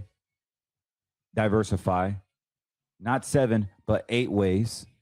And more importantly, you got to start investing in long-term terms rather than emotionally reacting to headlines. Learn skills that increase your human capital. Spend more time with your family rather than living in fear. We know that inflation is going to steal your purchasing power, but wisdom protects it. Spending more time with your family, spending more time with God is the greatest investment. People ask me, what's the best investment of all time? Gold, silver, real estate, stocks, bonds, crypto. You know, markets rise and markets go down. Basically, currencies will strengthen and some will weaken. We see that right now with the dollar. But God remains forever. And I know you don't want to hear that because I go back to my Psalms 20 again, that some trust in chariots and some trust in horses, but we trust in the name of God. Not Washington, not Wall Street, not your Chase checking account, not the Federal Reserves, but Christ alone. The headlines are going to continue like you wouldn't believe. And as a matter of fact, let's see what they're saying now, because I laugh because it's so obvious that they have a program that they want to portray. They have a program that they have to do. We have this AI boom that is happening, and now we're starting to see it turn around a little bit. Micron soars after earnings beat. Blowout earnings. AI's brutal toll on the job market is on the way. Trump abruptly halts housing affordability legislation. Here's how foreign baseball A-Rod is investing. Who cares about A-Rod? Stocks close mixed as bruising week for tech drags on. Fed stress shows big banks can withstand severe recession. Oh, let's click on that one. Fed stress test shows the biggest U.S. banks are strong enough to withstand a severe recession. So let's go ahead with the panic. Oh, yeah, recession's coming, guys. Recession's coming. What does this mean? Oh, man, I read this. The bros told me that, dude, the recession is coming. I read it on Yahoo.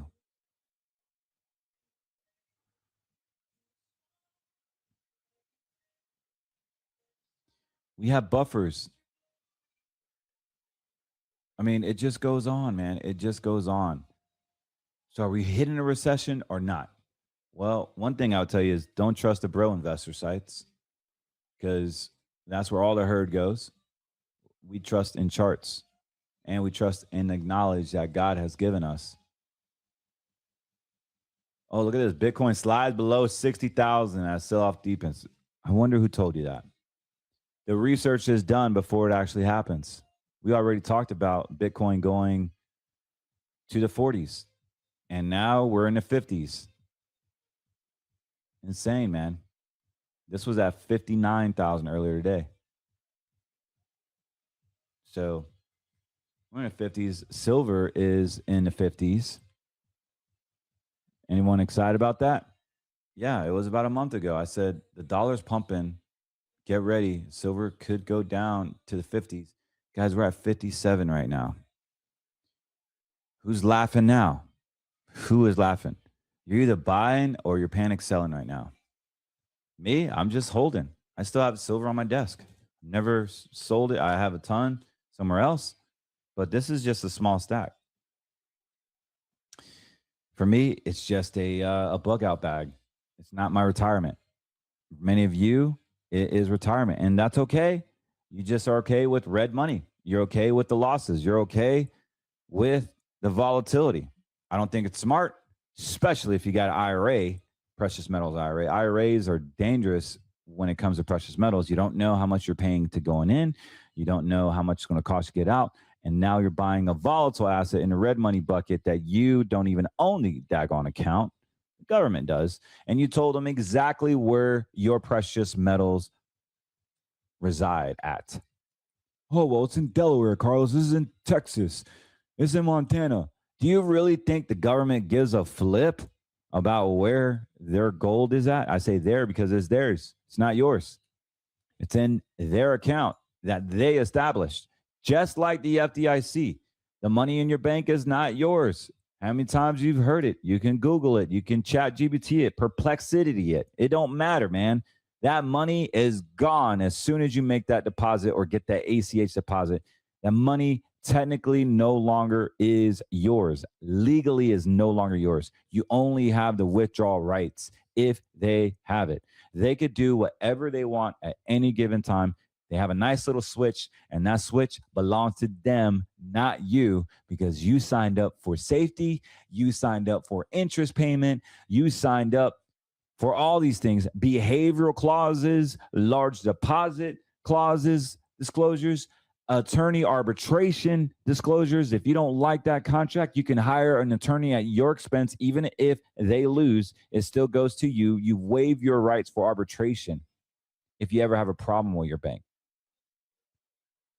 This is a normal account agreement. And it doesn't matter if it's a credit union. I used to say, yeah, credit unions are more likely to not go under because of the stress. It's just as bad. The contracts are just as bad. The NCUA looks a lot better on paper, but it's the same track, trace, control. They are now affiliated with FedNow programs. So congratulations, guys. These are all your up-to-date FedNow banks. Abbey Credit Union, American National Bank of Texas, Apple Bank. Wow. I'm going to just name not all of them, but some popular ones. Bluestone Federal Credit Union. A lot of Coastal Federal Credit Union, which is my hometown in North Carolina. Dang. Didn't know that. Farmers and Merchants Bank. First Bank and Trust Company. First Citizens Bank, another bank that went, did they go belly up? They were almost insolvency. I have to look that up, but that's from my hometown, North Carolina. First National Bank, you guys know who that was. First Security Bank. Florida Capital Bank, First State Bank, Logix Federal Credit Union, another credit union, Michigan One Community Credit Union, Northfield Savings Bank, Ocean First Bank, People's Bank, Osgood Bank, Old Fort Banking Company. Sounds like Old Fart Banking Company. Ocean's First Bank, Northfield Savings Bank. I mean, the list goes on. Suncoast Credit Union here in Tampa, TBA Education Credit Union, TEG Federal Credit Union, Third Coast Bank, Tinker Federal Credit Union, Trail West Bank, Transportation Alliance, Union State, Bass Bank, Westeria Credit Union, and Wings Financial Credit Union. Guys, this is insane, man. These are a lot of banks have automatically, officially rose their hand and said, you know, Mr. Government, we, Plains Capital Bank in Dallas, Texas, would be honored to be on your Fed funds list. Whatever you need, Mr. Government. We voluntarily want to be in the Fed Now program. Guys, what this basically means is that they're instructed to keep an active list of transactions to participate in the track, trace, control agenda. So if you buy peptides that are non-FDA approved and they don't like it, they shut you down. They debank you. Okay?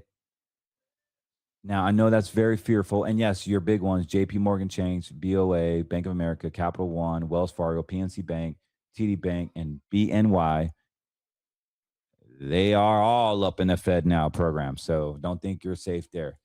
Now, we're not here to fear. I'm not here to fearmonger. I'm just here to tell you the truth.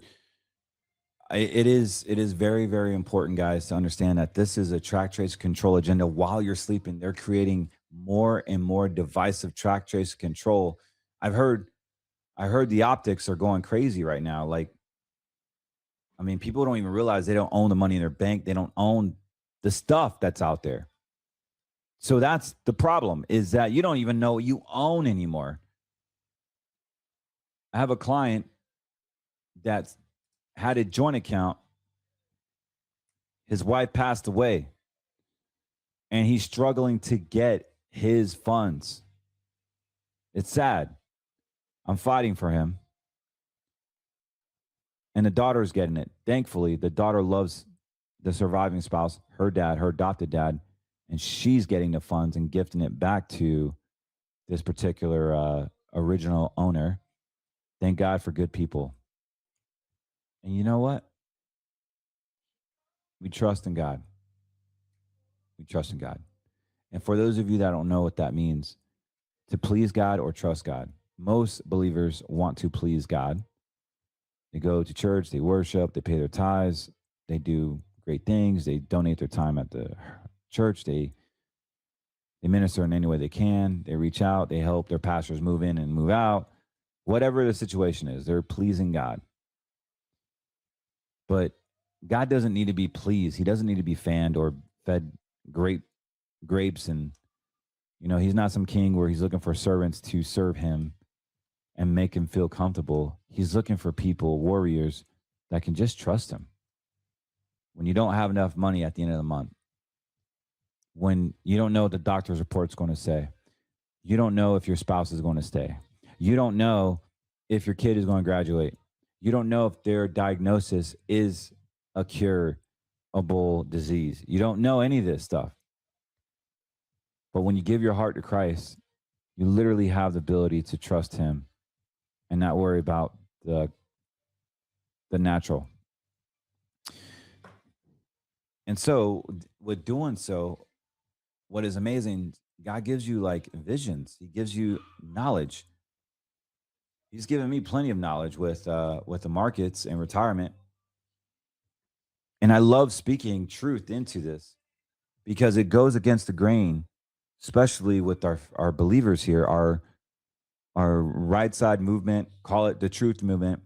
They thought for so long over here, back in 23 and 25, that we had to buy silver in order to survive this collapse, this financial reset. Guys, the financial reset is the track, trace, control. The financial reset is everything that goes down, even your precious metals. So what do? Well, you have different buckets. And at the end of the day, your precious metals is sucking right now because it's red money. It will come back up. I just don't think you have enough time for it to come back up and pay the fee. It's a lot of junk you got to go through. But this is a daily chart, guys. We could see this is not stopping anytime soon. There's a lot of momentum here. And if I had to guess, we could be at 49 in another 2 or 3 more weeks. This momentum is crazy. It's a freight train, like a crazy crash. And this is what they want to do while you're sleeping. Silver, extremely powerful. It's got a financial component as well as an AI component. Larry Fink said it himself that, and this is why AI has been taking a dip. And let's look at NVIDIA. NVIDIA is the godfather of all AI. Look at this drop on NVIDIA. We're under 200 right now. And NVIDIA was over 235 just in May. They know they don't have enough AI to build this thing out. And it's dropping. It's dropping like crazy, which is carrying the whole stock market. Let's look at the NASDAQ. You see, I got red traffic lights on my short term, midterm, and long term. The NASDAQ is dropping like crazy. Don't pay attention to my right sidebar here. But yes, this is the NASDAQ. We're starting to see a meltdown. And the momentum's going down because they're losing faith in the supply of AI. Like there's not enough data centers. There's not enough silver to build the AI. And so they're creating another asset class within its own. It's called computing. Larry Fink said computing will be a whole new asset class, and quantum computing particularly. So we've had $3 trillion in losses because people have panic sold. Again, we go to the VIX, and we love the VIX here on Scriptures on Wall Street because it tells us the truth of how fearful you are. And look, I'm starting to get some green lights on my traffic lights. This is on a daily. This is the volatility index, guys. So fear and greed is pumping back up. Look at this thing. I'm going to spread it out even more. Look at this pop we've had. It went to 20, what was it? 20 all and was shot down all the way back to lower than 18 or 18 and a half. I'm sorry.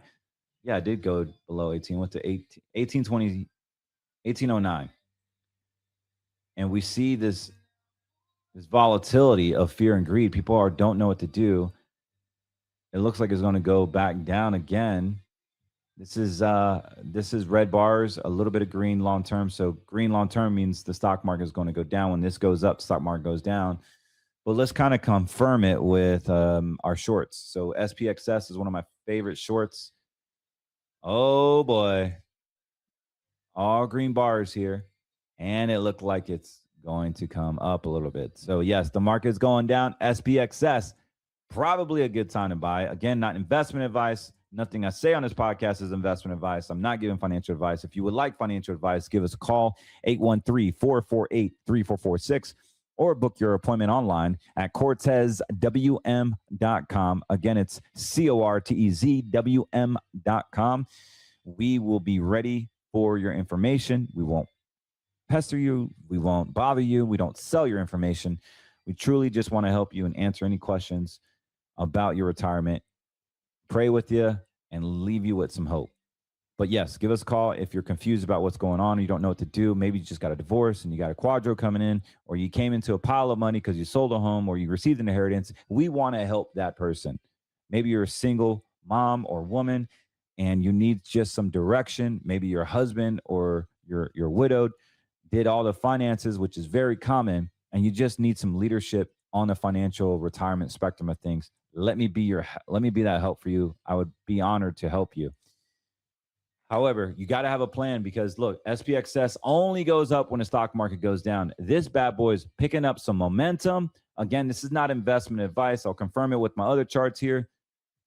And you see this little blue bar here? That shows a reversal happening, meaning that there's a turnover happening and the market is going down. We are not just listening to the bro investors. We are literally looking at the charts. And this is as of today, June 24th of 2026. I'm saying this. The market's going down.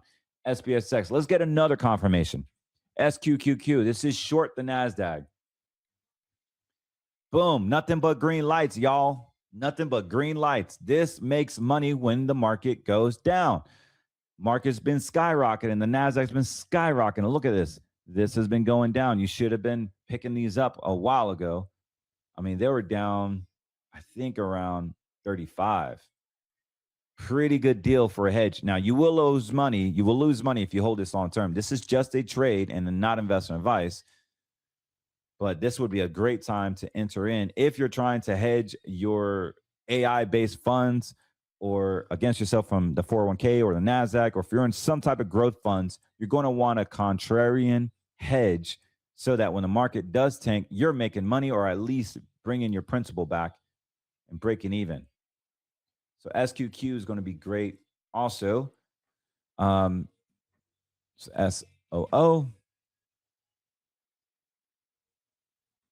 I just want to look at a dollar. Actually, I want to look at a dollar, not SOO.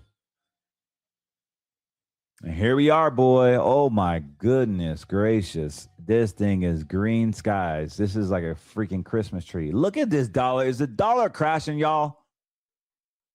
Y'all see a dollar that's crashing? How many times you heard people say the dollar is crashing? You know what I say to those people? Show me the charts. Show me where it's crashing. Well, I just know it because Biden died, Biden this, Biden that. Show me the charts. Well, I just know because the spirit told me, I felt in my gut the dollar's crashing. Okay, show me where the dollar's crashing. I just know it. I just know it. Okay. And let me guess. All your money's in silver, right? Well, yeah, because we're not going to have a dollar anymore. Okay. Have a good day. I can't help that person because they've listened to the podcasters. They listen to people that want to feed them what they want to hear.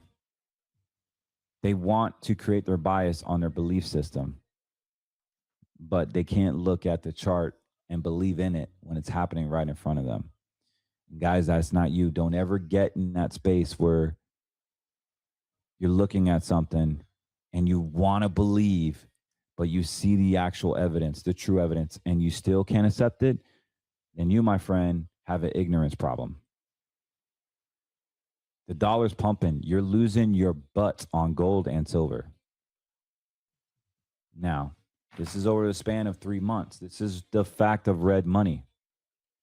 Let's look over the span of the past few years. Let's just talk about it. So yeah, the dollar has corrected itself. In 2025, it slammed crazy low to 101 and 96 parity, right? To 96. So your dollar was worth 101 and now it's only worth 96. Versus right now it's back to 101. Does this look like a crash to you? It had a correction. I'm still trying to find the crash. Where did the dollar crash, guys? Where did we start believing that lie? Then you're getting scanned by GoCo and paying 30% commission to a New Yorker that's a slick you know what. And then he screwed you on 30% on the back end. Don't fall victim to that. There were some clients that actually paid a surrender on their safe money, on their green money, and bought gold and silver, got screwed over, paid 30%, paid the insurance company a surrender to get out, and lost money to these predatory gold companies, putting them in red money, and now they're losing even more money. A lot of them have lost so much money. All they had to do was just stay in their green money accounts, and they would have been up tremendously and never lost anything.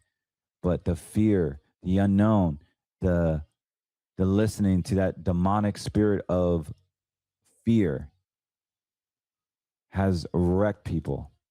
Don't let that be you. Please, my heart goes out to you. I beg you just to give us a call. Let us know what you're trying to do, just to make sure you get a second opinion. That's it. I don't care if you do business with us or not. I just don't want you to lose money. I don't want you to get hurt. It's terrible when I can share my experience and share what I've seen myself personally or what clients have been through. And this message is not for everybody, and I get it. But look, the dollar's pumping.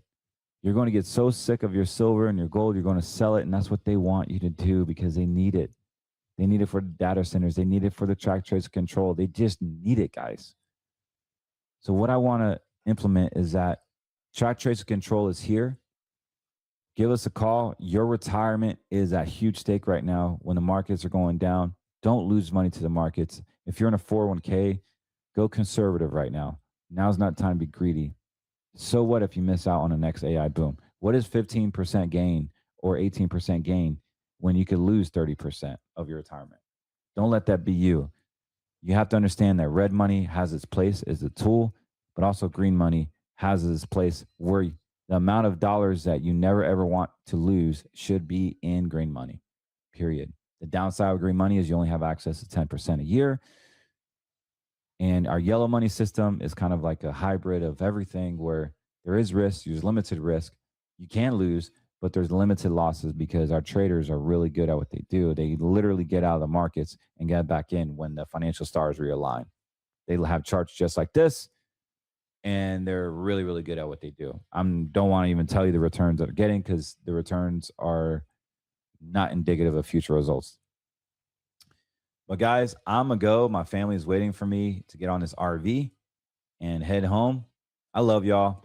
Hey, if you haven't had a chance, please subscribe to our Rumble channel, YouTube, Apple Podcasts, as well as Spotify. All you got to do is just search Scriptures and Wall Street, and you'll see my mug on that thumbnail. Click and subscribe. I appreciate it. Also, if you want to help our sponsors out, you can go to getmeleanusa.com.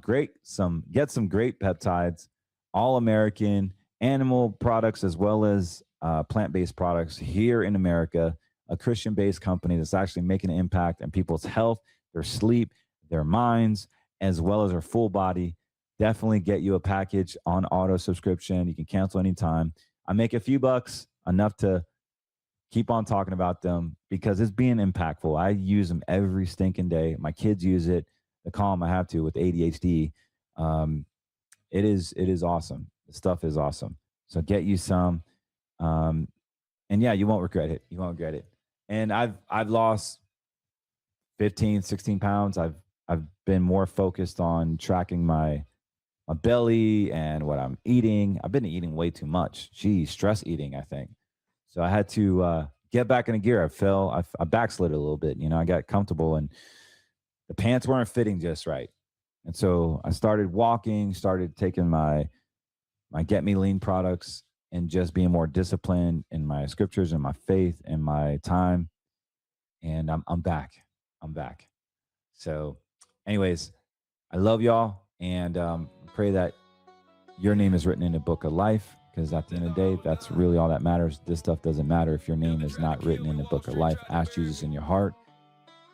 Become a believer. And life is not going to be a fairy tale. It will get harder. But what it does, like James says, it creates perseverance. And perseverance is an amazing thing. It's painful, but there is no advancement in life without pain. Well, God bless you guys, and I will see you soon. Don't forget at CortezWM.com to book your appointment.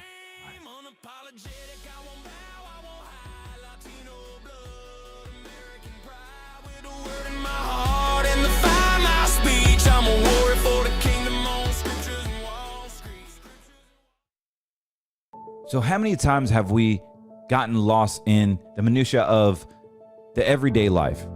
We've gotten fat, we've gotten lazy, we've gotten complacent, not just in our faith, but also our fitness, maybe our finances, maybe our marriage, maybe our family. But we've gotten complacent. And we constantly need to continue to grow. And one of the things I was weak at was in my fitness. As a former athlete, I thought I had it all. My ego got in the way. I'm like, I'll do it later. I'll do it later. Up until now, I have been able to focus on my fitness. For those of you who've been following me for 3 or 4 years, you understand that I've gained a lot of weight. I've used the excuse of having 4 kids, a marriage, a business, helping out at church, all these excuses. And I keep putting myself in the back burner. This is deadly. And what I love about this company, what I love about taking ownership, is that GetMeLeanUSA.com has the ability to introduce natural, groundbreaking peptides. What your body demands, what your body needs to release those fat stored cells, to build muscle, to gain your physical being back to where it's naturally supposed to be. We're not talking about big pharma saying we're going to come out with the weight loss drug. We're not talking about losing muscle. We're talking about gaining muscle, gaining your physique back, controlling your appetite, giving you the edge that you need to help you get your body back in check the way God intended it to be, by using his resources with America First products, with America First company that aligns and believes in what you believe in. Introducing GetMeLeanUSA.com. Get in.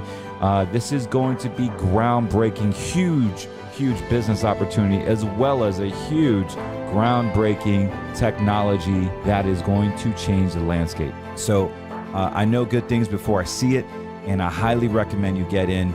All you got to do is click the link below and get you some fit, get you some lean, and get fit and get lean. This is not going to do everything. Of course, diet and exercise, you continue your walking, continue your protein intake, but man, does it make it a whole lot easier to get in shape. Look at me, I've lost 60 pounds, but this is actually fundamentally a great recipe to get back in shape. And I can personally attest to the amazing effects of this product. So go to GetMeLeanUSA.com. You won't regret it. You can cancel anytime. They're affordable and yet they're effective. And you are supporting our show. You're supporting yourself. You're supporting a mission. There is an affiliate program attached to it if you would want to share it with your friends and family. There's a whole nother opportunity there. But more importantly, let's get your fitness back in check. God bless you. Carlos Cortez here, signing out. Colonel Rob Maness has a lifelong record of providing dedicated service to this nation. Having worked his way up from the enlisted ranks to full colonel, he served our country for more than 32 years. He has served as a bomber squadron commander, bomb disposal technician, Joint Chiefs of Staff operations officer, assisted the national security team with the campaign plan for the global war on terrorism. He authored the first theater nuclear war plan and served as the vice commander of America's largest airborne intelligence wing. Colonel Rob Maness is a true American hero.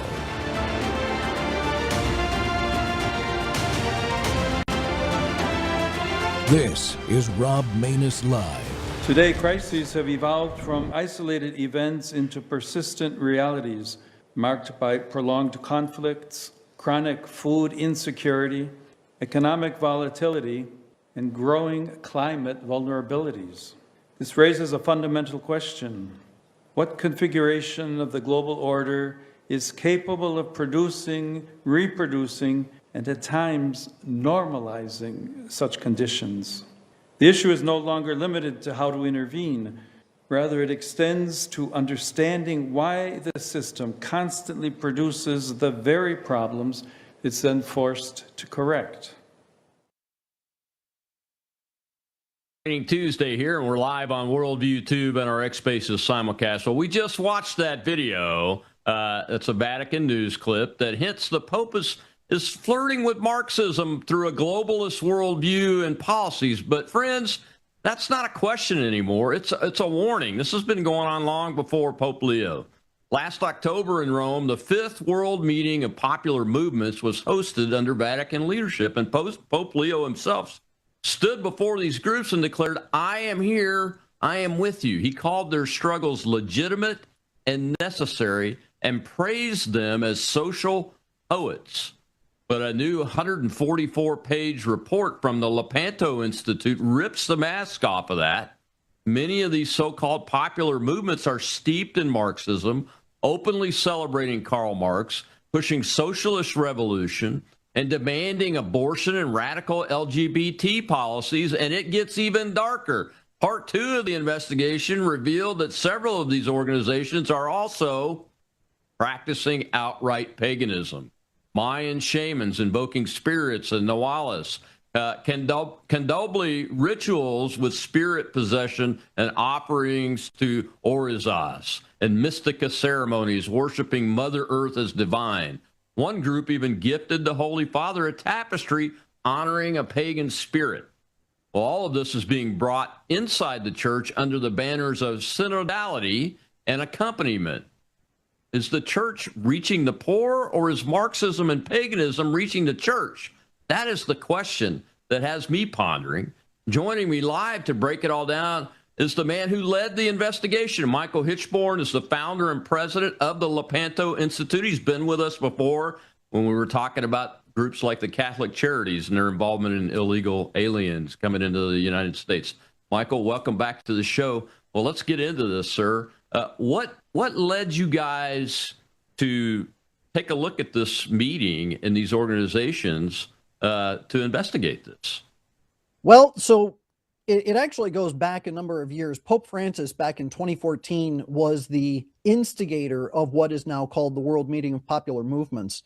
I did a report on his participation in this back in, I think it was 2021, where Pope Francis called them a veritable invisible army and encouraged them to continue doing what they do. And the whole purpose of the meeting was to gather up all of these Marxist organizations for greater collaboration between them and the Catholic Church. So I'd done this investigation before, but when I first heard that there was going to be a meeting again in October of last year, I dog-eared the page, and I said, okay, I need to pay attention to this. Well, several things happened around that time period, and I got sidetracked, and I wound up looking into other things. And so earlier this year, I said, you know what, I really ought to go back and take a look at this. So I went back to take a look at the organizations that were involved, and it was far worse than what I had initially thought when I looked into them back in 2021. It was horrific, the kinds of organizations that were participating in this. We're talking about actual communist organizations, the type that march through the streets with hammer and sickle flags, the type that celebrates Karl Marx like a Catholic saint, the type that does family read-alouds of the Communist Manifesto. These are the organizations that were invited to the Vatican and to participate in this World Meeting of Popular Movements. So that was really what kind of got me started, what made me look into this. And there's so much to cover, but it's just... Let me, before we dive deep into specific organizations, which I want to do for a few of them at least, let me ask you this. You know, Jesus commissioned all of us to spread the good news, teach the gospel. The Pope Francis and his crowd, these cardinals and archbishops, and the bureaucracy priests at the Vatican, are they using that as a guise to bring this stuff in, or are they selling it as, hey, this is us just reaching out to sinners to spread the gospel? That's a good question, because it gets to a question of motive. We know for a fact, going all the way back to the 1930s, that there was a communist plan to infiltrate seminaries and to elevate priests, bishops, and even cardinals who were radical communist agitators. We know for a fact. Back in the 1930s, Joseph Stalin implemented a program called the Comintern, and then a sub-agency of that called the Desinform was the program where they brought in a bunch of radicals and disenfranchised priests and said, okay, we want to turn you into actual Catholic priests that'll go and get, you'll have a good reputation. But then at some point, you're going to be able to be in a position to start peppering the church with Marxist ideologies. We also know for a fact that back in the 1960s, because Jan Pacepa, who was a KGB agent back in he was actually the highest ranking KGB defector to the United States, he revealed that liberation theology was an invention of the KGB, and that they trained Jesuit seminarians in Romania to go into South America for the purpose of spreading liberation theology. So this Marxist ideology shrouded in Catholic teaching. That is the foundation for which we find these agencies and this push for Marxism within the church. Some of the people doing it are true believers. They think, oh, well, we're just helping the poor. And then others are actual dyed-in-the-wool Marxists who are committed to spreading Marxism in the Catholic Church. Yeah, you'll see, the audience will see also that I use several clips from the Pope himself, Pope Leo, the current Pope himself. And I'm not like accusing him, but when you listen to the words, I hear liberation theology concepts and critical theory, globalism based on socialism, not capitalism. That's what I hear when I hear it, and it's very camouflaged and nuanced, but it's there if you know what you're listening. One of the other questions I wanted to ask you is, you mentioned in the report, at least in the article about the report, about this program of bringing in these outside community groups, and that initially it was just to make contact with them, stay in touch with them, but now it's to make them part of the Catholic community. Right. So what we found, and this actually came out in some of the preparatory interviews for the Fifth World Meeting of Popular Movements, what they admitted is that this was the first time that each of these communist groups were accompanied by local representatives of the Catholic Church. And the whole idea was to kind of bring them together so that they would walk together, they would collaborate later on, they would become more integrated as the process worked forward. And I'll give you an example. During his press conference, just 6 days before the beginning of the 2025 World Meeting of Popular Movements, Don Matteo Ferrari, he's a Catholic priest, he's the coordinator for the World Meeting of Popular Movements. He said this: for the first time, popular movements will come to meet the Holy Father, accompanied by the local churches. In his prepared remarks that he submitted as a written statement for the press conference at the Vatican, he said this: the delegations of representatives of popular movements from around the world who will come to meet to the new meeting will be accompanied by delegations from local churches with official mandates. Thus, together, they will also present themselves at the audience with Pope Leo XIV. This is a sign of the synodal church that builds bridges and of the missionary church that reaches out to the peripheries. So the bottom line is what they're doing is they're saying, okay, we want you communists to come to the Vatican, have your meeting, you'll have your discussions, but we also want local church representatives to be there with you so that they can get to know what you're all about, and they can get to know how you represent the poor and how you're fighting for the poor, and how the local churches can better help you to, go out and get more radicals to be involved with what you're trying to accomplish. Now, here's the danger. It's not just the planting of Marxist seeds within the Catholic Church. Right. That's a huge problem, but it's not just that, because down in South America and around the world, one of the big things that you have is interfaith dialogue. So the Catholic Church is reaching out to Protestant churches. They're reaching out to all sorts of different other faith communities, and they're having these collaborations, and they're saying, oh, well, we can collaborate together for the common good and for the good of humanity, and we'll work on these projects together.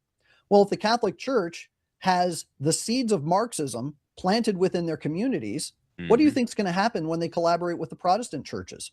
And what do you think is going to happen to the civil authorities when finally those seeds blossom into full bloom Marxist revolution? Well, you're going to turn the whole thing upside down, and you're going to have a Marxist revolution on your hands, and it's going to be done at the instigation of the local church communities because of these meetings. Yeah, and I would posit that it's already happening. I was in Rhode Island just a few weeks ago, and during this month of June, I passed a Methodist church whose sign was covered up with the transgender rainbow flag. Yeah, and that is, that's beyond Christ, the example of Christ sitting down with prostitutes and thieves. I get all that. I understand that. But to overlay their ideology through that symbol into the actual church itself, I think is direct evidence that this is actually happening. Well, of course, because what we're seeing, when Christ was sitting down with prostitutes and tax collectors and thieves and that kind of thing, it was always with the purpose of repentance and conversion. So it starts with repentance. You're a sinner, stop doing the sin. Right. And then convert, come follow me. So you have this repeated pattern coming from our Lord, but that's not what these faith communities are doing. With these other churches, and this includes many Catholic churches now too, they say, oh no, come as you are. We don't care. You can do all these terrible things. You can be an abortionist and come into the church, and that's just fine. But, maybe we'll talk about the moral things a little bit later, but, just come. No, you don't do that. In fact, St. Paul made it very clear that you repent of your sin first, and then you come in. He also even said, do not be deceived. Neither thieves, nor sorcerers, nor homosexuals, nor adulterers. And he goes on this list. Says, none of these will enter into the kingdom of heaven. And then he says, so such some of you were. And that emphasis has to be on the word were, as in no longer. You are not those things anymore. But when you get these signs that say all are welcome, they're going directly against St. Paul. Yeah, they sure are. And he really, he really put God's message down into writing that is large parts of the Bible, of the Holy Bible that we study and follow today. Well, we got to take a break, Michael. When we come back, I want to continue this conversation and dive into some of these Marxist organizations. And we'll see another clip from Pope Leo. This time he's talking about food insecurity and encouraging global governments to take action. But that's really who causes the problem in the first place, in my opinion. We'll be right back with Michael Hitchborn.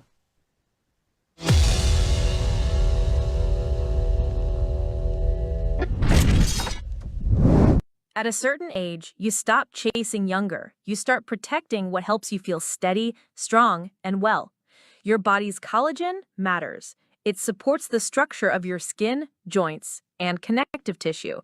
But as the years go by, your body needs more support from the inside. That's where Bella Grace Elixir comes in. Bella Grace Elixir combines Verisol collagen, the world's most clinically proven collagen, with Asteryl astaxanthin and cat's claw in a proprietary blend designed to help support the processes that reconstruct collagen, while also offering antioxidant and anti-inflammatory effects. And this isn't just for women. It's for men and women who want to age with more confidence, more care, and a daily wellness routine that supports the body from within. One simple elixir, thoughtfully formulated for whole body wellness.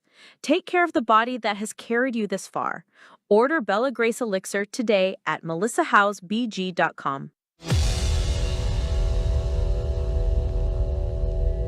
What do you feel about 318 million people experiencing acute hunger every day? We need to act, but without prayer, we will remain powerless. This May, I invite you to join me in prayer that we may seriously commit to avoiding food waste and to ensuring that everyone has access to quality food every day. Join our prayer through online audio or video today.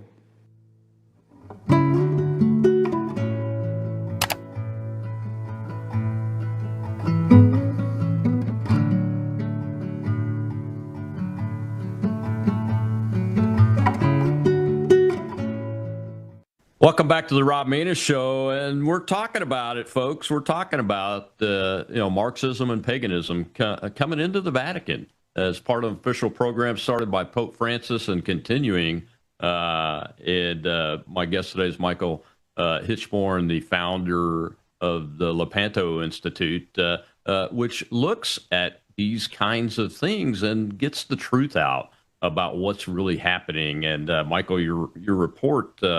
I think that clip was a little bit off on what I thought it was going to be, but the point was he goes on to talk about food insecurity and encouraging governments to make sure that the human right of access to quality food and food security are taking the right actions. And when I hear that, I think about the Holocaust-like effects of the starvation in Ukraine by Stalin, when communism took over the breadbasket of Europe, the Ukraine, where all the food was grown. The people that actually grew it starved to death. So when I hear things like that coming from a pope, it goes beyond just care about the poor, care about the hungry, and starts getting into encouraging forms of government that have caused these problems in the first place, by and large. Sure. Well, we have to remember that the French Revolution was caused by the Duc d'Orléans buying up all of the wheat grain and then sending it out into the middle of a field to rot, while he turned around and told the people of Paris that it's the king's fault that you have no food. It creates a crisis so that you can then call for political change. I mean, this is Marxism 101. It's Revolution 101. So you get that with the French Revolution, but you also see the same thing that happened, as you point out, with the starvation that took place in the Ukraine. Stalin's program wasn't just that, we're going to communize food and this is why it doesn't work. It was the governance. It was the transportation of the food away from the people that grew it, so that you were now feeding people that didn't do any work at all for any kind of food, and you're feeding people with the food that is owed to the locals, and people starved. The English did kind of the same thing with the potato famine in Ireland.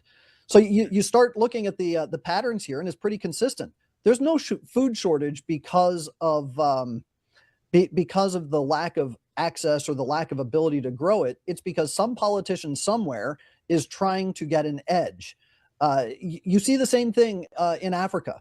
Okay, a lot of these warlords, you'd have USAID or some other agency sending food over to third world countries in Africa, and all the food would sit at the dock and they'd rot, or you'd have the food sitting in some storehouse somewhere and it would go bad because the warlords were controlling the people by controlling the distribution of the food. So it's not that there's lack of access, but what Pope Leo is calling for is a new form of governance, and an international and a globalist form of governance that's going to, quote unquote, ensure that people get the food. So here again, we're seeing a problem that is created by certain people so that it can be fulfilled by global governance, by universal socialism. That's what they're trying to accomplish. And whether the Pope is actively involved in trying to push for this kind of thing because he believes in it, or whether he's part of the problem and he recognizes that this is some sort of mechanism for global governance and we should be pushing this, that's for anybody to determine. But the fact of the matter is that what he's pushing for is going to be an aid to the United Nations and other such entities for global socialism. Yeah, and he's telling these Marxist groups, I'm going to quote it here one more time. I'm here, I'm with you. And he called their struggles for land, housing, and work, quote, legitimate and necessary, unquote. This is, I'm not here to criticize Pope Leo, but this is the words coming out of the head of the institution, who is really supposed to be spreading the gospel for Christ. And while that could be a message in this, that is not what these people in these groups heard. They heard what I just said. Yeah. No, what these people in the groups heard was he's affirming us in our communist ideologies. And he's telling us that because of our communism, we are social poets. Because of our communism, our cause is just. Because of our communism, our ends are necessary. So these are the things that they're going to hear from his message. Again, in our report, we said that he had only been Pope for 5 months. Maybe he didn't know who these groups were. I'm not going to make any kind of judgment call on what he knew or didn't know. But the fact of the matter is, those organizations are de facto communist organizations, and he put forth a message that assisted them and gave them a moral mandate to continue on with their revolution that they're pushing. Yeah, and that's very, very dangerous because their ends may sound great to him, but the means and the ways that always happens is through force of arms and death of your enemies that try to prevent you from doing it, and that's very, very, very dangerous. One other question before I go to the audience with a question, and that is. Does the Catholic Church reach out to other types of community action groups beyond these types that were in this meeting? I mean, Turning Point USA is one. It's kind of basically, a lot of religious guys, Baptists, Protestants, Catholics, all heavily involved in that, young people involved in that are taking action beyond politics. Quite often, do they reach out to them and invite them into these meetings? No, and it's kind of interesting that you point this out, because what we see consistently, and this goes all the way back to the 1970s, when the U.S. Conference of Catholic Bishops started funding Saul Alinsky's community organizing groups under the guise of the Campaign for Human Development. So consistently through these social justice initiatives, what we see are Catholic bishops, the Pope, the Vatican, various dioceses around the world, assisting and promoting agencies that are hard left in their ideologies and ultimately Marxist in their approach to life. It is fascinating. You don't see any kind of outreach to like TPUSA. You don't see any outreach to, back in the 80s, maybe you saw a lot of outreach between the Catholic Church and pro-life groups, but not anymore, not since Pope Francis. That's all been blown up. What you see now is anybody who opposes what they want for immigration reform, they're viewed as anti-immigrant, and they're painted that way. Anybody who is against a lot of these wasteful spending programs that just chuck money at poverty problems, if you're against the wasteful spending, well, now you're against the poor. So they always paint you as against the object of the project, as opposed to the wastefulness or the corruption of the project itself. And they consistently push and push and push for these government initiatives. One of the things that we have to remember, the purpose of the Catholic Church is the salvation of souls. It comes in the Great Commission. Our blessed Lord said, go into the world, baptize all nations in the name of the Father and of the Son and of the Holy Ghost. That's the Great Commission. Instead of doing that, now it seems that the Great Commission is go forth and spread the gospel of the United Nations and baptize all nations in global socialism. And that seems to be their whole purpose, is to create these initiatives that are only going to support and aid global socialism. So they've been co-opted in many, many ways. Yeah. I mean, it's very daunting when I hear this. My Catholic friends, I know don't believe in this stuff down here in the South for sure. And I have many, many, many Catholic friends and neighbors. Okay, let's go ahead and take a question from the audience. Michelle, go ahead. Yes, sir.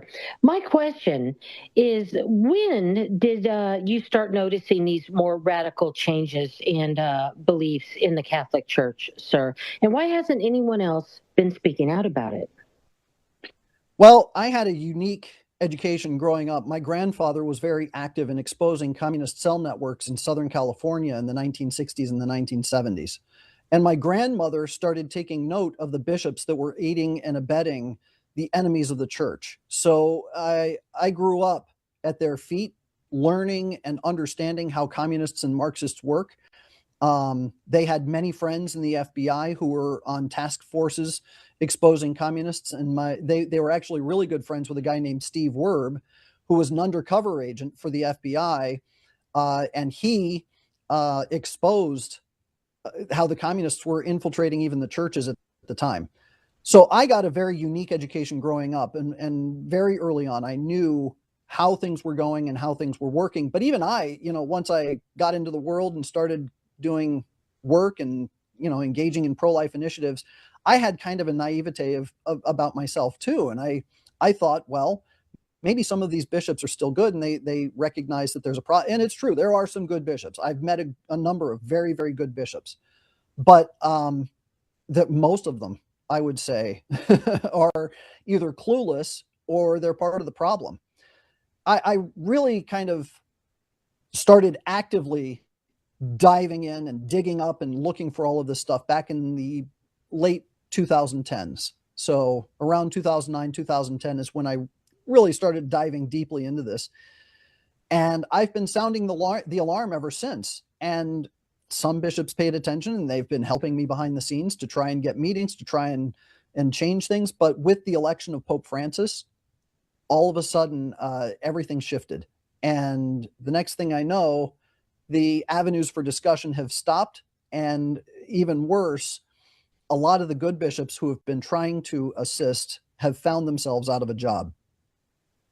That's amazing. When Pope Leo was made the Pope, there was some initial concern and everything, but then he doesn't always sound like what we played in these clips, and he's the first American to be the Pope, I think. So was there this initial wave of positivism that overcame the potential negative on him?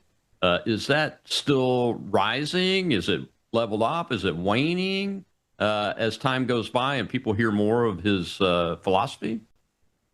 It's so far I'm seeing that it's a mixed bag. I think that there are a lot of traditional Catholics who were at first very defensive of him, hoping that he would reverse some of the policies of Pope Francis.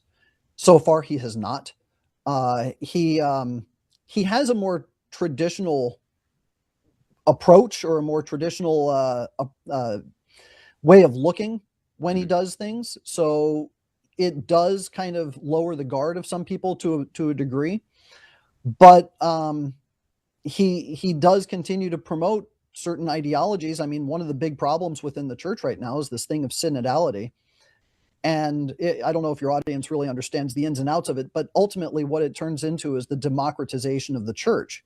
Yeah, let's let's dive into that in the next segment. I got to take a break here, Michael, Sure. And we'll see a clip from Pope Leo again, and he's talking about Muslim-Christian relationship in Lebanon, of all places. And I think that lends itself to this synodality concept that we're going to talk about. We'll be right back with the founder of the Lepanto Institute, Michael Hitchell.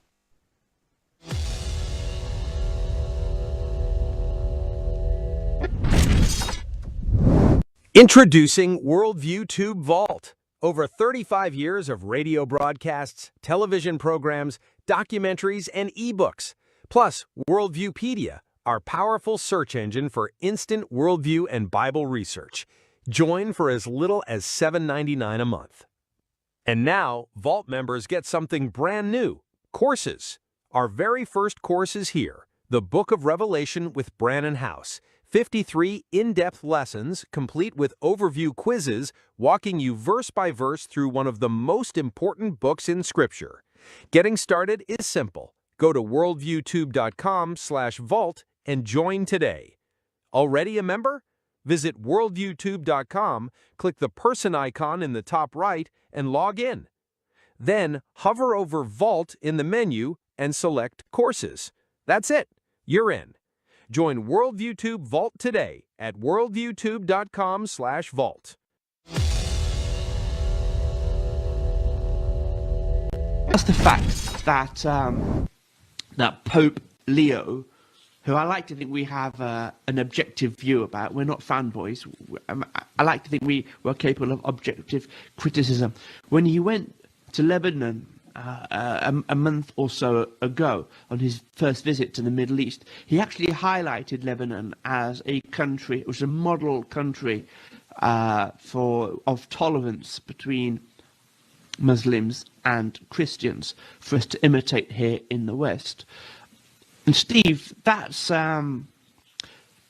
an outrageous thing, I think, for someone who is acclaimed to be the successor of St. Peter to say, because one has an immediate conclusion: either this guy is a well-meaning buffoon, or he's a cipher, something worse. The story of Lebanon is absolutely horrific from a Christian perspective. If you go back 100 years, I think in the early 1920s was the last official census in the Lebanon, Steve. It was 53% Christian, 47% Muslim.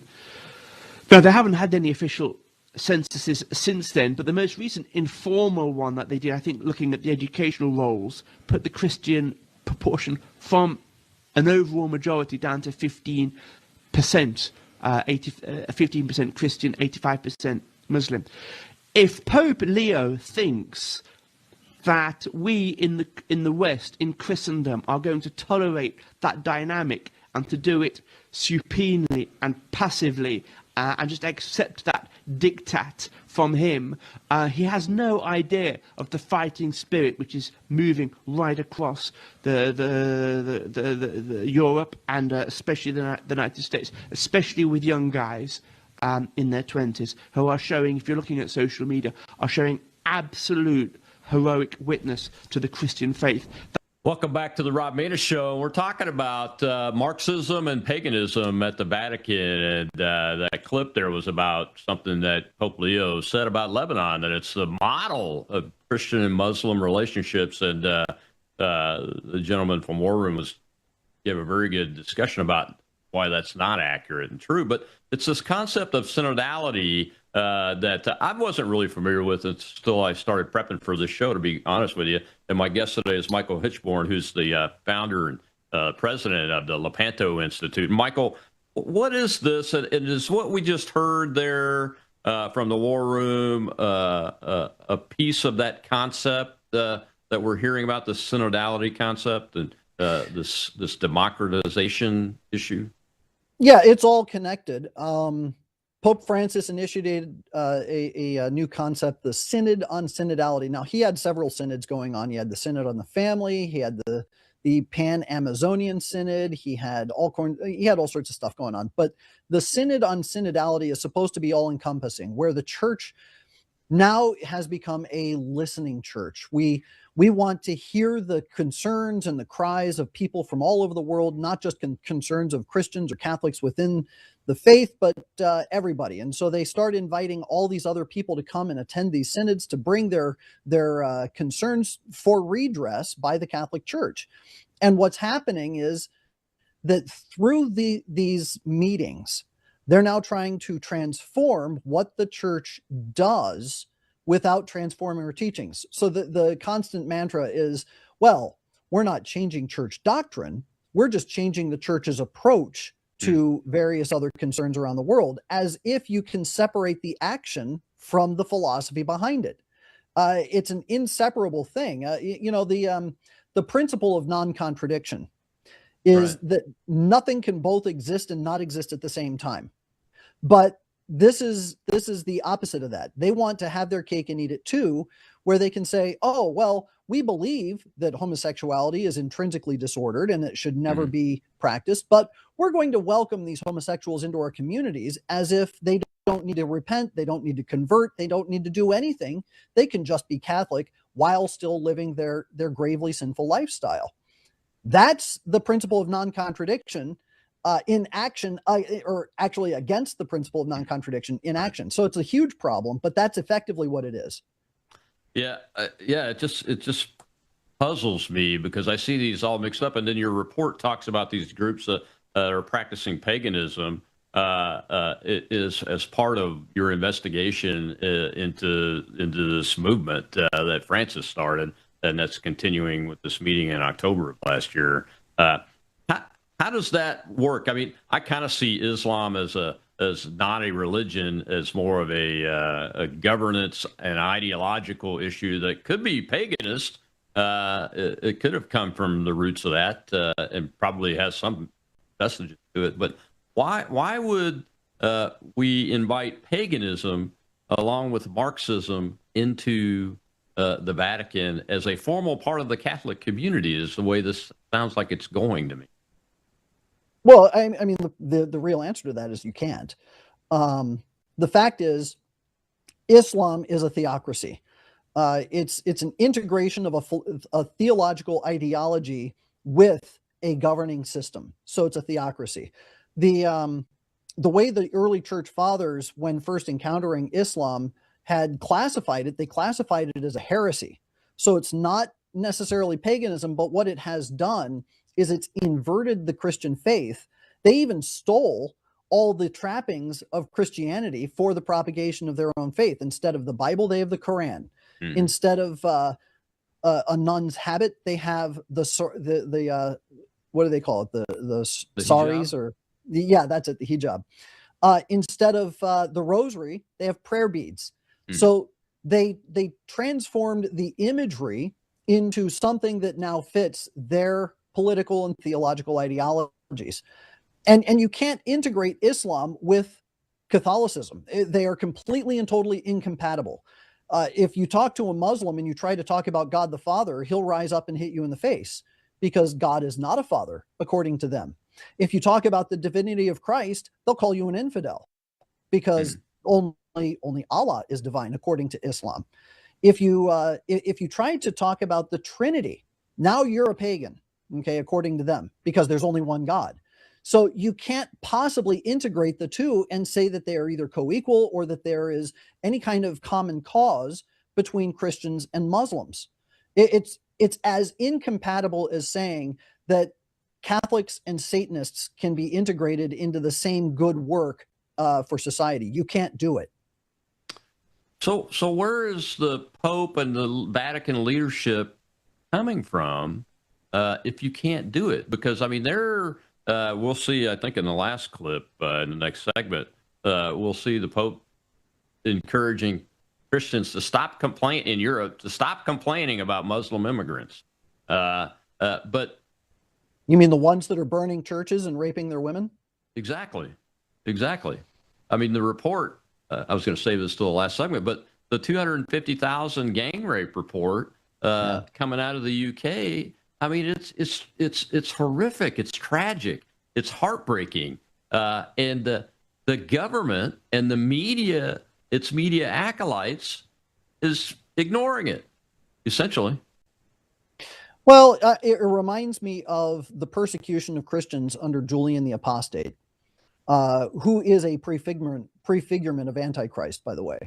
But Julian the Apostate, what he did, he decided that all the different persecutions of the Christians didn't destroy Christianity, it only helped it flourish. So instead of going after the Christians and putting them on display in torturous ways, he decided to say, you know what, I'm going to go back to the pagan communities and say, you're no longer illegal. You pagans, you can now practice your paganism in public. And you Christians, you can do the same. So everybody can practice whatever they want.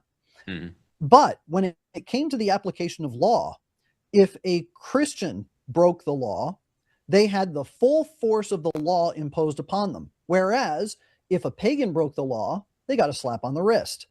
So what we're seeing in a lot of the application of ideologies within the church and within the greater government scene at large is that there is a greater imposition of harshness against Christian communities and a greater attitude of tolerance towards the pagans, the Muslims, whomever, as long as they're not Christian or Catholic. Yeah. You described it perfectly, what we've been seeing in the UK for years now. I mean, everything from speech, I mean, even praying silently on the street, on a sidewalk, praying silently on the sidewalk, harsh arrests and penalties and convictions, time in jail. I was reading yesterday that 12,000 people in the UK have been arrested and imprisoned since they first started their internet censorship laws. 12,000 people. The population there is not that big. You know, it's incredible. Well, we got some more questions in the audience. Let's go ahead and take those. Shell, go ahead. Yes, sir. Did you ever imagine when, the gospel tells us to stay away from worldly things, that the church itself would integrate all of the worldly things into itself? That it staggers the mind, and it doesn't make sense to me how this is even happening, sir. Why? Well, I can't answer the question why, because I'm not God. God allows us to undergo certain trials for a certain reason, and that reason is always directed towards the salvation of souls. His forbearance, his tolerance of wicked things and wicked people is always directed towards the salvation of souls. If we go back to the parable of the tares and the wheat, for instance, the steward goes to the master and he says, "Sir, didn't you sow good seed within the garden?" And he said, "Yes." And he says, "Well, where did all the cockle come from?" And the master said, "An enemy hath done this." So we have to understand that an enemy has planted these seeds in the garden of the church. And so then the servant turns to the master and says, "Shall we go out and pluck out the cockle?" And the master says, "No." Says, "Don't pluck it up, because you might pluck up the good wheat along with the bad. So let them grow up together. And then at the time of the harvest, go and take out all the cockle and throw it into the fire. And then gather up all the wheat and put it into my barn." The parable is a parable for the last days. It's a parable for the end times, the fullness of the gospel, if you will. You have to understand there is something about cockle and wheat that makes it indistinguishable from each other. Cockle and wheat look very similar, and you cannot tell the difference until they go to seed. And even then, it takes a discerning eye to really understand and to see exactly what that difference is. So you have to let the cockle grow, but you have to distinguish the difference at the time of the harvest. And this is why God is allowing this to happen. And this is why I also think it's a good sign that we're pretty near the end of the problem, because it's pretty obvious now who the cockle and who the wheat are in society. We're starting to see the differences very clearly. One other element I want to tell you about: cockle is a poisonous wheat. So if you ingest it, you can make it into a flour, and you can bake bread with it. But if you do, it causes a condition within the human body that is very similar to drunkenness. And even worse, if you're not treated, it'll kill you. So it is a poison fruit. Our Lord said, "By your fruits you will know them." This is what he meant. You have to know the difference between the cockle and the wheat. And so pay attention. And that's kind of where we are. I think that God's forbearance is always directed toward the salvation of souls. He's allowing souls the time that they need to show themselves to be true wheat instead of cockle. But there will come a time when all of it's going to be harvested, and then the wheat or the cockle is going to be thrown in the fire. Well, we got to take our last break, Michael. That's a very good description. But I was going to go into a little bit about with the technology today. It's getting more and more difficult on the messaging side to tell the truth from the falsehood. So we got to figure out how to do that too. We'll be right back with Michael Hitchell.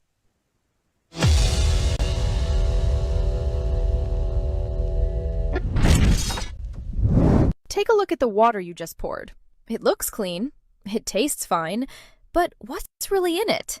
Lead, fluoride, arsenic, chlorine, pesticides, PFAS forever chemicals, pharmaceutical residues, and bacteria. Every single day, these toxins flow straight from your tap into your glass, into your family. It's time for Sentry H2O from Worldview Water. Sentry H2O is the ultimate water treatment technology, designed to remove harmful toxins, balance your water's pH, and enrich it with essential minerals like calcium and magnesium, the way nature intended. From commercial scale systems to whole house filtration, to crisp, delicious drinking water right at your kitchen sink and shower, Sentry H2O delivers cleaner, healthier water everywhere you need it. No plumber, no tools, no plumbing knowledge required. Perfect for homes, apartments, rentals, RVs, refrigerators, and more. Because everyone deserves access to clean, healthy water. Visit worldviewwater.net. That's worldviewwater.net.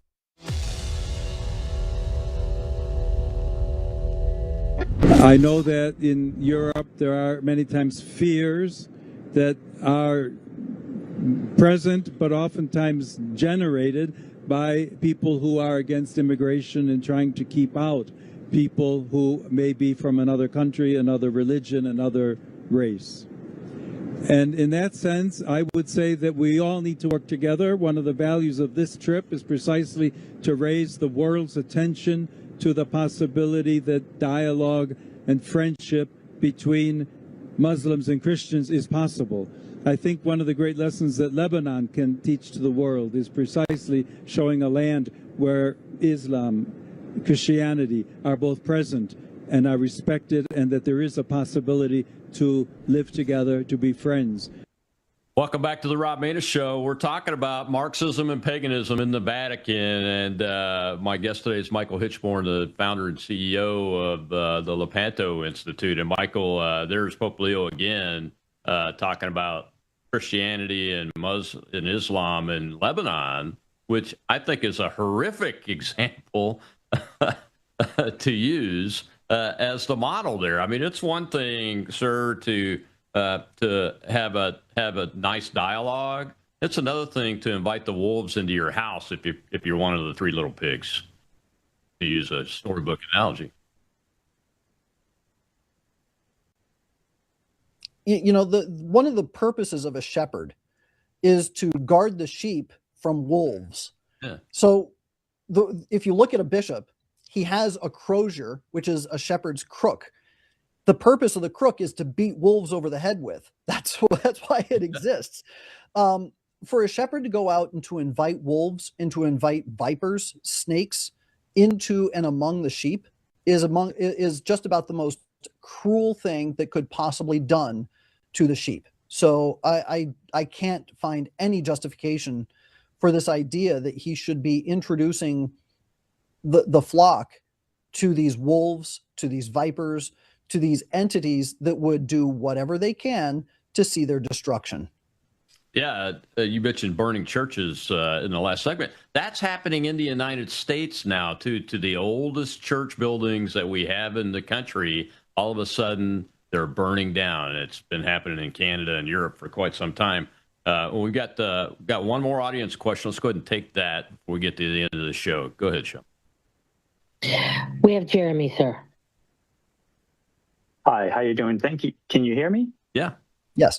Okay, thank you for having me. My question is just kind of a double-edged sword. We haven't really spoken about this Pope, but do you feel Pope John Paul was probably the last person pretty much influenced to keep Marxism and communism out of the Catholic Church?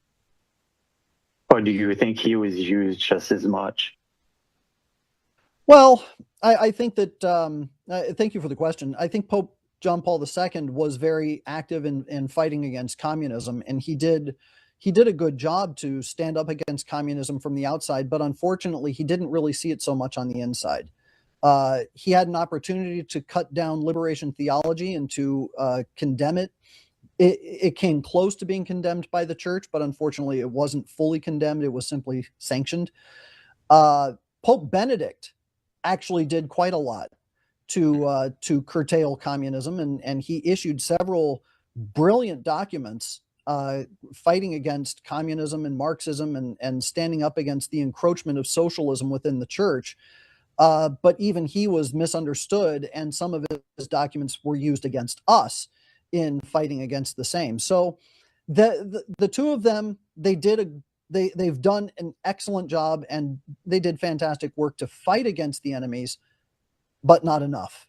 And unfortunately, after Pope Francis came into power, it really did become a free-for-all with the Marxists entering into the church. Everybody saw in 2015 when Pope Francis received that hammer and sickle crucifix from Evo Morales when he was out in Bolivia. What nobody remembers is that the reason that Pope Francis was in Bolivia was to convene the Second World Meeting of Popular Movements.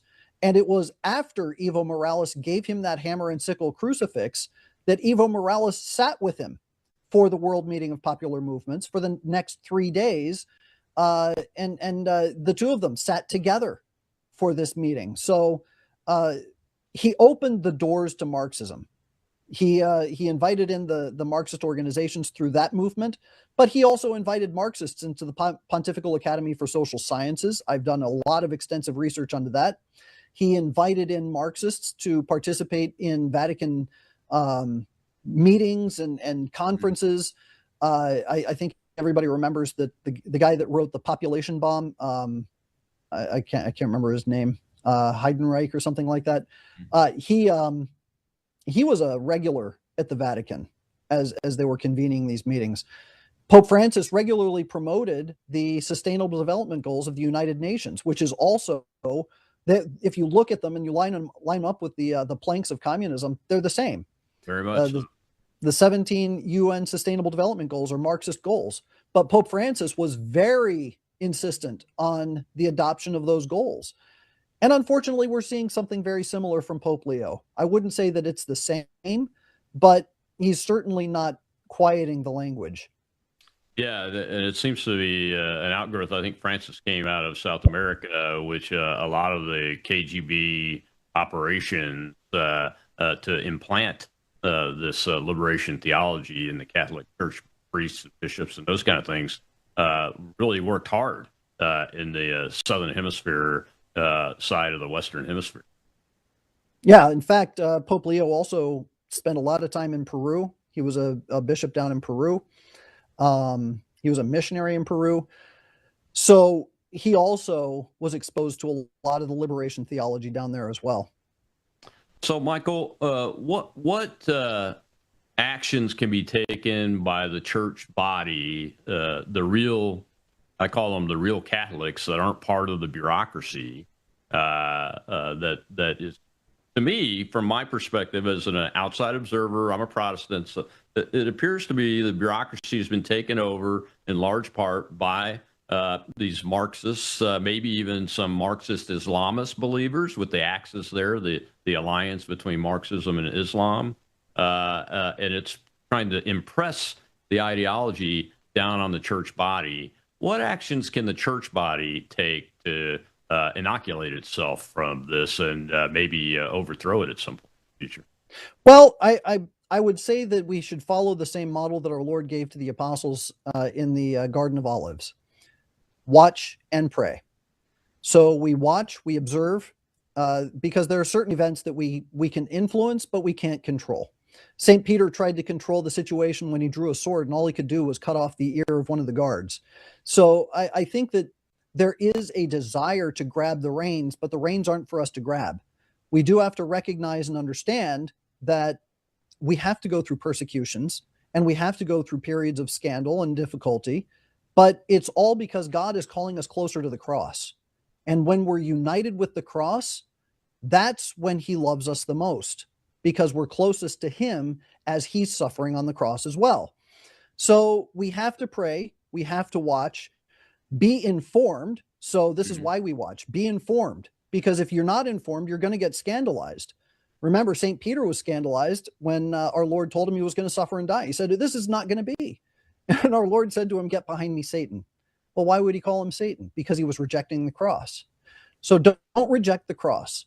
Embrace the cross. Understand that every persecution we go through is for the betterment of our souls. We purge our sins through persecution. That's how you get through something like this. Don't abandon the church. Don't abandon the faith. Stay very close to our Lord, because he's the one who will get you through it. It's all about education. It's all about information, keeping yourself informed, but also unite yourself on the cross. Yeah, and for those worried about their families, staying informed and praying allows you to be more aware, so you can protect your children, do things like protect your children the best you can. You bet. There are many stories of, all through the centuries of families going through persecutions, wars coming through, various territories, villages, that kind of thing. And it was the prayerful and faithful families that were able to persevere even when they were captured and thrown into prisons. Some of them martyred, and martyrdom, as difficult as it is to go through, well, it gets you to the destination, which is salvation. So you shouldn't fear that, but you should also trust and have your eyes on the prize. Look at the cross, look at Christ. He suffered, he died. There's no reason why we won't also. Yeah, you're absolutely right. So your report, how is it being received in other quarters? Have you guys been presenting it to other organizations? Yeah, I mean, every organization that we've talked to about this report, they're horrified by what we saw and by what we're reporting on. And they recognize that this is a situation that cannot be allowed to stand unaddressed. But the powers that be, they want to do everything they can to shove everything under the rug so that the rest of the faithful don't see it. They won't address it. They won't talk about it. They won't, you're not going to see this report on mainstream media, whether Catholic or secular. They don't really want to go into what's really going on with the Vatican and the push for Marxism. They don't want to go there for some reason. Yeah, you would think they would want to, because it's very destructive. It's like a virus. It destroys internally, and you're left with a shell of what once was. And like you said, praying and observing, and don't turn away from Christ, because in the end, Christ will be there to catch us all. Yeah, you bet. It's funny. The mainstream Catholic media won't cover the report because they don't want to embarrass the Catholic faith. And the left stream mainstream media won't cover it because they don't want to expose the fact that the Marxist programs are taking root in the Vatican. So it's like it's a perfect storm of two sides not wanting to talk about the same issue. It's like the Muslim gang rape report. They don't want to cover it because they don't want to acknowledge what's really happening and that they had a role in it happening. Coming to reality. That's exactly it. Well, thanks, my friend. I appreciate it. Tell folks where they can find you and the Institute and what's coming next. You bet. You can find our report at lepantoin.org. That's lepantoin.org. You can find us on X at lepantoinst. And we're always looking for new things to investigate and things to report on.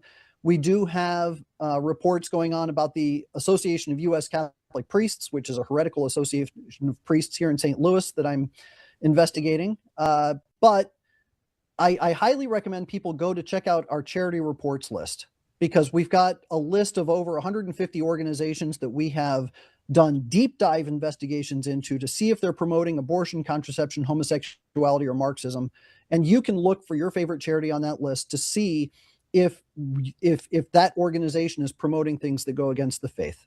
Well, thank you, my friend. We appreciate you. I'll be in the X After Space audience. Tomorrow's Whistleblower Wednesday. I think we're going to have Royce White out of Minnesota. We got a lot to talk about with Royce, not to mention his campaign, but with all of these things going on with Antifa and the fraud and those kind of things. I look forward to seeing what he's got to say about all that. I'll see you then on the Rob Maness Show.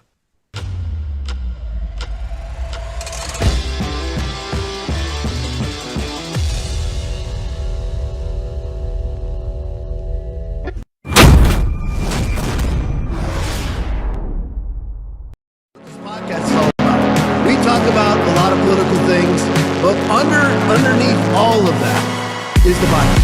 I am unapologetically 100% in favor of it, is the Bible. Jesus is the Word. There is no delineation. If the Bible says it, that's what Jesus is, and that's what Jesus believes. That's what this podcast is actually about, is to actually alert people to what is coming and what is our responsibility in the midst of it. I think we had a really great meeting, and we're very proud of the party here. We like everybody really in the room. I don't like a few people, but that's okay. I think you know who they are. But I'll give you that information someday. But for the most part, we have a really well unified party. And I said it very strongly. We have the hottest country anywhere in the world. We're the most powerful, we're the smartest, we're the most respected.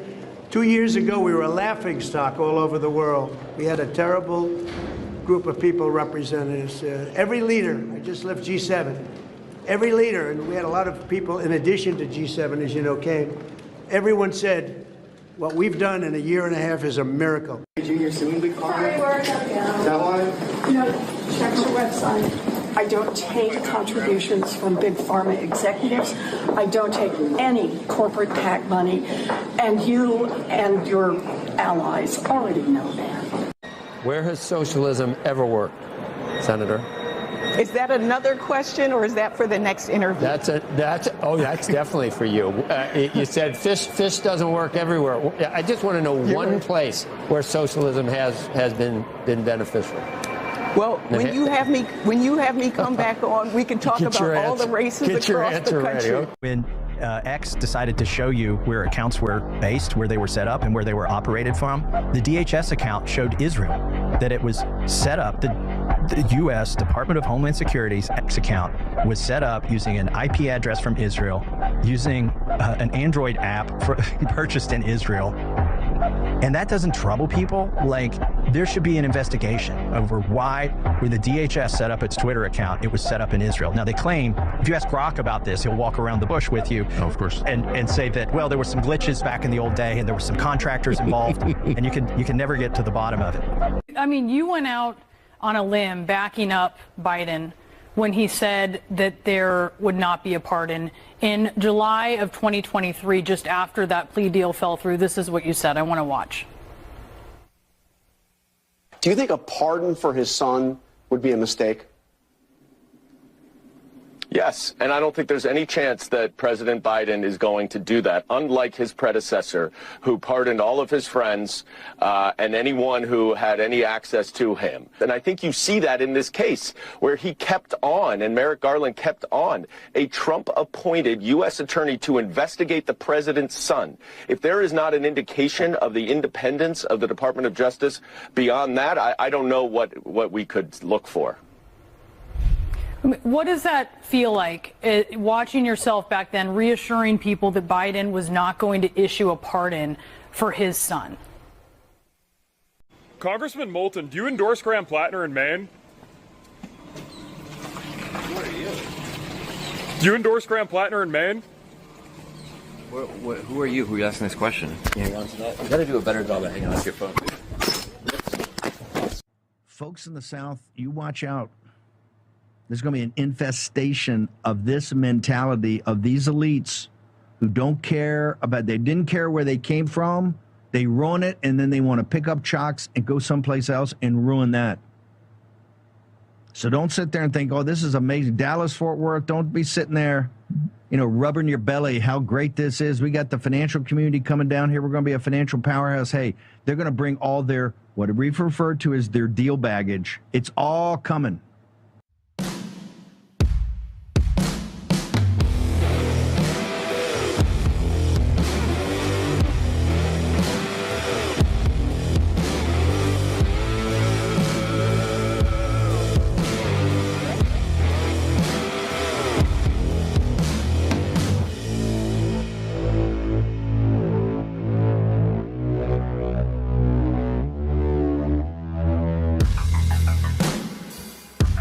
All right, Wednesday night, and we are live. Hope everybody's doing good. As always, be blessed in the mighty name of Jesus. Let me say it, everybody in the chat. Auntie Mama is on. Skunk71 is on. Guitar Glenn is on. General Plowman is on. Aggravain is on. Big Jim. Go Blue is on. Bill and Marcus are on. Let me see here. Arcadia Angels on. USA. Abigail is on. PD Frank is on. Let me see. Scooter Magruder is on. Granted 2468 is on. Let me see. Robin Aroni is on. Jules 21 Hours is on. The Great T1AU is on. Aggravain is on. USA 1 Mike is on. Let me see. The one and only Release the Hog is on. Luann 5 is on. Uncle Wally is on. Dead Pal Fitty is on. Those Jesus People is on. Biggie 926 is on. K4. VMS is on. Milwaukee James is on. Conservative Waffle is on. Keeper 1376 is on. Captain Cliff is on. Milwaukee James is on. Scrolling down. Somebody I haven't seen yet. Snag Dog is on. Gloyd Shaw is on. Patrina C is on. Scrolling down. Jeannie Malfeasy is on. Scrolling down. I'm going to grab a couple more here. Let me see. Bud Dave is on. Conservative Waffle is on. Scrolling down. Graybeard 1930 is on. Let me grab at least one more that I haven't seen yet. Let me see. Be Chilled is on. Love you guys. Appreciate each and every one of you. All right, let's hop right to it. All right, greatness of Trump. Go to the first one for me. Eric Doherty video. Huge news. The U.S. Postmaster General has just told Congress that the post office will not deliver mail-in ballots in 2026 in the 2026 midterms to states who refuse to comply with President Trump's election integrity executive order. This is right here the greatness of Donald Trump. Tom, you're a Trump critic. No, I'm a critic of whatever is wrong. That's it. And I will always give kudos to whatever is right. I will absolutely praise what's right and what's honest, and I will rip the crap out of anything that's wrong or flawed or disingenuous or corrupt. This is the greatness of Trump. This is what you do when you own the federal government, when you are running the federal government. You use it to your benefit. That's what you do. Oh, you can't say that out loud. I'm saying it out loud. That's what you do. Our benefit. Republican principles, conservative principles. I know Republicans aren't really conservatives, but they're supposed to be. That is their platform. So sometimes I say them like they're synonymous, but Republican/conservative principles are correct. Democratic principles are wretched and demonic. The problem is you have Democrats that are evil and Republicans that are cowards. And both the evil and the cowardly don't inherit the kingdom of God. So anyway, sometimes you have to choose between the lesser of two evils. I have chosen, I'm Republican. But anyway, this right here is the greatness of Trump. This is the greatness. You use your postmaster to come in. This is, I've been singing his praises on this all along. He is great on election integrity. He is great at sealing the border. Horrible at mass deportations now, but was great at mass deportations. Those are all facts. Was great at no new wars. He isn't now because of the last 118 days. Those are all facts. This is the greatness of Trump, to attack the Democratic election corruption machine. This is what you do. When you're in California, you're a month out of your mayoral election in LA, and nobody has any idea who's winning, and every one of the mail-in ballots end up going for everybody but Spencer Pratt. Donald Trump is warring against those things. This is the greatness of Trump. And when he does something great, it needs to be mentioned, as the other things. Nothing much happening on the Iranian front. Man, I'm glad. I'm so sick of talking about it. For real. So tired of talking about it. Now, occasionally I throw in things that I believe Aaron will love. Oh, boy. These are the Aaron slides. You see the singing ones, the musical ones. I actually looked for one that was the worst musical one I've ever heard. My wife couldn't find it. When we find it, I'm going to have it on the show for Aaron. Great. But anyway, go to the next one for me. This is for Aaron.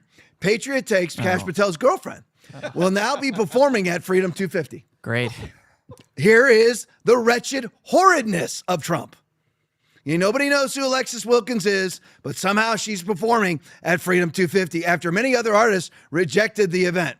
What a great honor to be part of the 250th birthday of this great nation. Okay. Just had to throw that in there for everybody. That's for Aaron. All right, go to the next one for me. Fox News tweet. Watch, NATO Secretary General Mark Rutte. Here's the greatness of Trump.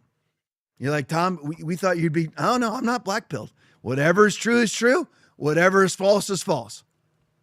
NATO Secretary General Mark Rutte, or Rutte, whatever his name is, unveils what he calls the Trump trillion as he credits President Trump with helping push European allies to boost defense spending so that we don't have to continue to go into mountains and mountains and trillions of dollars in debt, protecting countries that hate us. France hates us. The UK hates us. Spain hates us. Germany hates us. And yet we spend trillions of dollars defending them. And Mark Rutte, although a COVID totalitarian, somehow, maybe it's just he's a coward. Again, maybe he's a right winger that's a coward and he couldn't stand up to the COVID oppression, so he just gave into it. Plus, he was, very big. Has received awards from the World Economic Forum. Very big in the World Economic Forum. Very, very big in confiscating 40% of his home country, the Netherlands farmland. But anyway, for some reason, he's turned like Trump sycophant almost. But anyway, Rutte said Europe and Canada have added roughly $1.2 trillion in defense spending since Trump first entered office. The greatness of Trump. Now, it would be great if we weren't spending $90 billion on this war that we're in, but I digress. While also placing hundreds of billions of dollars in orders with U.S. defense companies. This is the greatness of Trump. The absolute greatness of Trump is that he's got them to spend money, but not only spend on their own defense, but spend it inside the United States. This is great. This is your evidence, said Rutt, but pointing to the numbers as he argued the alliance is moving closer to sharing the defense burden with the United States. This is the greatness of Trump, and it needs to be pointed out. Go to the next one. Now, this one here is a combination of the greatness of Trump and the wretchedness of Trump. The big oil companies are not dropping their price at the pump commensurate with the sharply lower prices they are paying for oil. Those prices are dropping like a rock. In other words, customers are being gouged. He pointed out specific companies later in the day, BP and 3 or 4 others. I have instructed the DOJ to immediately start looking into this. Gasoline prices better start going down a lot faster than what I'm seeing President Donald J. Trump. Okay, greatness and wretchedness of Trump. Well, first of all, the only reason why we're having this discussion is Trump's new war. Yeah. That caused, obviously we have a supply and demand issue with 20, 30% of the world's oil goes through the strait. That, by the way, just so everybody knows, is still closed. Oh, it's not day 118, 118 days, and it's still closed. All right. People are saying that it's open. We'll get to that. It's not open. Okay. It's marginally open. Right. But anyway, so the only reason why Trump even has to put this out is because of his own ridiculous war. But to Trump's benefit here, the greatness of Trump is that he knows that they are probably price gouging. But I mean, like, you can't trust corporations. Of course, all these corporations are leftist. If it wasn't for people like you and me, 241 people watching, even getting Donald Trump in office because of the great things that Trump does do, mixed with the lousy things that he does. But the greatness of Trump is right now, all these companies would be leftist. They'd be, doing their trans seminars, their proper pronoun seminars, all those different things, LGBTQ seminars, all that would be happening right now. But you can't get away with that because of the greatness of Trump. And him calling them out for gouging is the greatness of Trump. But the reason why they're able to gouge is the ridiculousness of Trump. And that's just the way that it is when you're playing politics. I thought Trump was different. He's not. He's not. It doesn't mean he can't turn it around. He's got 2.5 years to do so, and I hope that he does. And I hope that the Republicans win the midterms. I really do. I mean, you see what's happening in New York right now with Mamdani's. All of his endorsements are winning. They're all socialist and or Muslims. But Tom, you're Israel critical. That doesn't make me pro-Muslim. Right. Me being Trump critical doesn't make me pro-Kamala. It's ridiculous. I mean, again, I can't stand the Islamic faith. I don't like the faith of Judaism either. Both of them will send you to hell because without the shedding of blood, there is no forgiveness of sins. Hebrews 9:22, the perfect Lamb of God shed his blood. Any religion that doesn't offer that is a hellbound religion. I don't like it. Simple as that. All right, go to the next one. Speaking of the Strait of Hormuz, now Mario Nawfal is reading this from somebody else. Mario Nawfal is a very much Israel critical, not anti-Semitic, Israel critical, Trump critical, but basically reads facts from other people too. So he reports on what other people say. I'm not trying to defend him. I'm just telling. I want it to be an honest evaluation of what Mario Nawfal is saying here, because he's reading this from somebody else. Steady flow returning to the Strait of Hormuz. 31 vessels crossed on June 23rd. Today the 23rd here? However, 24th. Today's 4th, yep. one day after.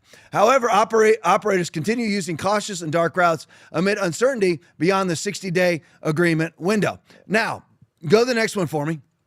Do we get marine traffic? Did I actually? No, okay, cancel that. I thought I didn't give it to you. Well, it's my fault. It's my fault. Skip that.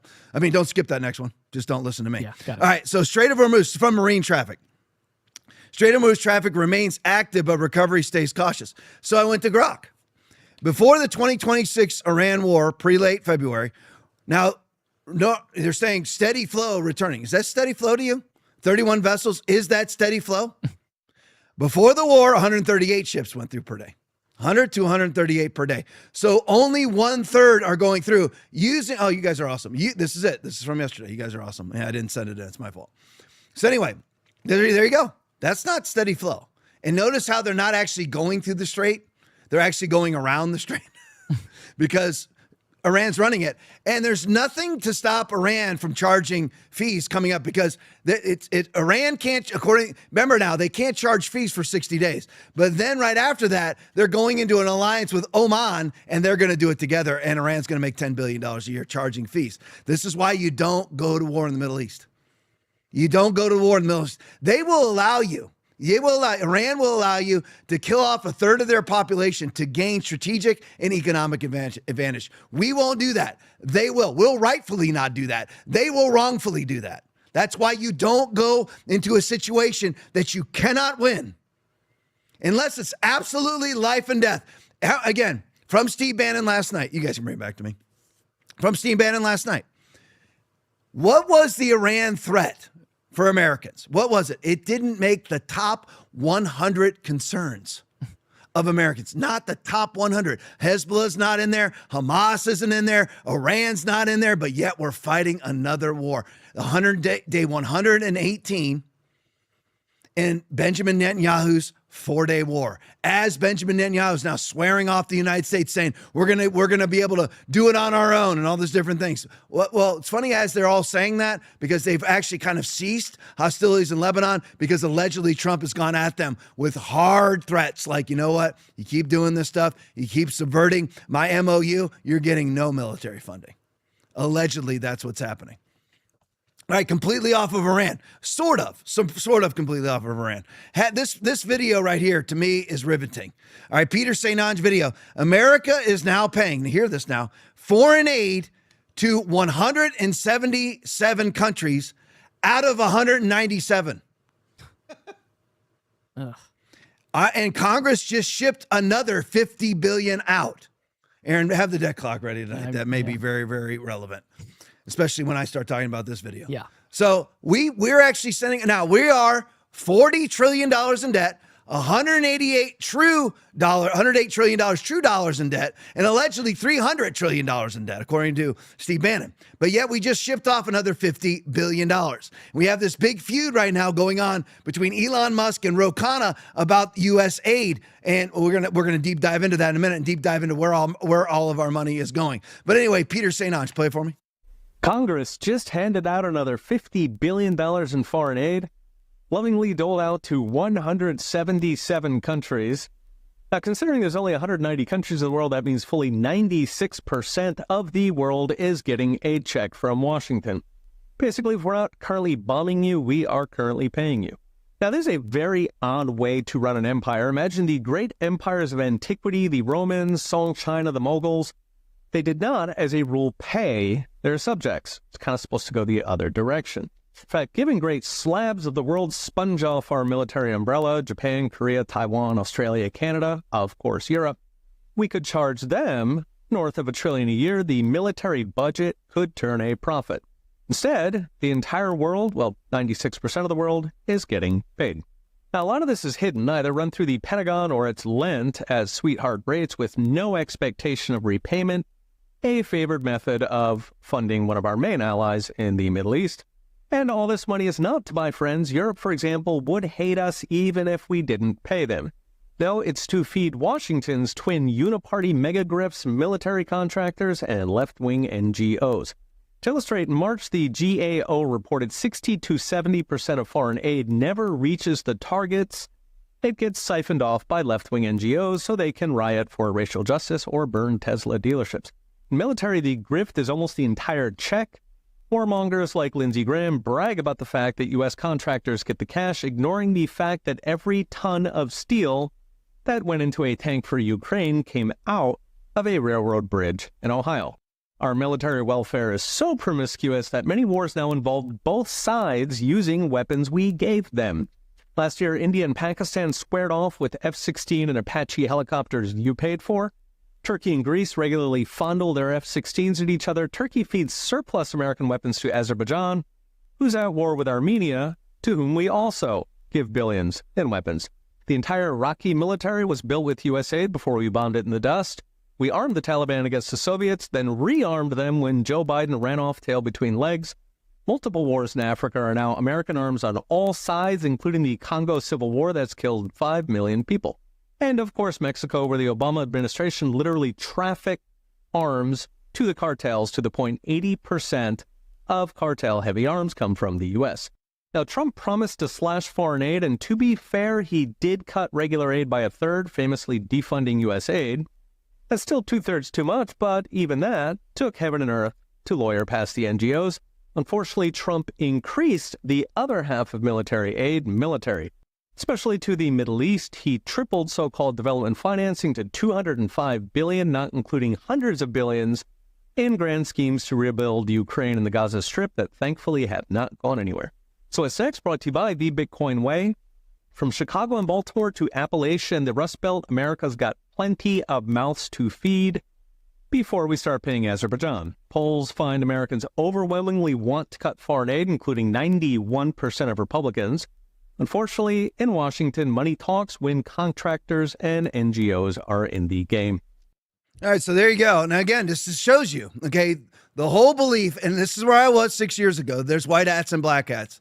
Understand, folks, it's gone. You have Christ, you have the Spirit of the Lord, and you have the spirit of the Antichrist. You have truth and lies. That's it. And most people on the quote-unquote right are liars. Everybody on the left is. Most on the right are. It's the way that it is. Sadly, you saw it all. Seen it all. They're all, no new wars, no new wars, no new wars. Then Trump says we're going to start a new war. We love new wars. They're liars. They're disgusting liars. All right, so let's just break down these numbers. I was a little off. I said that it was 177 out of 197 countries were receiving foreign aid from us. I was wrong. It's 177 out of 190. 96% of countries in the world receive our money. Why? And I love the part where we are arming both sides of about every war that's going on in the world. I mean, that's basically true. Now, why would that be? I mean, where's the good guy, bad guy stuff? It's not there. It's because people are getting rich off of it, and it's the military-industrial complex, but it's really, I mean, it's all of them. It's everybody connected with the bourgeois, globalist, leftist, elitist, the World Economic Forum. Every member of the military-industrial complex, Raytheon, all the rest of them, are owned by BlackRock, who was run by Larry Fink, a devout, pro-abortion leftist now running the World Economic Forum, and, of course, an Israeli. But we are arming both sides of military conflicts all around the world. Why would we do that? How does that benefit you and I? Now, why do I tell you this? Vote accordingly. Stop voting for the electable Republican, the Lindsey Graham-ish person. I know out of the 245 people that are watching this podcast right now, I know none of you voted for Lindsey Graham. I'm just saying, symbolically speaking, the next decision right here in Florida will be Byron Donalds versus James Fishback. Okay, you gonna vote for Fishback? You gonna vote for doing this again? Byron Donalds is a data center whore. He's corrupt. He's receiving lots and lots of money via his political investments. And see, now you're like, Tom Fishback could go bad. Yeah, I know. Trump went bad too. Yep. But at least we tried. Trump was deemed unelectable. Remember that? So none of us, we all voted for him. Against Jeb Bush, who was very electable, and the other 13 people on the stage. Now, sadly, Donald Trump is now acting like Marco Rubio, who he defeated on the debate stage by calling him Little Marco. He's acting just like him now, though. Okay, so Donald Trump's let us down. Doesn't mean he can't turn around. He's let us down so far, in my opinion. 80% of cartel arms are coming from us. We pay for our own. We pay for mass rape, mass torture, mass killing of the cartels in South America. You and I do that. 80% of their arms come from us. I love this part. This might have been my favorite. We built the Iraqi army and then blew it into oblivion. That should sound eerily familiar to you because we just sunk the 129 ship navy of Iran, and now we're going to spend $300 billion giving it back. Oh, but it's not U.S. taxpayer revenue. If you believe that, I've got swampland behind you. And by the way, that sounds also eerily familiar to you because we also left $86 billion worth of high-tech American military equipment on the ground in Afghanistan for them to become the 26th largest army on the planet. Weird, until we go back into Afghanistan and blow up our own army vehicles again. Right. This shows you how ridiculous this is. Why? Why? Because people get rich off of it. It's, again, a giant symbiote circle bleep. The 535 on Capitol Hill. And believe me, I know that it's way more than that. I know it's actually a few 100,000 people is really what it is that make up the Washington establishment. But for ease of conversation, I'm going to call it the 535. The Senate and the House. And all of their staffs and all of their butt buddies, literally and figuratively, all of their families and their law firms, they all get rich off of doing this. I have become convinced that there's no such thing as a legitimate billionaire because I believe they were all initially seeded by our taxpayer dollars. You can't be $188 trillion in debt and not have given basically worldwide funding to a whole bunch of people that are now rich. George Soros, it's all our tax dollars. And see, did he ever really make his own money? Did the Pritzkers ever really make their own money? The Pritzkers are part of 39 NGOs. That's Hilton, by the way. No, it's not Hilton. Hyatt. It's Hyatt, by the way. That's who they are. J.B. Pritzker was so stupid they kicked him out of their own family business. But I'm getting convinced that's really the way that it is around the world. That nobody is a legit millionaire or billionaire. They all get seeded. Now I know there's smaller time millionaires. I'm talking about 100, close to billionaires and above. I'm talking about a guy who has his own AC company and he builds, and now it's worth 20 or 30 million. I'm talking about giant billionaires. Even Elon Musk, who I like, he gets most of his money from the government. Yep. Most of his money is from the government. So anyway, I'm getting pretty convinced now, whether it's electric cars or whatever it is, that basically what happens is that they're not rogue politicians, but they are rogue, but they're mainstream. They are common. They are the norm. So anyway, they find out, and this is all the corrupt investments and everything else, but it's a two-way street though, and it all benefits the 535. Either they corruptly invest because they are regulating areas of the economy that they're investing in, so they get that, or they fund NGOs via our tax dollars, and then that money ends up being circle bleeped back to them. So in other words, you get like Planned Parenthood gets $60 million a year. It used to be $600 million. Now they get nothing because that's the greatness of Trump. So they get nothing. So they get $600 million under every Democrat. And as soon as the Democrat comes back in, they'll refund it because Mike Johnson will bend over, spread his butt cheeks, and take the turkey baster off the rectum. That's what Mike Johnson always does. But anyway, so he'll refund it, just like Mike Johnson gleefully funded trans surgeries for minors for Joe Biden. But anyway, so what they do is they give $600 million to Planned Parenthood. Then Planned Parenthood funds various Democratic Party initiatives. Democratic Party, first of all, everybody working at Planned Parenthood, everybody in the leadership structure is a multimillionaire funded by Democrats, funded by you and me though. You're the one. The Democrats are throwing around our money to go kill babies. So anyway, their institution, everybody up there making six figures. Then they're hiring all their attorneys and everything else, which are all Democrats. They're making six figures. And then the Planned Parenthood themselves, whether it was Ruben Gallego against Kerry Lake, they gave $10, $12, $15 million to Ruben Gallego for his campaign. And again, your campaign funds, these people live off of them. So they get rich off the campaign funds. Plus, all you got to do is say you get $15 million from Planned Parenthood.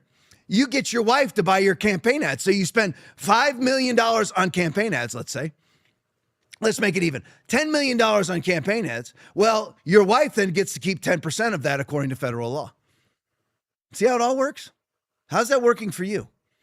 How's any of this? How is our $188 trillion of debt, how is that working for you? You'd at least think our roads would be good, but they're not. You think we'd have a really robust military, but we really don't. We're tiny. We have 1.2 million soldiers, and only 300,000 or 400,000 of them can fight. But yet we act like we can be in every conflict around the globe. It's not working, folks. All right, so let's break this down. So Ro Khanna versus Elon Musk. Ro Khanna versus Elon Musk. Marco Foster video. Here's Ro Khanna. Here's what started the feud. Ro Khanna, there needs to be accountability for Elon Musk for celebrating that he created 4,400 millionaires, but they don't. Now, Ro Khanna is a multi-millionaire. How many millionaires has Ro Khanna created? None. Okay, keep that in mind. But they don't talk about the 4.5 million children around the world who he possibly sentenced to death by dismantling USA. Now, Elon Musk has threatened to sue him over that statement. But here's the statement. Play it for me. And I do believe that once we take power, there has to be accountability. There needs to be accountability for Elon Musk. You know, they're celebrating that he created 4,400 millionaires, but they don't talk about the 4.5 million children around the world who he possibly sentenced to death by dismantling USAID. He needs to answer for that. He needs to be subpoenaed. He needs to face investigation. He needs to answer for what he did with Doge. That it's not just let's move on. And we will use the Oversight Committee and the Judiciary Committee to hold people accountable who violated the law on ICE and abused power with ICE, who violated the law in killing people on boats in the Caribbean, who violated the law when it came to Iran and some of the strikes, who violated the law with Doge. There will be accountability. There needs to be accountability before reconciliation. And certainly there are voices like Robert Garcia, J.B. Raskin, myself, who are for aggressive oversight and investigation, including of the Epstein class. All right, so that's what started it. So Elon Musk came back. I'll just fill in the blanks here. And this is what happens. See this woman's face? That's what happens from being a lifelong Democrat. This is what happens to your face when you're a lifelong Democrat. You literally just become sour suck. You got a sour suck face. Look at her. I mean, gosh, dog, I hope nobody has to come home to that at night. But anyway, yeah, rough. I mean, I would never advocate divorce, but woof. But anyway, so this video came out. Elon came out, threatened to sue Ro Khanna. So Ro Khanna then put out this video, Ro Khanna video. Play it for me. Today, Elon Musk threatened to sue me, and he called on the Justice Department to put me in prison. That's right. The world's richest person has spent all day tweeting going after me. Why? Because I cited an academic study that his Doge cuts may lead to the deaths of millions of children overseas. You know, Elon, I thought you were a free speech guy. Why not debate me on these issues instead of threatening lawfare? You're not going to be able to intimidate me. I'm the guy who stood up to the Epstein class and worked with Massey to get the Epstein files released. I'm the guy who stood up against AIPAC and called out a genocide. And I'm the guy who stood up to billionaires in my district who ran someone against me and still called for a wealth tax. So I'm not going to be intimidated or silenced. I need your help. I need the help of folks to sign this petition and help me stand up to power and fight for truth and justice. And Aaron brought up a very valid point as we're watching this. Here's the thing. Yes, you have free speech. And this is what the Democrats always do. They ban me for life from YouTube, which is a platform, not a publisher. They don't even have the legal right to do so, but I have no recourse. And neither does anybody else. Got 30,000 followers on Facebook, and nobody's watching the show right now. But anyway, so that's what they'll advocate. They ban speech. They had their disinformation governance boards with Nina Jankowicz, all that singing and all. Remember that? So anyway, they're all fine with that. Okay. But then when they get threatened to be sued, now here's the thing. You have free speech. Absolutely. If you slander somebody, okay, you can be civilly sued, not put in jail, but civilly sued for it. So in the midst of your free speech, if you slander somebody, you can be sued, but it's not criminal. So you have free speech. You can even freely slander people, but you could pay a civil cost for it. So anyway, that's what the game that left always plays. So let's break this down. Tom Elliott tweet. This is a great breakdown. How many people has Elon Musk personally murdered via his work helping defund USAID? Now, why am I talking so much about this tonight? Because I want you to know where all your money goes. It goes to enrich the 535. And you're like, well, no, it just went into USAID. It goes into USAID, then it goes into NGOs, and then those NGOs are the ones who are funding the purchases of the stocks that the congressmen and women are buying into. That's how it works. Okay. Oh, we're part of the presidential budget, $6 billion for electric cars. And they all know that 6 months in advance. So they all buy that stock 6 months in advance. Or the NGO does that they personally supported. And they all get the money. That's how they all end up filthy, rotten rich. How many people has Elon personally murdered via his work helping defund USAID? I have run the numbers. USAID which is the United States Agency for International Development. It has nothing to do with aid. And people are too stupid to realize that. Not us, not the 277 here, but most people are too stupid to look into it. As people outside CNN's viewership already know, operates largely as a CIA cutout, placing assets on the ground in countries where the U.S. government is intervening politically and where Democrats are profiting, as well as people like Mitch McConnell and Lindsey Graham. U.S. aid was instrumental in helping seed the following revolutions, coup d'etats, and civil wars. Now, Elon Musk is killing people. Here's what U.S. aid has done. It's not we are the world, we are the people. This is what it actually does. Here's their civil wars. Serbia, Venezuela, Georgia, Ukraine, Haiti, Lebanon, Belarus, Honduras, Tunisia, Egypt, Ukraine, Bolivia. I can't really pronounce this one. Kyrgyzstan, Venezuela, Haiti. Let me see. Bolivia, Donbass war, Ukraine full-scale war, 2022 to present. So far, we're up to somewhere north of 365,000 deaths from the wars that U.S. aid has caused. U.S. aid? I thought they were feeding kids. What else do we have, says Tom Elliott? U.S. aid also helped fund poppy heroin farmers in Afghanistan. Unfortunately, I haven't seen estimates of how many have died as a result of this taxpayer-funded drug dealing, but I'm assuming they're not small numbers. USAID also worked with groups sexually abusing and trafficking children in Kenya and in Central Africa, the Central African Republic in 2013. Much earlier during Vietnam, USAID helped the CIA feed H-Mong guerrillas fighting communist forces, not the worst thing. USAID also helped the H-Mong militia and other warlords smuggle opium, not so great. Opium. While the first tally is hard to properly calculate, if past is a predicate in helping shut down USAID, Elon Musk could be saving hundreds of thousands of lives. Go to the next one for me. Elon Musk tweet. All Doge required, this is just horrible, was contact information of the recipients to confirm that funding was not fraudulent. No validated medical funding was ever stopped. Anything that appeared to be legitimate, life-saving funding continued and is now administered by the State Department. If anyone had actually died as a result of Doge, their names would be worldwide headline news. On the other hand, USAID did help fund the Wuhan Institute of Virology, which caused the deaths of millions and the revolution that started the Russian-Ukraine war. Absolutely. And as Peter St. Onge said earlier, why would Elon need to track the receipts? Because 80% of our foreign funding doesn't meet its target. Remember, there's 190 countries in the world. We send money to 177 of them. 80% of our money never reaches its target. Where does it go? Into the pockets of the politicians that send it to them.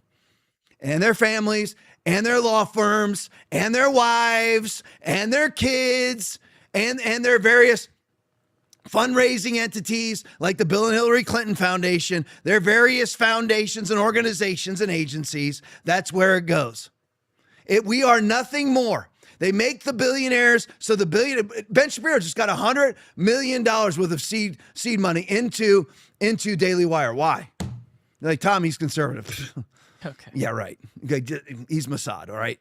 But anyway, why would you send $100 million to a company that is firing 30% of its workforce and has lost 30 to 40% of its viewership? Why? And that's really I'm being conservative. Basically, nobody watches Ben Shapiro. Nobody. I don't know if he would actually, if he went live right now, he'd have many more live viewers than we do. He'd probably have way more views, but I'm talking about live viewers that are actually real and that aren't bought views. But anyway, why would he be getting $100 million? Because that $100 million is that's our money. You're like, no, it's layered 30 different times. It's layered 30 different times, that's correct, into this NGO, into this organization, then somehow into a private company that then sends it to Ben Shapiro. I mean, Nick Fuentes has been talking a lot about Ben Shapiro recently because how are they even in business? Because how's CNN in business? Think about what $1 billion would do. I'm sitting here right now in the studio at Foundation Church. We bring in $3.8 million a year into this ministry, all right? On average. $1 billion into Foundation Church I mean, we're funded for 1,000 years. I mean, again, $1 billion is 1,000 millions making interest. Yeah. $1 billion sent into CNN. You saw recently, this came out in the news today, that Dominion voting machines, which is now called something like freedom voting, or it is seriously, it's like freedom voting. It's, I mean, like it's like calling themselves like legit voting. They dropped all their lawsuits against Mike Lindell. But Fox News, I don't remember what it was, Aaron. You might remember, Will, you might remember. But Fox News paid Dominion hundreds of millions. Oh, yeah. It was like 700 million or something like that for having guests on shows that claimed that Dominion voting may not be above board. They didn't advocate it as Fox News, but yet they had to pay hundreds of millions of dollars to Dominion. Didn't even fight it. Why wouldn't they fight it? Because the same companies own Fox News and Dominion. So basically, it's really just a stock swap. It's really all that it is, a cash stock swap. That's all it is. Hard to say that in a hurry. So anyway, there you go. I thought it was $787 million Fox News gave to Dominion without a lawsuit, and Dominion just dropped all of their lawsuits against Mike Lindell. Why doesn't Fox News complain about it? Because they own each other. Yep. Sounds like Vanguard and BlackRock, doesn't it? Yeah, just like that. It's all a giant shell game. Think Fox News are good guys? They're not. They're not. All right, go to the next for me. Doge designer tweet. Breaking, Elon Musk calls out Ro Khanna as his household wealth reportedly grew from just a mere 27 to 46 million to an estimated 232 million. 631 million total volume across 38,000 trades. It's appropriate, the last three numbers, 38,666 trades since entering Congress. Most prolific Democratic trader in House history. 2022 investigation found 15% overlap between his legislative work and his family stock holdings, and he calls it a blind trust. There's no such thing. There's no such thing. He says it's a blind trust. Somebody just runs it for him. But it's funny that, you know what, there's a lot of very crucial overlaps. We're right in the areas of the economy that he's regulating, he's making a lot of money off of because he makes just a perfect timed stock trade. Ro Khanna's AI-focused trades returned 112% excess over the S&P, and he's not in prison. Everybody else is in prison but Ro Khanna. And Tom Massey needs to stop doing things with Ro Khanna. From January 2024 to April of 2026, right now, far beating even Nancy Pelosi's 38%. Nancy Pelosi's a plus 38.5% outperformance. 143% return on NVIDIA shares. Bought via wife's trust in February 2024. Wouldn't have anything to do with his insider knowledge, though, right? Right before the CHIPS Act helped double the stock. What he's voting on. CHIPS Act came from Joseph Robinette Biden.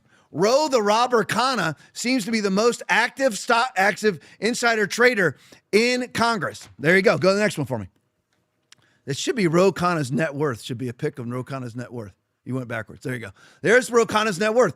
$30 million when he entered Congress, and he's just up a little bit. He's only up through $200 million. Yeah. $203 million to be exact. Yeah. Folks, and then who's he attacking? He's attacking the world's richest man. Look at this guy. The world's richest man who actually has SpaceX. What are the other things there? And that he's made PayPal, Tesla, and there's others too. I can't think of right now. But anyway, the internet one. The internet one. I can't remember. What is it? Starlink. Starlink. Awesome. Oh yeah, Starlink's huge. Yeah. Starlink's running the Ukraine war right now. The Boring Company. Yeah, I mean, a lot. Yeah, a ton. Starlink is running the Ukraine war. Yeah, not good, but it's true. But anyway. So there you go. That actually shows you what Ro Khanna is actually all about. He claims to be this middle-of-the-road guy, but he's nothing but corrupt. Nothing but corrupt. So now you know. I mean, this, again, white hats, black hats. We already knew Ro Khanna was a black hat. But everything that he says is disingenuous. Not one thing that the man spouts is true. And why is he not in federal prison? Why? That's what Elon Musk was talking about. Him, Nancy Pelosi, and everybody else. But they just keep getting voted in over and over and over again. By corrupt elections, by the way, which is the greatness of Trump as he is addressing it. All right, go to the next for me. Katie Miller tweet. Here's what Doge found the USAID money was being spent on. Everyone's going to love this. It's been a while since we've looked at this stuff. Remember how fun this was back in February of 2025 when Donald Trump was still Donald Trump? Elon Musk was there, and He had little X flying on Air Force Two with Donald Trump, or not Air Force Two, the helicopter, or whatever that's called. Marine One. Marine One. Thank you, Aaron. Marine One. Remember those great days until the globalists kicked Elon Musk out. But anyway, here's what Doge found, and now all of this stuff has just been reinstituted through the State Department. But anyway, $4.8 million to Ukraine's public affairs office in Kiev to fund social media influencers. $40 trillion in debt. $2.1 million to Paraguay to enhance their border security. That's number one. When I wake up in the morning, I'm going, I wonder how the border security is in Paraguay. Ukrainian women led designers to fly to the Paris fashion show. Our money went to that. $2 million on transgender surgeries, hormone therapy, and gender affirming care in Guatemala. $3 million to promote girl-centric climate action in Brazil. Remember, what am I talking about here? I'm talking about Ro Khanna claiming that Elon Musk's Doge 2 years ago, year and a half ago, kills 4.5 million children. Here's where the U.S. aid money was going. In U.S. aid, United States Agency for International Development. $3 million to promote girl-centric climate change in Brazil. And nobody can even tell me what that exactly means. $25,000 for transgender opera in Colombia, $32,000 in Peru for a comic book featuring a trans hero to tackle social media and mental health issues, $20,000 for DEI promoting drag theater show in Ecuador, $20 million for a new Sesame Street show in Iraq, $6 million to boost sustainable tourism in Egypt, plus $50 million for Tunisia's tourism. Man, this is good, isn't it? Let me see, $87.9 million to help Afghans farm. Which just happened to include poppy fields, heroin. That's where your tax dollars are going. And by the way, we're still spending $40 million a week in Afghanistan. Just sending it to them. And John Thune refuses to do anything about it. John Thune barely acknowledges that it's happening.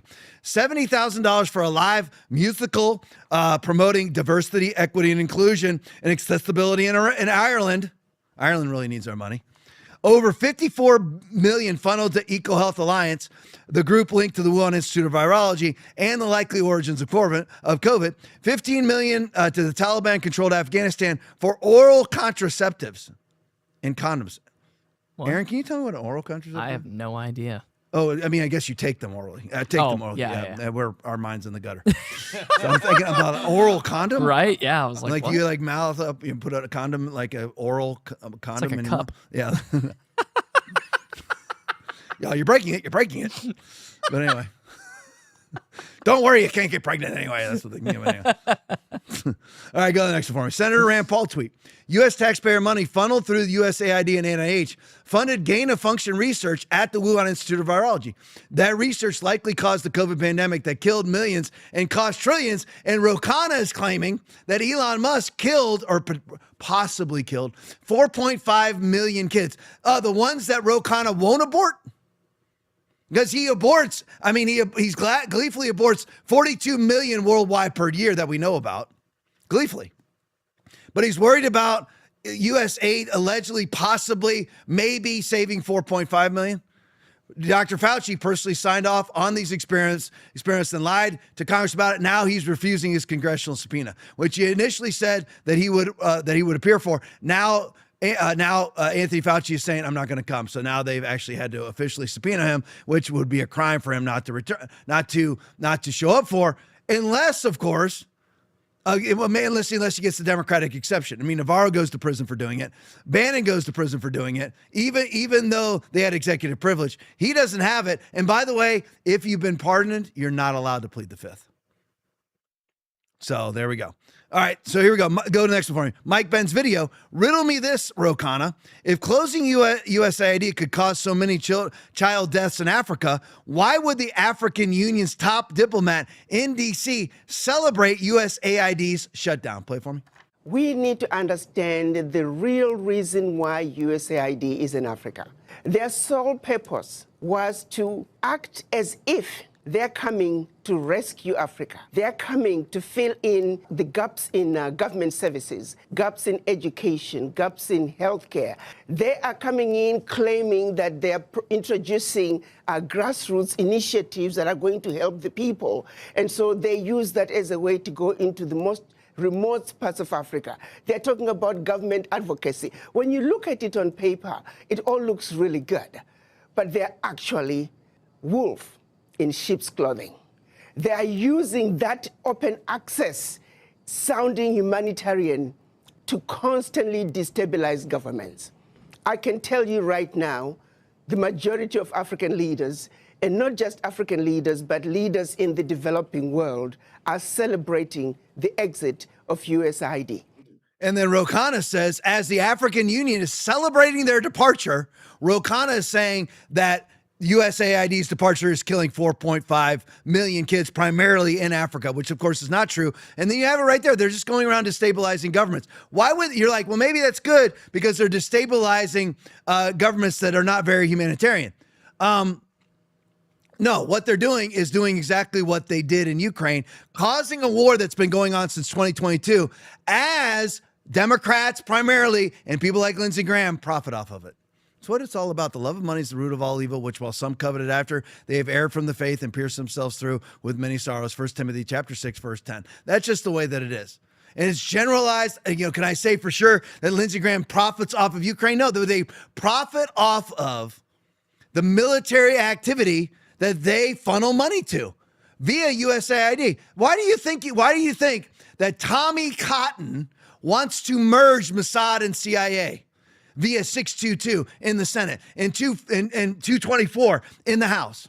It's been changed now to some other number, but it was 224. Why do you think they want to do that? Because they're all going to profit off of it. More wars that they will never fight in. But they continue to get the money sent into the military-industrial complex and then sends it back to Democrats and their think tanks and their Atlanta councils. You retire from the military as a compliant bent-over general, and then you get a slot on the Atlanta Council. You get to be like Hunter Biden. You get to be a consultant on the board of Burisma, whatever it is. Or you go like Lloyd Austin from public service, and I hate to even call it public service, but for ease of conversation, I'll call it that. Government service, back to Raytheon, then back to government service, then back to Raytheon. So while he's working, sorry, my nose is itching like crazy. While he's working at Raytheon, he's securing contracts for the government. Then while he's working in the government, he's securing contracts with Raytheon.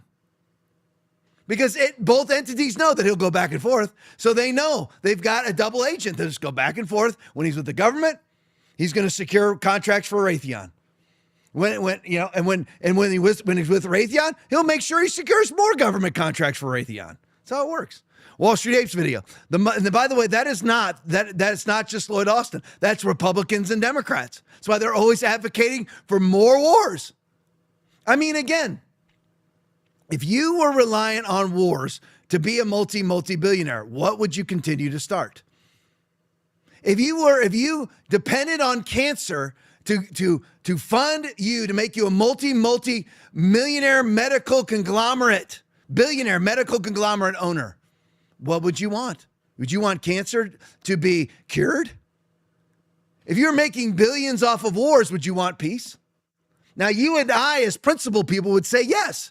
But most people are not principled. They're not. Enter ye in at the straight gate. For wide is the gate and broad is the way that leadeth to destruction. And many there be which go in thereat, because straight is the gate and narrow is the way which leadeth unto life, and few there be that find it. You see it. That's Matthew 7:13 and 14. You see it. You see the unprincipled charlatans like Sean Ferris, Benny Johnson, Gunther Eagleman, Cat Turd.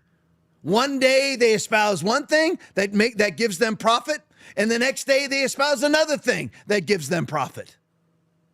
The day before that they were against, they're now for, because if they stay against it, they will lose clicks and profit.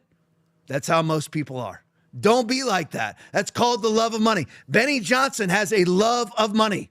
So he will advocate no new wars. He'll advocate that for years. And then when Trump says we're going to start a new war in the worst possible location on the planet, the Middle East, and the worst possible area in the Middle East, the Persian Gulf and Iran, as soon as Donald Trump says we're going to start a new war, Benny Johnson sells out for money and advocates for new wars. None of us are like that, but he is. And so is most people in Trump's orbit. They are. We've seen it. Sad, but true. All right, going to the next Wall Street Apes video. The money being spent for USAID wasn't for humanitarian efforts. This is Mike Benz. USAID money was being laundered to George Soros to pay for protests. Play for me. USAID gave $5 million to Open Society Foundation Macedonia. $5 million, a direct grantee. With the help of then President Barack Obama's U.S. ambassador to Macedonia, the U.S. government spent millions of taxpayer dollars to destabilize the democratically elected center-right government by colluding with Soros. So USAID is actually funding Soros, and Soros is passing those funds to the people on the ground, the local politicians, the local judges, the local prosecutors, the local anti-corruption NGOs, the local media outlets, the local trade labor groups and unions. One NGO funded by the USAID Soros Alliance paid for the translation into Macedonian of Saul Alinsky's Rules for Radicals.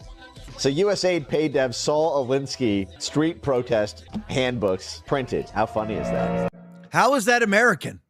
How's that a democratic republic that you and I are paying for the publishing of Saul Alinsky's Rules for Radicals? That's a leftist, that is a leftist Mein Kampf.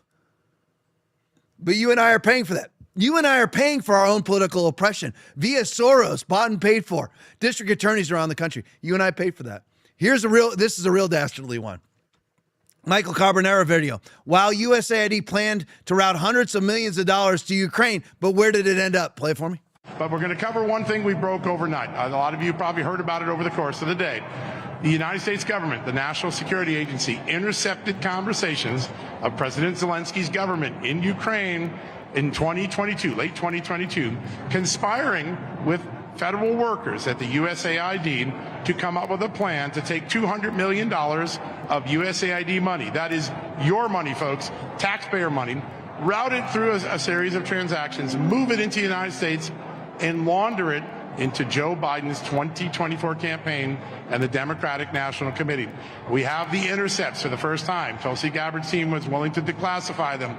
There is now an investigation underway, beginning with USAID, to look at who was involved, whether any crimes were committed, and if that is the case, to refer that to the FBI in the next few days. Those declassified documents up at justthenews.com. You can go check about it today. Members of Congress have been clamoring all day to get their hands on the documents. I expect Tulsi Gabbard to make a statement later tonight on where things are evolving in her investigation. But we've gone from the era of weaponization, where the primary tool was using prosecutors and FBI agents to disable Donald Trump and his followers and all the good people around him, to now potentially conspiring with foreign powers to have an impact on our elections. We have the Ukraine stuff this morning, and remember what we told you 3 weeks ago. Proof from the FBI that China sent tens of thousands of driver's licenses to the United States with fake names to get fake ballots to vote for Joe Biden in the 2020 election. Those aren't my words.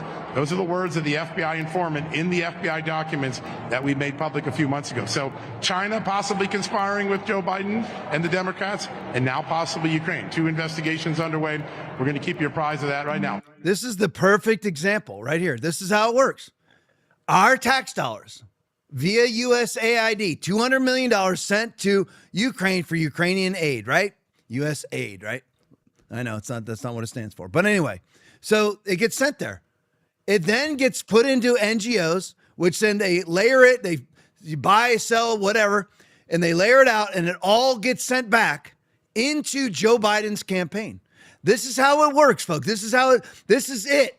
Like, don't you love the United States? I love the essence of the United States. You know, quoting from Gladiator, there was a dream that was Rome. Rome will be a republic again. Yet, listen, if we were actually what we were supposed to be, yes, but we're not. We're a crony capitalistic society. That's what we are. Yes, there's community exceptions to that. There's maybe like the state of Florida. That's an exception to that. But really what we are is we are funding our own politicians. The few million people that live in the Beltway inside of D.C., we're making them all rich. And the various people that lick their boots. That's all we're doing. I thought the United States was righteous. It's not. We are corrupt to the gills by our own quote unquote leadership. Donald Trump's sons are making billions right now off of what Trump is regulating and what Trump is governing, because it's wrong for Biden to do it. It's also wrong for Trump to do it. You're not a Christian if you don't advocate evil when evil is evil and truth when truth is truth. If you advocate that evil is true and that truth is evil, Listen, you're not a Christian. Just because you voted for a pro-life candidate does not make you a Christian. You have to call evil evil. If Donald Trump does something evil, you call it evil. When Biden does something evil like this, funneling $200 million of our taxpayer dollars into his own campaign coffers, I mean, that's corruption to the hilt. And we will see over the test of time.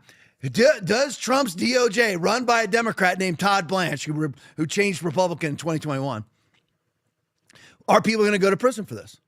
Because there's nothing more to discuss here. This is bona fide fraud and corruption. All right, speaking of that, go to the next one for me.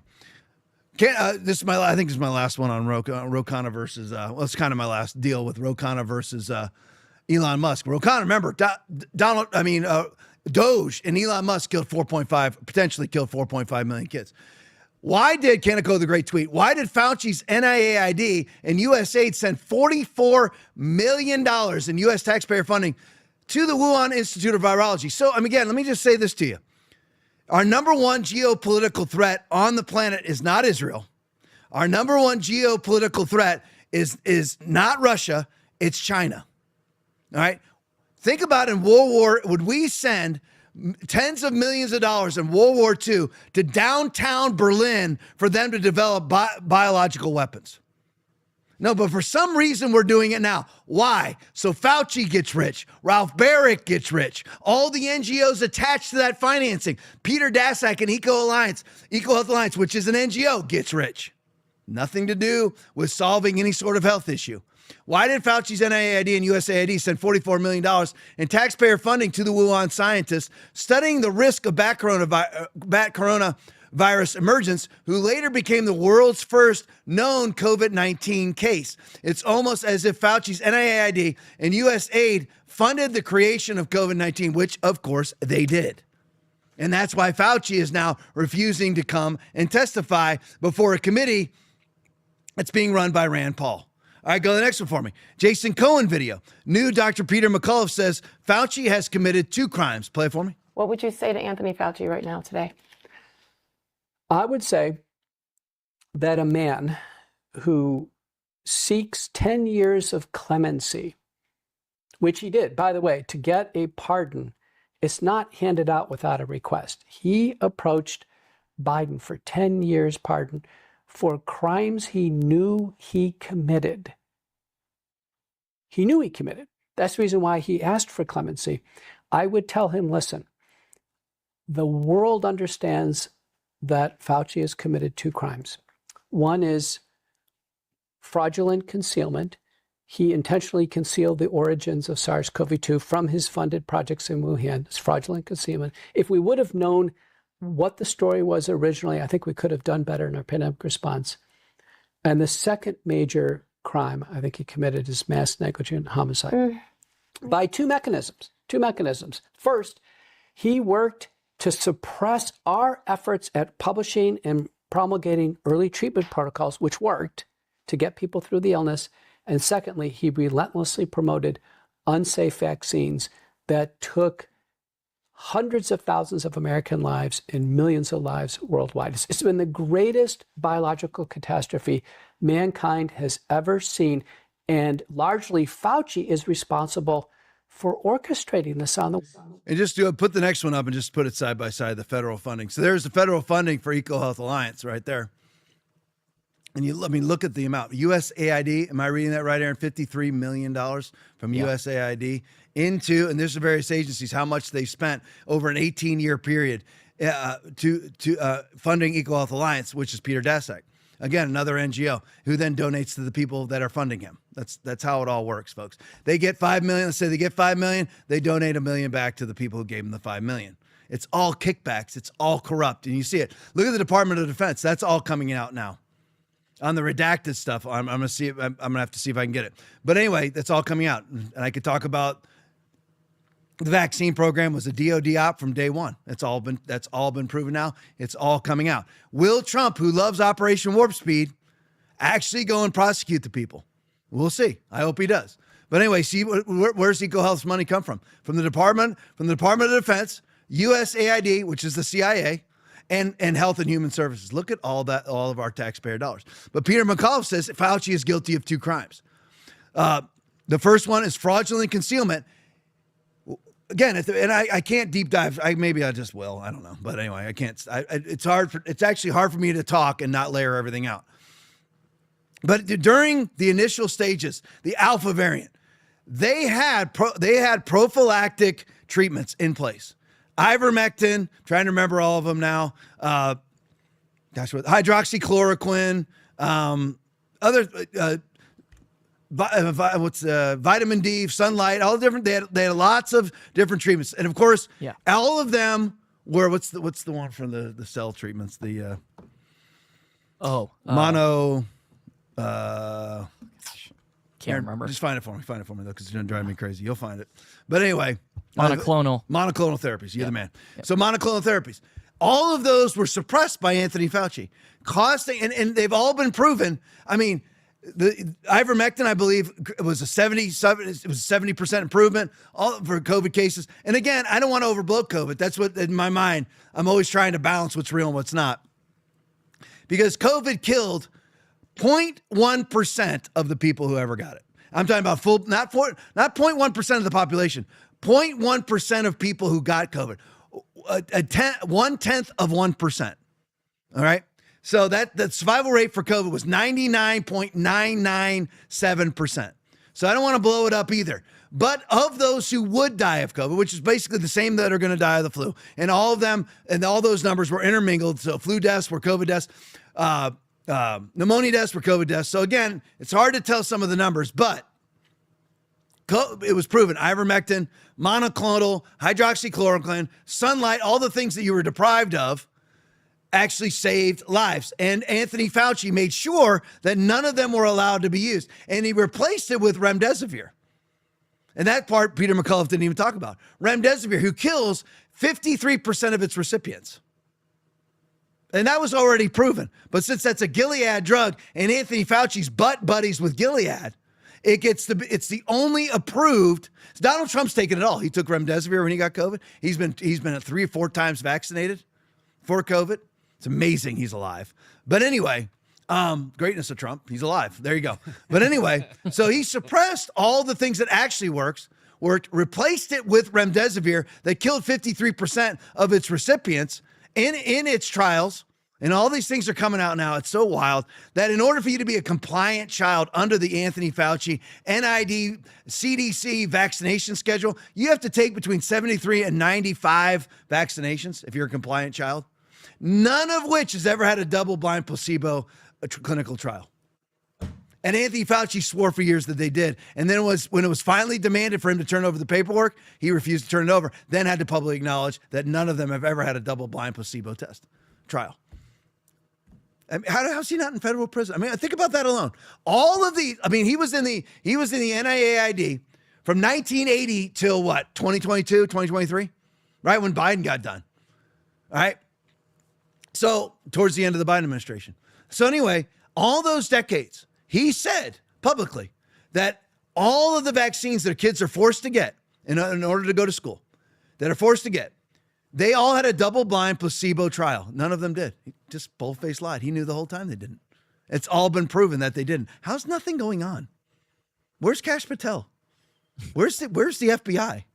Where's state and local law enforcement? I mean, these are mass. I mean, you want to talk about a Holocaust. The vaccines alone that Anthony Fauci pimped, that he said stop transmission and infection, didn't. Said was safe and effective, weren't. Killed 35 million people worldwide, according to the Society of Actuaries. And it's far higher than that because those Society of Actuaries is people who actually have life insurance. Most people don't. So how many did they really kill? But yet he's walking around scot-free and refusing to answer a congressional subpoena. 2 crimes. Fraudulent concealment, where he didn't allow proven prophylactics against COVID. He just suppressed them all. Monoclonals, ivermectin, hydroxychloroquine. Suppressed them all. Made fun of people. Didn't allow people to get them, whatever it may be. Also, he could get out the next crime that he committed, which is mass negligent homicide, which is the vaccines, of course. Where am I at? Go to the next one for me. I still got this time for this one. All right, correct. Elon Musk, correct. USAID, this is what he's talking about from the Alex tweet. Do I have all that? Did I get all that out? Do you have the individual slides, Will? Did I give you those? I have this. Yeah, the next one. Yeah. There you go. That's all I needed. Thank you. Yeah, just put that big one up. There it is. USAID official and 3 corporate executives plead guilty to decade-long bribery scheme. You think Anthony Fauci is not guilty of these crimes?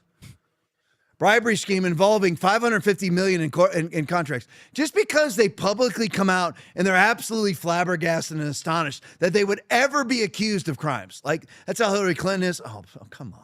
Come on, right. Like I would ever do that. You would do that. They're nasty, homicidal people. $550 million in contracts. 2 companies admit criminal liability for bribery scheme and security fraud. Just go down the bottom. Former USAID employee pleads guilty to CARES Act fraud. Go to the next one. Former contractor for USAID funded program extradited to the United States, convicted and sentenced for conspiracy to obtain grant money through fraud. What a shock. Look at the bottom. Director of USAID project arrested in 9-year fraud scheme. I just want everybody to know where our money's going. There you go. All right, 10-10. That's good. What do we got for rants, Aaron? I saw a couple pop up. Yep, we've got 3. All right, 3 rants. Lexi Dog 8 donated $20. Keep the faith and be blessed. Will do, Lexi Dog. Thank you so much. Really appreciate the rant. Thank you. Go to the next for me. Jules 21 ORs donated $10. Prayers, please, for our friend Jane. She's having a rough time with lots of pain and asking for God's help. Is that Jeannie here in the chat? Yeah. Jeannie Malfisi. For Jeannie, we lift her up to you right now, Lord. In the mighty name of Jesus, Lord, you want her healed. You took up our infirmities and you carried our diseases, Lord. You want us well. And we just receive right out of the covenant of Jesus Christ, through the power of the Holy Ghost, her complete and total healing. We believe, Lord. Help our unbelief. We receive this healing, Lord, right now in Jesus' mighty name. All right, go to the next one. Skunk71 donated $10. Keep in the word, peeps. Fellowship, prayer, study. Keep reading the Bible. It's better than any ex-post. Love Pastor Tom, TLP team, and all my foundation family. Amen. Study to show yourself approved unto God, a workman that needeth not to be ashamed, rightly dividing the word of truth. 2 Timothy 2:15. I see Tim L. T-Bird just came on. Thanks, Tom, for all you, the crew, do to bring us this information. Love you, Tim L. T-Bird. Thank you so much. USAF on the end. Thank you for your service. Love you, man. All right, that it? Oh, we got another one there that just popped up. Oh, that's Tim L. T-Bird, right? JD Joy. Oh, JD Joy. Thank you, JD Joy. All right. Trust in the Lord with all your heart, soul, and mind. All right. Let me see. Is that what she said? Trust in the Lord with all your heart, soul, and mind. Will do. Trust in the Lord with all your heart and lean not on your own understanding in all your ways. Acknowledge him and he will make your path straight. Proverbs 3:5 and 3:6. Love you all. Stick around for the post game back here tomorrow night, 9 o'clock. God bless you. Time to check in with our lizard overlords in Davos, Switzerland. What are they up to? Well, this.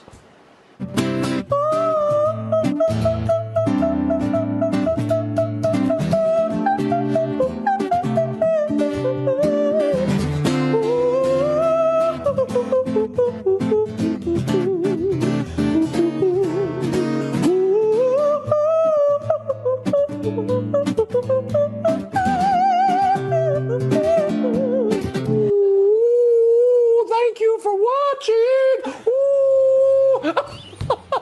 Yeah, those people run the world. They're so impressive. What a bunch of freaks. Oh, wow. Nice. Yeah.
I need my shoes. Let me get my shoes. What's another? See right here. Let's go home. Go right here.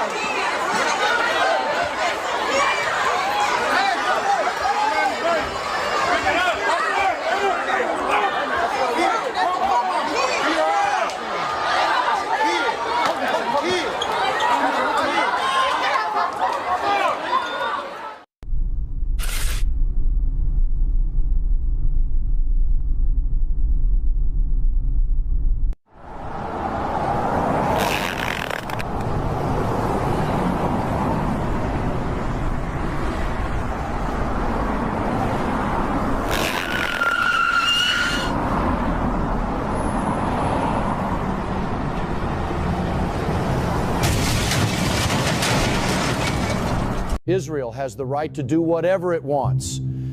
Yes, Israel. Oh, Israel, I love you so much. Whoa, whoa.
Call this the biggest loss for many different reasons. This is what, you live and you learn in life, and you figure things out as you go along. So one night I'm over at the Rio, right? And they got big suites over there. So I go over there with some buddies, and we got one of the suites, and we have some dinner, and we start drinking, right? So we're having some drinks at dinner, and blah, blah, blah. Starts to ramp up. I'm having a good time. And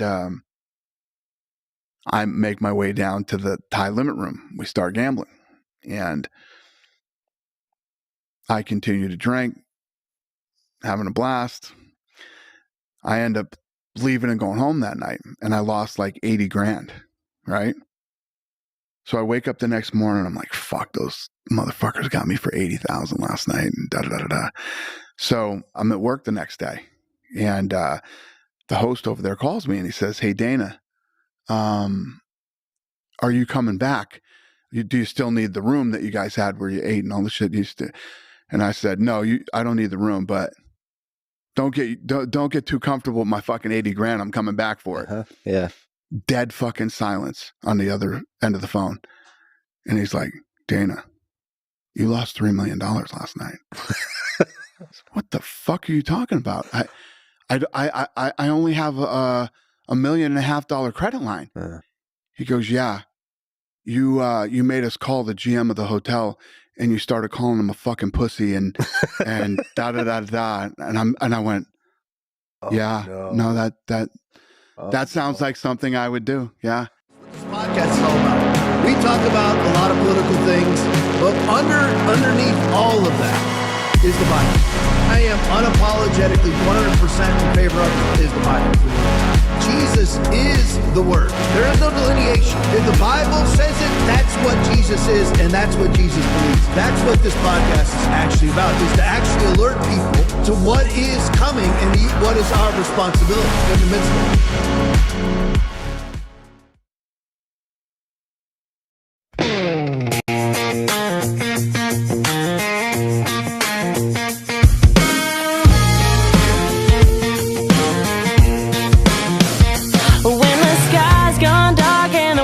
at the door,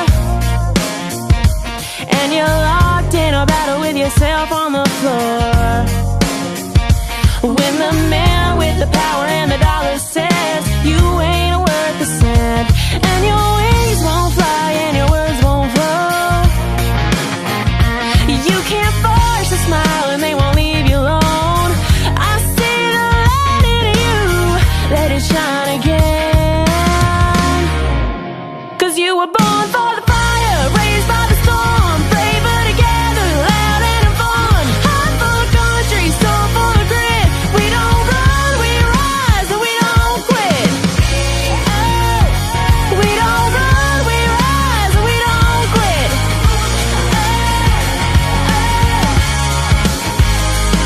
I know a woman with a lion's heart and a pretty blue dress with a shopping cart. Head full of dreams, gonna change the world.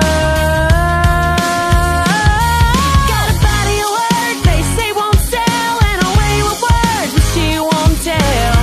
I see the light in you, let it shine again. 'Cause you were born for the fire, raised by the storm, braver together, loud and in fun. Heart full of country, soul full of grit. We don't run, we rise, and we don't quit. Oh, we don't run, we rise, and we don't quit.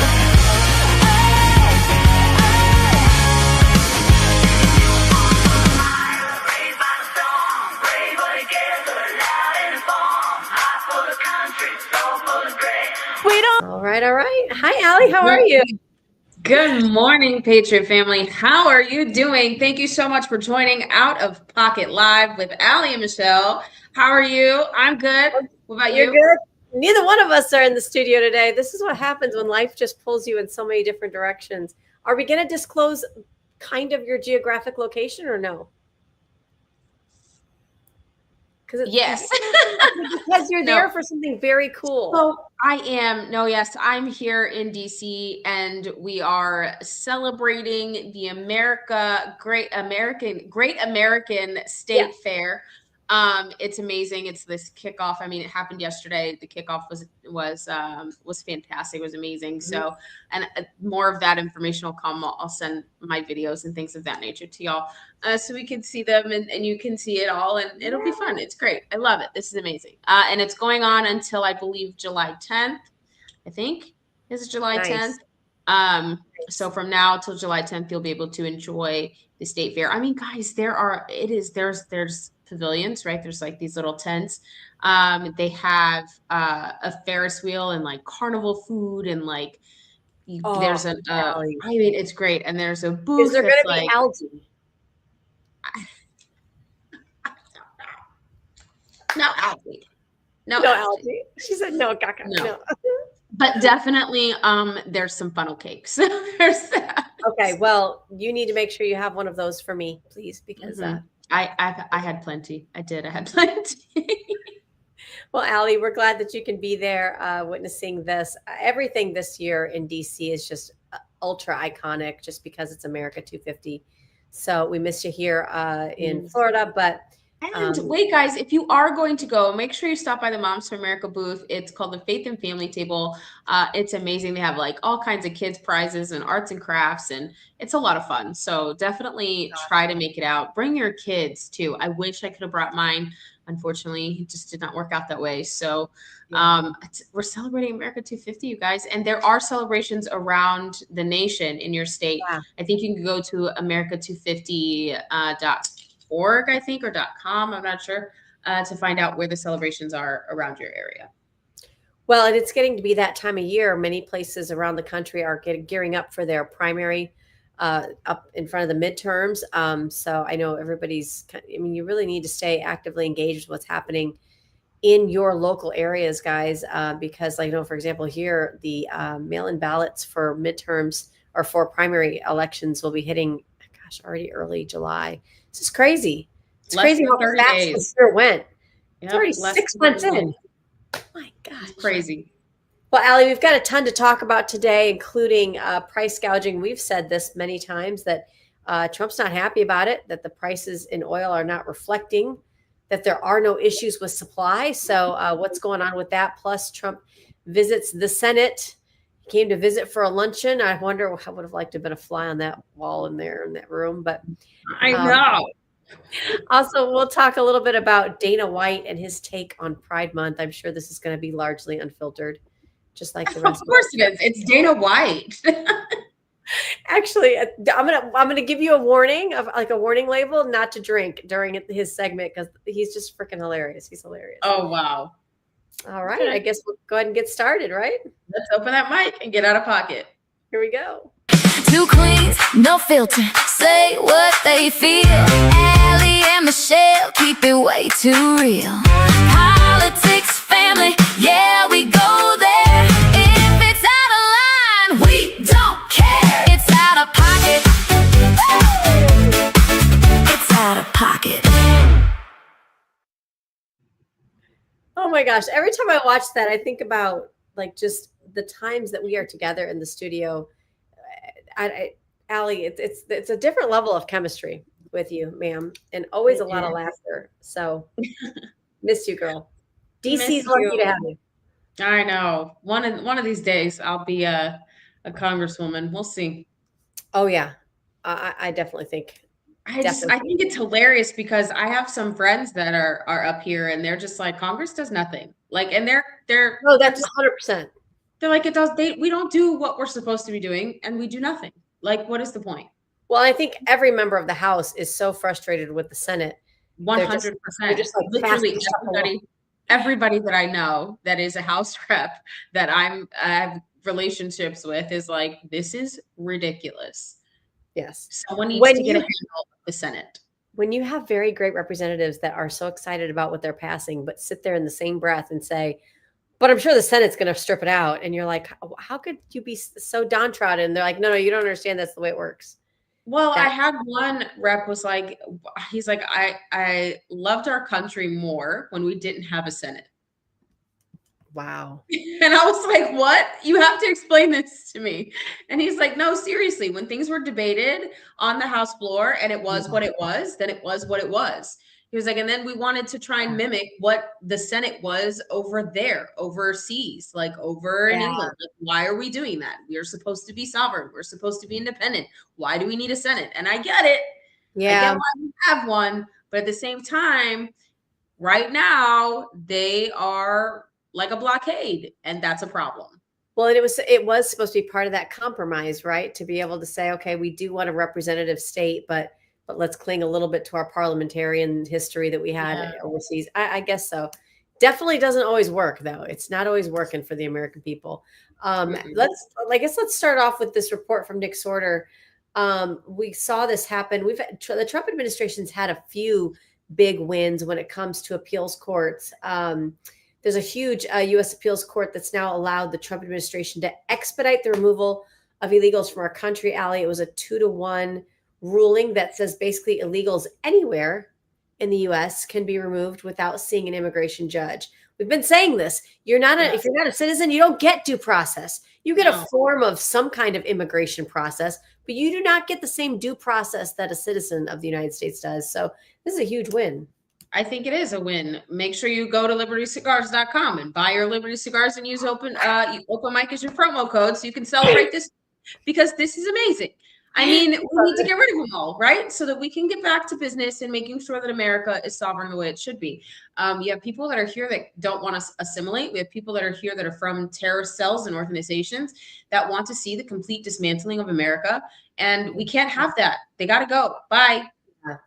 Well, and you have to think, Allie, when your judicial system is, and of course, this is how you get some of those crazy judges that are appointed in different districts throughout the country. When their job is when the only thing they can think of doing is actually breaking the law by not allowing the commander in chief to be able to deport those that are here illegally. I don't understand this.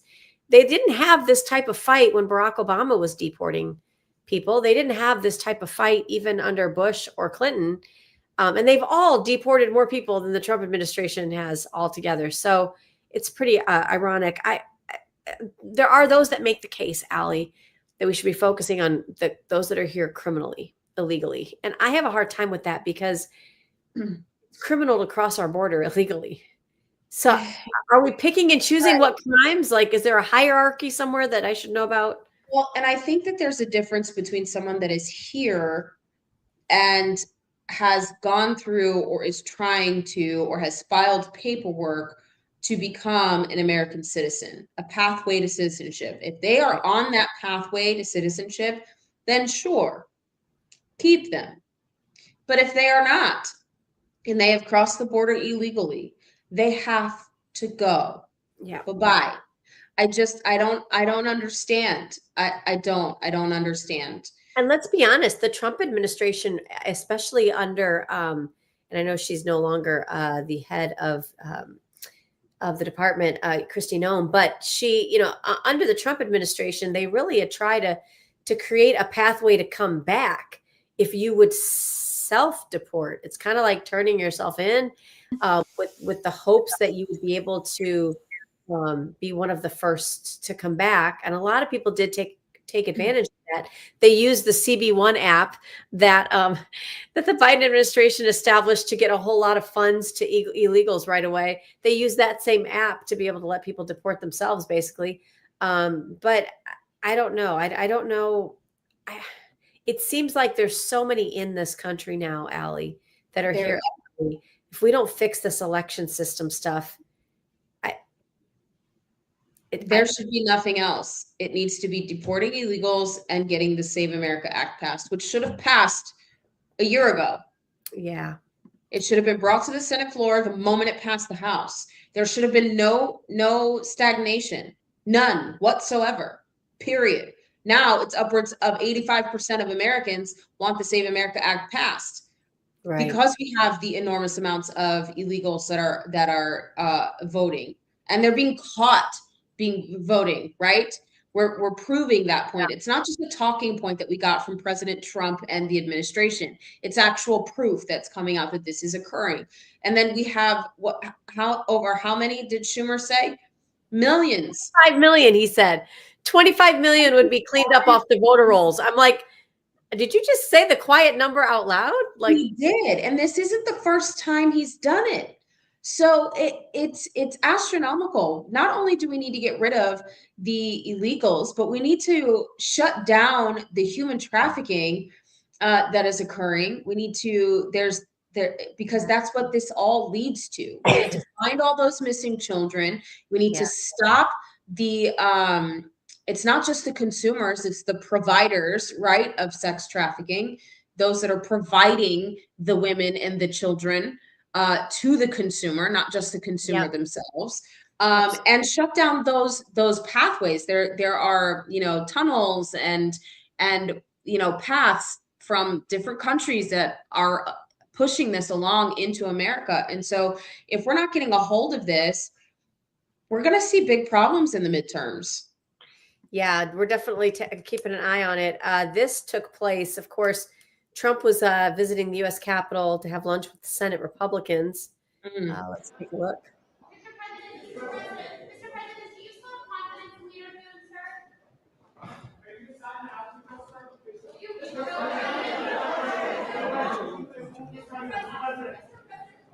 The war is going very well. As you know, we're winning by a lot. Iran is making very big concessions. We'll see what happens, but it's been very, very, very powerful. It's going very, very well. Did you see how bothered Thune was by him? Yeah. You see, Thune was like, "Oh, he's going to stop and talk." I could just. This is who represents us. He's the leader of the Senate. No, someone needs to replace him, and I don't know why he's still there. Mike Lee, maybe? I would love that. I would love Actually, I think Mike Lee would be the best. He's such a problem solver. I hate when people are when they just tell you no. First of all, I'm a female. Don't tell me no. Tell me how it can be a yes. Yes. Do you know what I mean? There's always a way. Don't tell me no. There's always a way. If you want to make a way, right? Excuse me. If you want to make a way, there's a way. I hear you. I hear you. Well, then this happened. Of course, this is Scott Pressler who put this out on X. He said that President Trump excuse me, he canceled the signing of the Road to Housing Act, which was really Leader Thune's one of his pet projects. He said basically he's not signing anything else, Allie, until he gets the Save America Act. But at what point does this hold up what we, the American people, have been asking for to be codified into law? The Congress has moved at such a snail's pace that it's extremely frustrating and infuriating to those of us that have spent the last, 10 years pushing for America First policies. Oh yeah. It's a struggle, you guys. And like, I kind of feel like some of us have like political fatigue, and we go through it every couple of, it's like every 6 months or every quarter almost. It's like, really? We're here again. It's the same 4 of you again. Like, I kind of have had it up to here. I feel like Gwen Stefani in her song, No Doubt. Yeah. No, you didn't. I'm so over it. Over it. I don't know if it's a power play by Trump. I don't know if it works. I don't know. And he's got to use his negotiation skills with Thune. I don't know what it is that Thune wants, but something has got to give. I mean, I literally think sometimes these people that have been in Congress for so long, like for decades, they just think they're bigger than any one part of the system, and they think they are the system. Yeah. And they can just wait out, Trump, he'll be there, another 2 years, and they think, and then there'll be another leader, and there won't be the pressure that he's putting on them. And I think a lot of people, we joke about Iran doing it, but our own politicians do it. They try to just wait out the heat that's surrounding Trump right now, and it's kind of pisses us off, I think, is what we're saying. Yeah, for sure. Sure. And I got a little sense. That's the first time I've actually listened to, or watched that clip. I heard it when it was on the news, but I didn't actually see. It looked like he really wanted Trump to move on. Like, let's not stop. Just keep walking, sir. Keep walking. No, he's going to stop and talk to reporters because that's what he does. Okay? It's not what you do, but that's what he does. Don't handle him. That's not what he does either. He does not like right. He's not handled. Like President Trump is not handled. I mean, maybe on certain things, but not on things that matter. I would say. I mean, all things matter, but well, here is Trump, making this clear once again. He expects the GOP to pass the Save America Act. He doesn't want any more excuses. Let's see if we can take a listen. Let me see if I got audio here. We will pass the Save America Act to protect our sacred American election.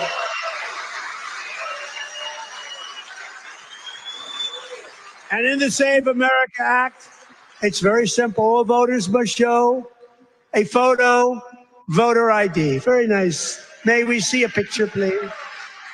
All voters must show proof of citizenship. And there will be no mail-in ballots except for illness, disability, military deployment, or travel. And we will also, in the same bill, enshrine in permanent law, no men in women's sports. That just blows my mind that we haven't done that federally yet. I think the reason why they don't want to pass it is because they want socialism. They want the Marxist ideology to take root in America, because otherwise, why would you not? Yeah. Then don't you have granddaughters? Don't you have daughters somewhere in your bloodline somewhere, whether they're yours by blood or yours by marriage? Don't you have women and girls somewhere? You want them to share spaces with grown men? Is that what you want?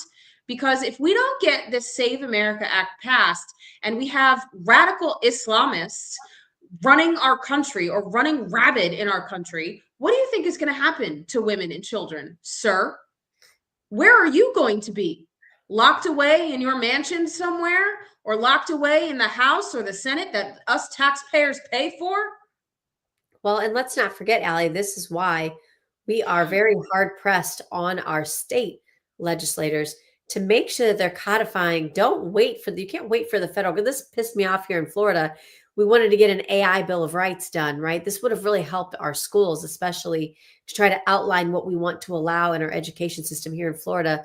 And our Speaker of the House here in Florida was like, no, we're going to wait for the federal government to move on this. Well, exactly. Worst mistake ever. So you want to wait for hell to freeze over, basically, because Pretty at much. the snail pace that the federal government moves, and sorry, I love a lot of our legislators, but even they'll tell you they're not getting anything done up there. So why would you wait? You can't wait. As soon as we saw this as an issue, we took it as a parents' rights issue, a parental rights issue, as a safety issue.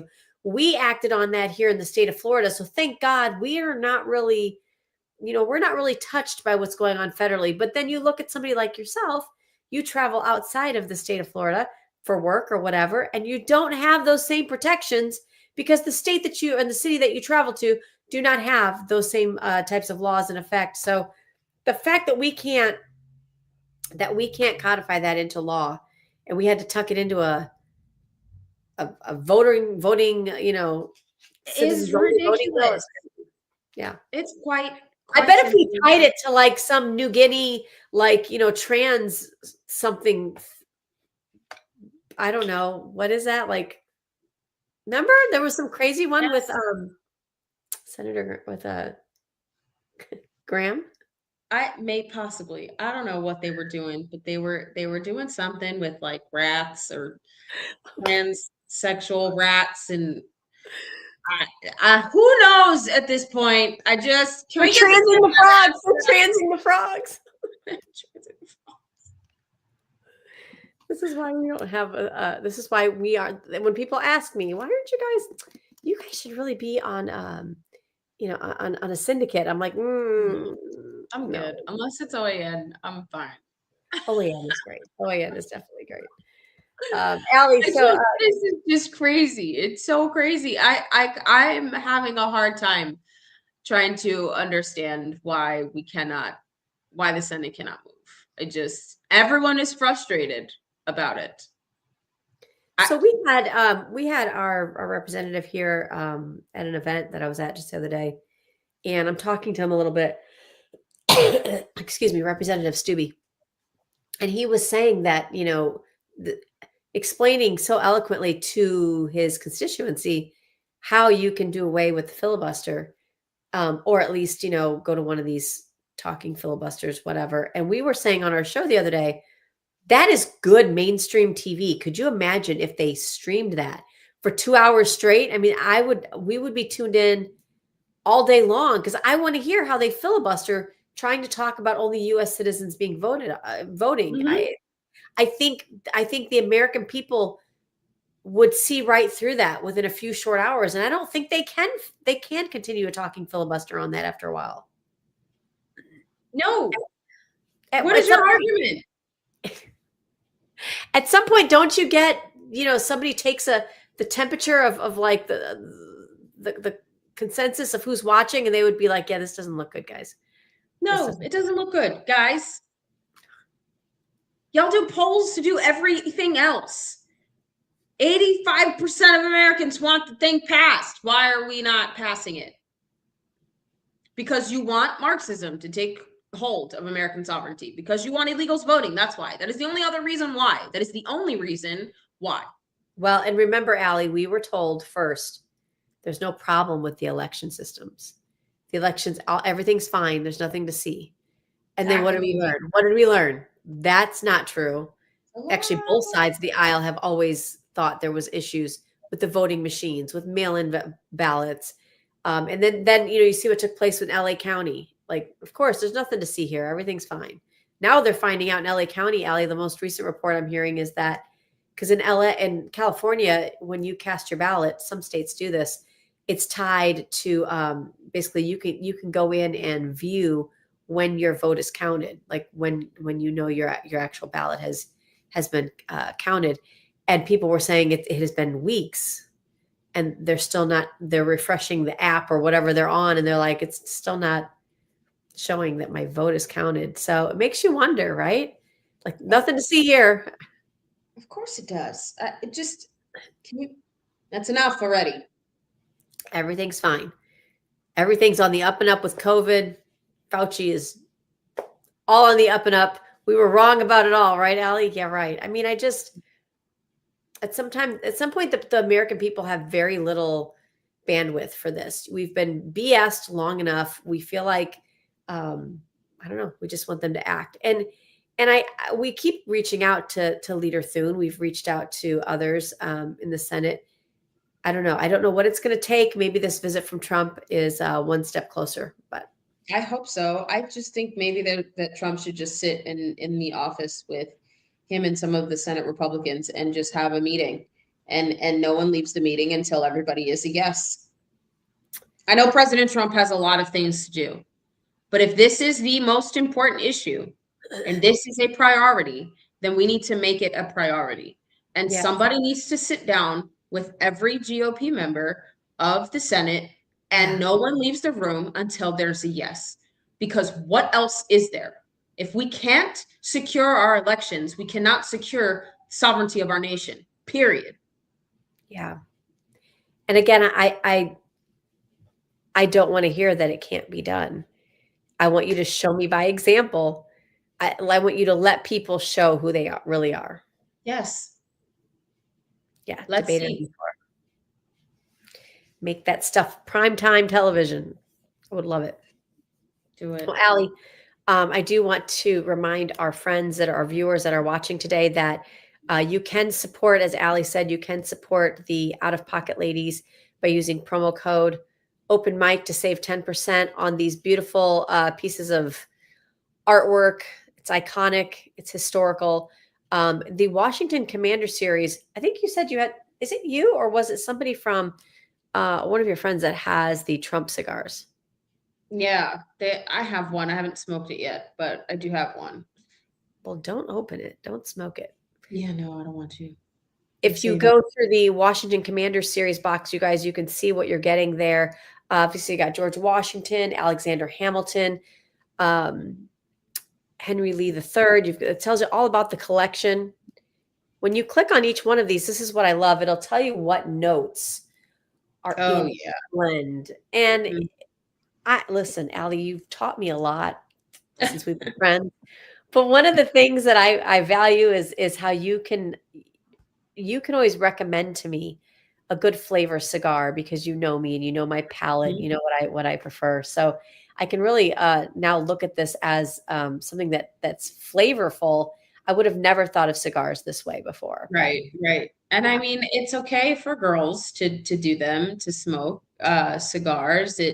It's not just a male thing anymore. Ladies do partake, and even if you don't partake, we have some holidays that are coming up, like July 4th, which is the celebration of independence of our nation, 250th actually. So get yourself some cigars.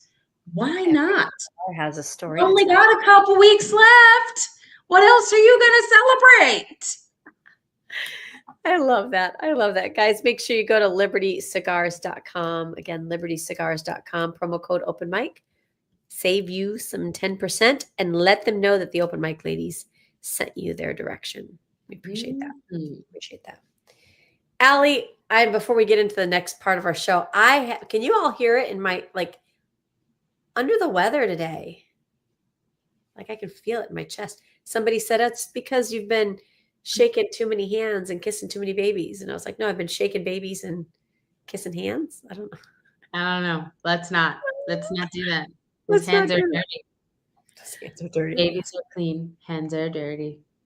So I apologize, guys, if I'm coming in and out here coughing. But Allie, while you're there in Washington, D.C., getting ready to partake in some of the festivities for America 250, I want to ask you real quick, because I know we've both been to D.C. before many times together and even separately you've been there. But have you been able to make your way by the Lincoln reflecting pool? Are you seeing, is there still a lot of presence of people trying to, pour algae in there? Are you seeing?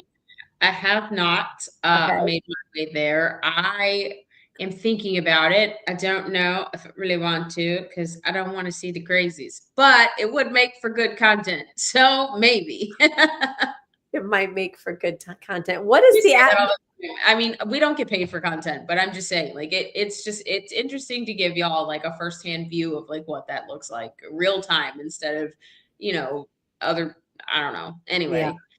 Well, and I wonder what's the atmosphere like there? Can you tell? Are people getting geared up and excited for? Because I would Yeah. imagine in the summer that DC really is not. You don't think of it as a place to be in the summer, but this is different. This year's different, right? Oh, this year's different. I mean, it's busy out here, and there's traffic. Like it's busy. There are class trips and like summer camp trips and families everywhere. Everyone's donned in like America garb. It's Americana. It's great. I love it. Nice.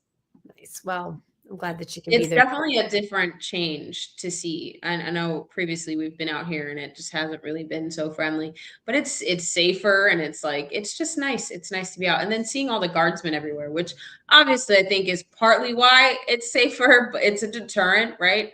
Oh, I don't know sure. how they'll have to be here doing that, but when you have crazies that are trying to, I don't know, assassinate our president for the umpteenth time and completely dismantle and ruin the beautification of this city. I don't foresee the guardsmen leaving anytime soon. Well, I mean, I'm glad they're there. Honestly, Allie, we've talked on the show a lot about, Trump came out early on in this latest term and has said, listen, if we just get all the fraud and waste and abuse taken care of, we might be damn near close to balancing this budget. And I thought that was quite an overstatement. But then you look at the numbers of what's going on, not only just, what we're finding out with our local and municipality governments here in Florida, but you look at places like Medicare and Medicaid. I want to listen real quickly. This is Assistant Attorney General Colin McDonald. He's talking about some of the agreements that he's made to be able to detect fraud. I think this is using kind of the best of technology that we have today to be able to try to work to detect fraud in real time. Take a listen. After identifying a suspicious behavioral health provider in Illinois, we brought charges against a defendant for a $67 million Medicaid fraud scheme.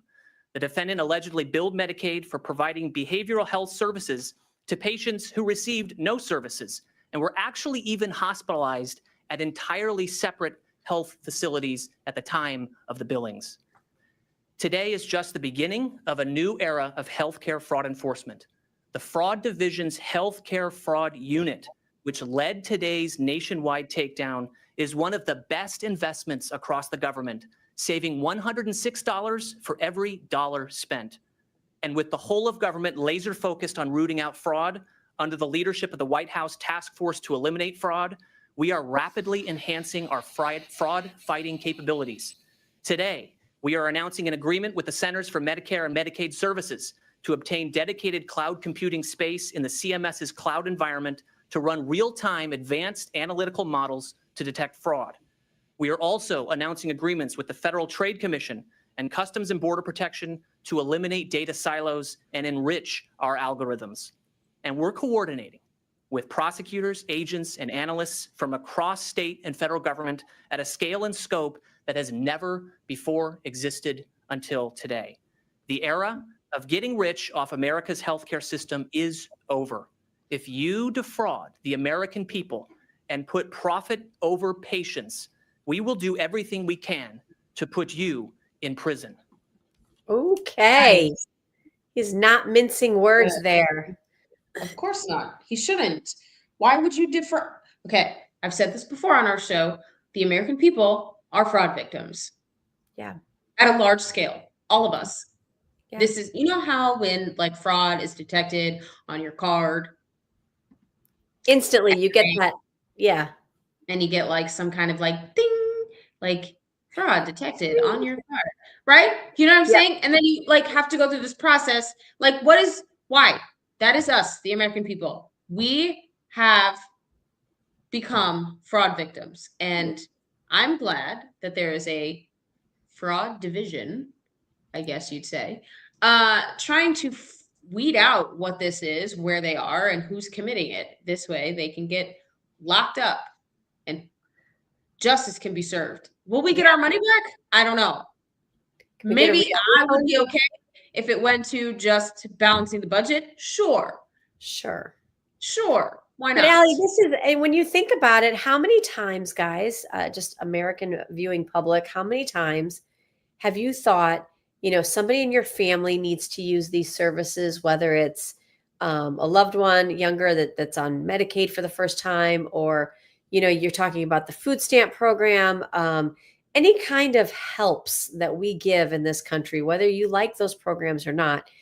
When you have somebody in your family or somebody, maybe it's the first time in your life that you're needing to use those services, and then you go to them and you realize there's like FEMA, there was nothing left. And you're like, well, where the hell did it all go? If people like me are paying into it, but my daughter or my son or whoever can't ever use it, like, where the hell did it go? This is where it's gone. It's gone to fraud. And when you think about it, these are people that needed to use this money. They're doing it through Medicare and Medicaid. Those can't be the only two federal programs that have ever been riddled with fraud, which is why we circle back to the Save America Act. Because even though I know it's not financial, don't tell me that messing with elections in a country the size of the United States doesn't probably have a monetary value to it. We need to make sure. It does. Because the other side gets in and wastes all our money. And the first thing they'll do is reopen USAID. And all the good work we've done that has been rippled all the way through South America will be undone. Yep, undone. Like a thread that you pull on a wool sweater. Yep. That's exactly what that is. Right now, we have this deep state against the ropes, and we have the Democrat Socialists of America almost completely defunded. They don't know what they're going to do, to be honest. Except with the four not Republicans, but are in the Senate that are holding the line for them, for the Democrats, I guess. It takes and I actually just saw Joe Gruters at a RNC chair, Joe Gruters at the event I was at today. And it's hard because what he keeps saying is, but Michelle, those are the only Republicans you're ever going to get elected in those states. Don't care. I don't but care. It's Collins. Find someone else. That's like saying that for Liz Cheney. So we just dealt with her for what? Someone else. You guys will make representatives move in different districts so they can run to represent different districts in the state of Florida, but you can't find somebody to run against Thune and the other three? Well, but like what he's saying about somebody like Susan Collins is that if you put up a real America First Republican, they're not going to win. So then where is the money? But this is my issue with that. Where's the money going to, GOP, to try and educate the people of that area? Because you only need to know how many people are going to come out to vote. That's all you need. Well, it's called campaign strategy. It's called political strategy. If you don't know how to do that, you shouldn't probably be the RNC chair. I'm just saying. I love you, Joe. No, I love him too. But listen, that a part of the debate that we go back and forth on is that, yes, the party actually is doing that. And we have polled, and we do take the litmus test of what would succeed in that area. So they go with a softer Republican in that area because they know at least it's an R. But then I said, okay, but is it an R? No. Because remember, Joe Manchin, there were D's that would we knew. Okay, but you're not crazy. You're not a crazy Democrat. Here's the thing. Everybody that is currently, not everyone that's currently in office, but some of these people are in office and have gone on full MAGA, right? Full America First. They get in there and then they sit on their hands and pretend that their hands are tied. So why can't you get someone that forward facing in this area is a soft Republican, but once they get in, they put that hammer down and they're like, you know what? This is what I'm voting on. And this is why. Yeah. And if they are a one-term senator, then they're a one-term senator. But at least you have someone in there that is getting the job done. And here's the thing, Allie, and this is part of the discussion that we were having is but if the Save America Act is so bipartisanly favorable, then you really can take this Murkowski and Collins argument and throw it by the wayside, because they're not just being midline Republicans. They're really still standing as a blockade, just like Democrats do. Exactly. Against 83% of Americans in the United States. Wow. Well, guys, have you been following what the price at your local pump is for gas? Allie, you and I have, whenever this comes up, people talk about, oh, I voted for Trump too, but I actually wanted the affordability component that he used to talk about all the time, and I don't see it happening. I don't see it reflecting in my, in the cost of gas. I mean, he started this conflict with Iran, and it's like, okay, but that's not over. That did nothing to cut the supply chain to the point where we should be experiencing higher gas prices. Well, Trump has come out and basically said exactly that. He said the big oil companies are not dropping their prices at the pump. He said those prices should be dropping like a rock. In other words, consumers are being gouged. Yes. He's instructed the DOJ to immediately start looking into this. Gas prices better come down, or you've got some splaining to do. Love it. Hello, we were right again. I literally called this gouging 4 weeks ago, and we had gotten a couple comments on social media that was too far. And I don't remember. It was probably like some stupid spam account. But I almost got this far into being like, was it too far, Allie? No, we were right. Damn it, we were right. We were right, and we have been right. Yes, it is price gouging. It's price gouging, and there's your proof. We told you that the Strait of Hormuz had absolutely nothing to do with our gas prices, and anyone that is telling you different doesn't understand. Yep. They're not paying attention. We're selling oil now to China via what we've inherited through Venezuela. I mean, I think we're like the second largest retailer now in oil. It has nothing to do. So this is, and again, we've been talking about OPEC. Thank you, OPEC, many times on this show, and it's a small group of people, just like the Federal Reserve. They play God with what little bit of power they've been given, and they do sometimes put a strangle chokehold on the American people. And you can't tell me that it's not politically motivated sometimes. So good on you, Trump. I'm excited about that. Yes, I'm glad that he has come out and said it, because we've been saying it, and now hopefully people will believe it. They may not, because TDS is a real thing. So hold on to your britches, because it's about to get wild. I don't know. Well, TDS is a real thing, but Allie, I think we get spoiled where we live in Florida, not just in Florida, but especially Southwest Florida. We get spoiled, but I bet you're seeing a lot of it there in DC. Oh, TDS? Not really. I mean, in certain places, sure, but not really. Okay. There's protests and stuff going on, but we're still trucking along. Well, okay. I guess I just can't hold off any longer. This just makes my skin crawl. But guys, it's still freaking happening. It's still happening. This is in Park Ridge, Illinois, guys. This is very like middle class America. Take a look. Even Gays Against Groomers is saying enough is enough. Take a listen.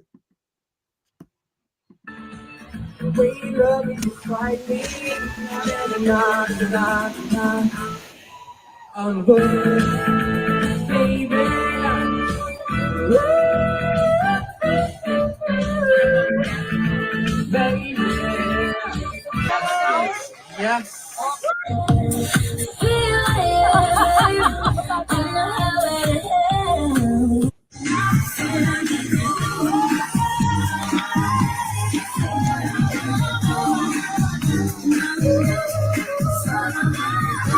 What am I watching? Oh my gosh. Why Allie, why do men need to twerk in leotards in front of an audience of children? With sexually explicit music. A, that's not attractive. B, most women that look like that probably wouldn't be wearing that. We don't generally do that to ourselves. I don't understand. What is it with the dollar bills? I guess they're teaching all these kids to go to strip clubs. I don't know the educational value of this. I really don't. I don't understand it. I don't think it's I just can't understand why this isn't some nightlife thing that you and your accountant do, and we don't know anything about it. Why does it have to take place in the middle public square? It used to be. It used to be. I'm telling you. And I don't know why it has come front and center and why we're still dealing with this after, we've already talked about it. We've already said this is a line that's been crossed and it's gone too far. I don't understand but I think also it's like, well, what is indecent? Yes, all of it. Like, do you know what I mean? Like it's if you arrest someone for being indecent in front of children, what is the level of indecency? If you're twerking in front of kids, absolutely get arrested. But if your police department has been largely defunded and don't have the resources to go out to these places to do this, then what is really happening? They're allowing these perverts to do this in front of children. And I think I have about had it with this. I don't know why parents still take their kids to go do this. I don't know why it's okay. Well, they almost are dressed a little bit like, it's like if you take your kids to Disney, and you see all the different Elsa and Anna and all the different princesses. That's what it reminds me of. That like they're trying to look. I don't know. They're dressed in costume and they're dressed. It's not attractive. Like whoever is singing or whoever they're trying to emulate, but you don't see Elsa and Anna and Belle and Gaston and like Buzz Lightyear walking around Disney and Universal leotards. No, getting like dollar bills thrown at them. Like this is insidious. It's not a good look. And everyone is talking about the morality police. Like, where are your morals, pearl clutchers? This is not okay. Go do that, but in the dark club. Put that in the closet with your damn diaper play that we know we covered earlier in the year. And oh my gosh. You can't let it go, can you? No, I can't let it go. If you're on dating apps, I am not, but if you're on dating apps, there needs to be a question, a pre-filter in there. Do you participate in diaper play in your off time? Because as Allie and I have seen in the course of making this show, there are many people that do. It's freaking disgusting. Maybe the other thing that we need to ask on these dating apps is, do you give your children dollar bills to go to transgender shows? Or drag shows? I don't know. Again, I don't care what adults do in their free time outside of public viewing. Like, I really don't care. Hire Dora the Explorer to come out. I don't want to explore that. No, what I'm saying is you couldn't have somebody dressed up as like a Nick Jr. or a Disney character to come out and read to the kids. Or you couldn't raise literacy scores. Come on. Right. You couldn't throw together a I don't know, a function where children are doing arts and crafts for America or learning, doing a book fair in the middle of somewhere. You couldn't do that. In my neck of the woods here in Florida, deep in the heart of conservative Florida, one of our local pride organizations had a children's ring toss, like where you take the rings and you toss them. Yes, I remember what they were using to catch them. Okay. It's a certain sexual toy. Yep. And it was children that were playing with them. Because it was during their Pride Month. Yep. I've had it with perverts, and I think all of them should be in jail. Well, Allie, somebody that we both know has not minced his words hardly ever is Dana White. So somebody asked him about Pride nights with the UFC. Let's take a listen to what he had to say. Are openly. I know that we have gay female fighters. I don't give a shit. I don't care what you are, who you are, what you do. You know, that's just we don't talk about that or any of that stuff. We have a T-shirt that says "We are all fighters" and it's got like the gay flag colors on it. But I don't know. I'm just not. Everybody do your own thing, and I'm just not into it. I stay in my lane, man. Whatever all these other guys are doing, good luck to you. I do my own thing. Yeah. What part? I mean, and there you go. You know, he's not trying to disenfranchise anybody, but he's saying, you know, can we just not? Like, nobody cares. We don't talk about it. Nobody should care. If that's the first thing that you're introducing yourself as, and then you're doing it in front of children, well, that's where we draw the line. Like, you shouldn't. I don't need to know what you do in your bedroom. Nope. I just don't, because you don't need to know what I do in mine. Well, and here's the thing. Most of the time, you can't even talk about these things in an employment setting without it being considered sexual harassment. But yet you can greet me on the street and talk to me about the same thing. And I'm supposed to be 100% comfortable. I'm not comfortable with it. Like, I'm just not. I don't need to know. You mean to tell me that we can't talk about politics, but we can talk about what you do in your bedroom? Or faith. We can't talk about faith either, because that might, yeah. It's crazy, Allie. It's crazy. Craziness. I'm going to adapt the new Dana White philosophy, and I'm going to say, I don't really give a bleep. Because I don't care. As long as you're not messing with children, I don't care. Yeah.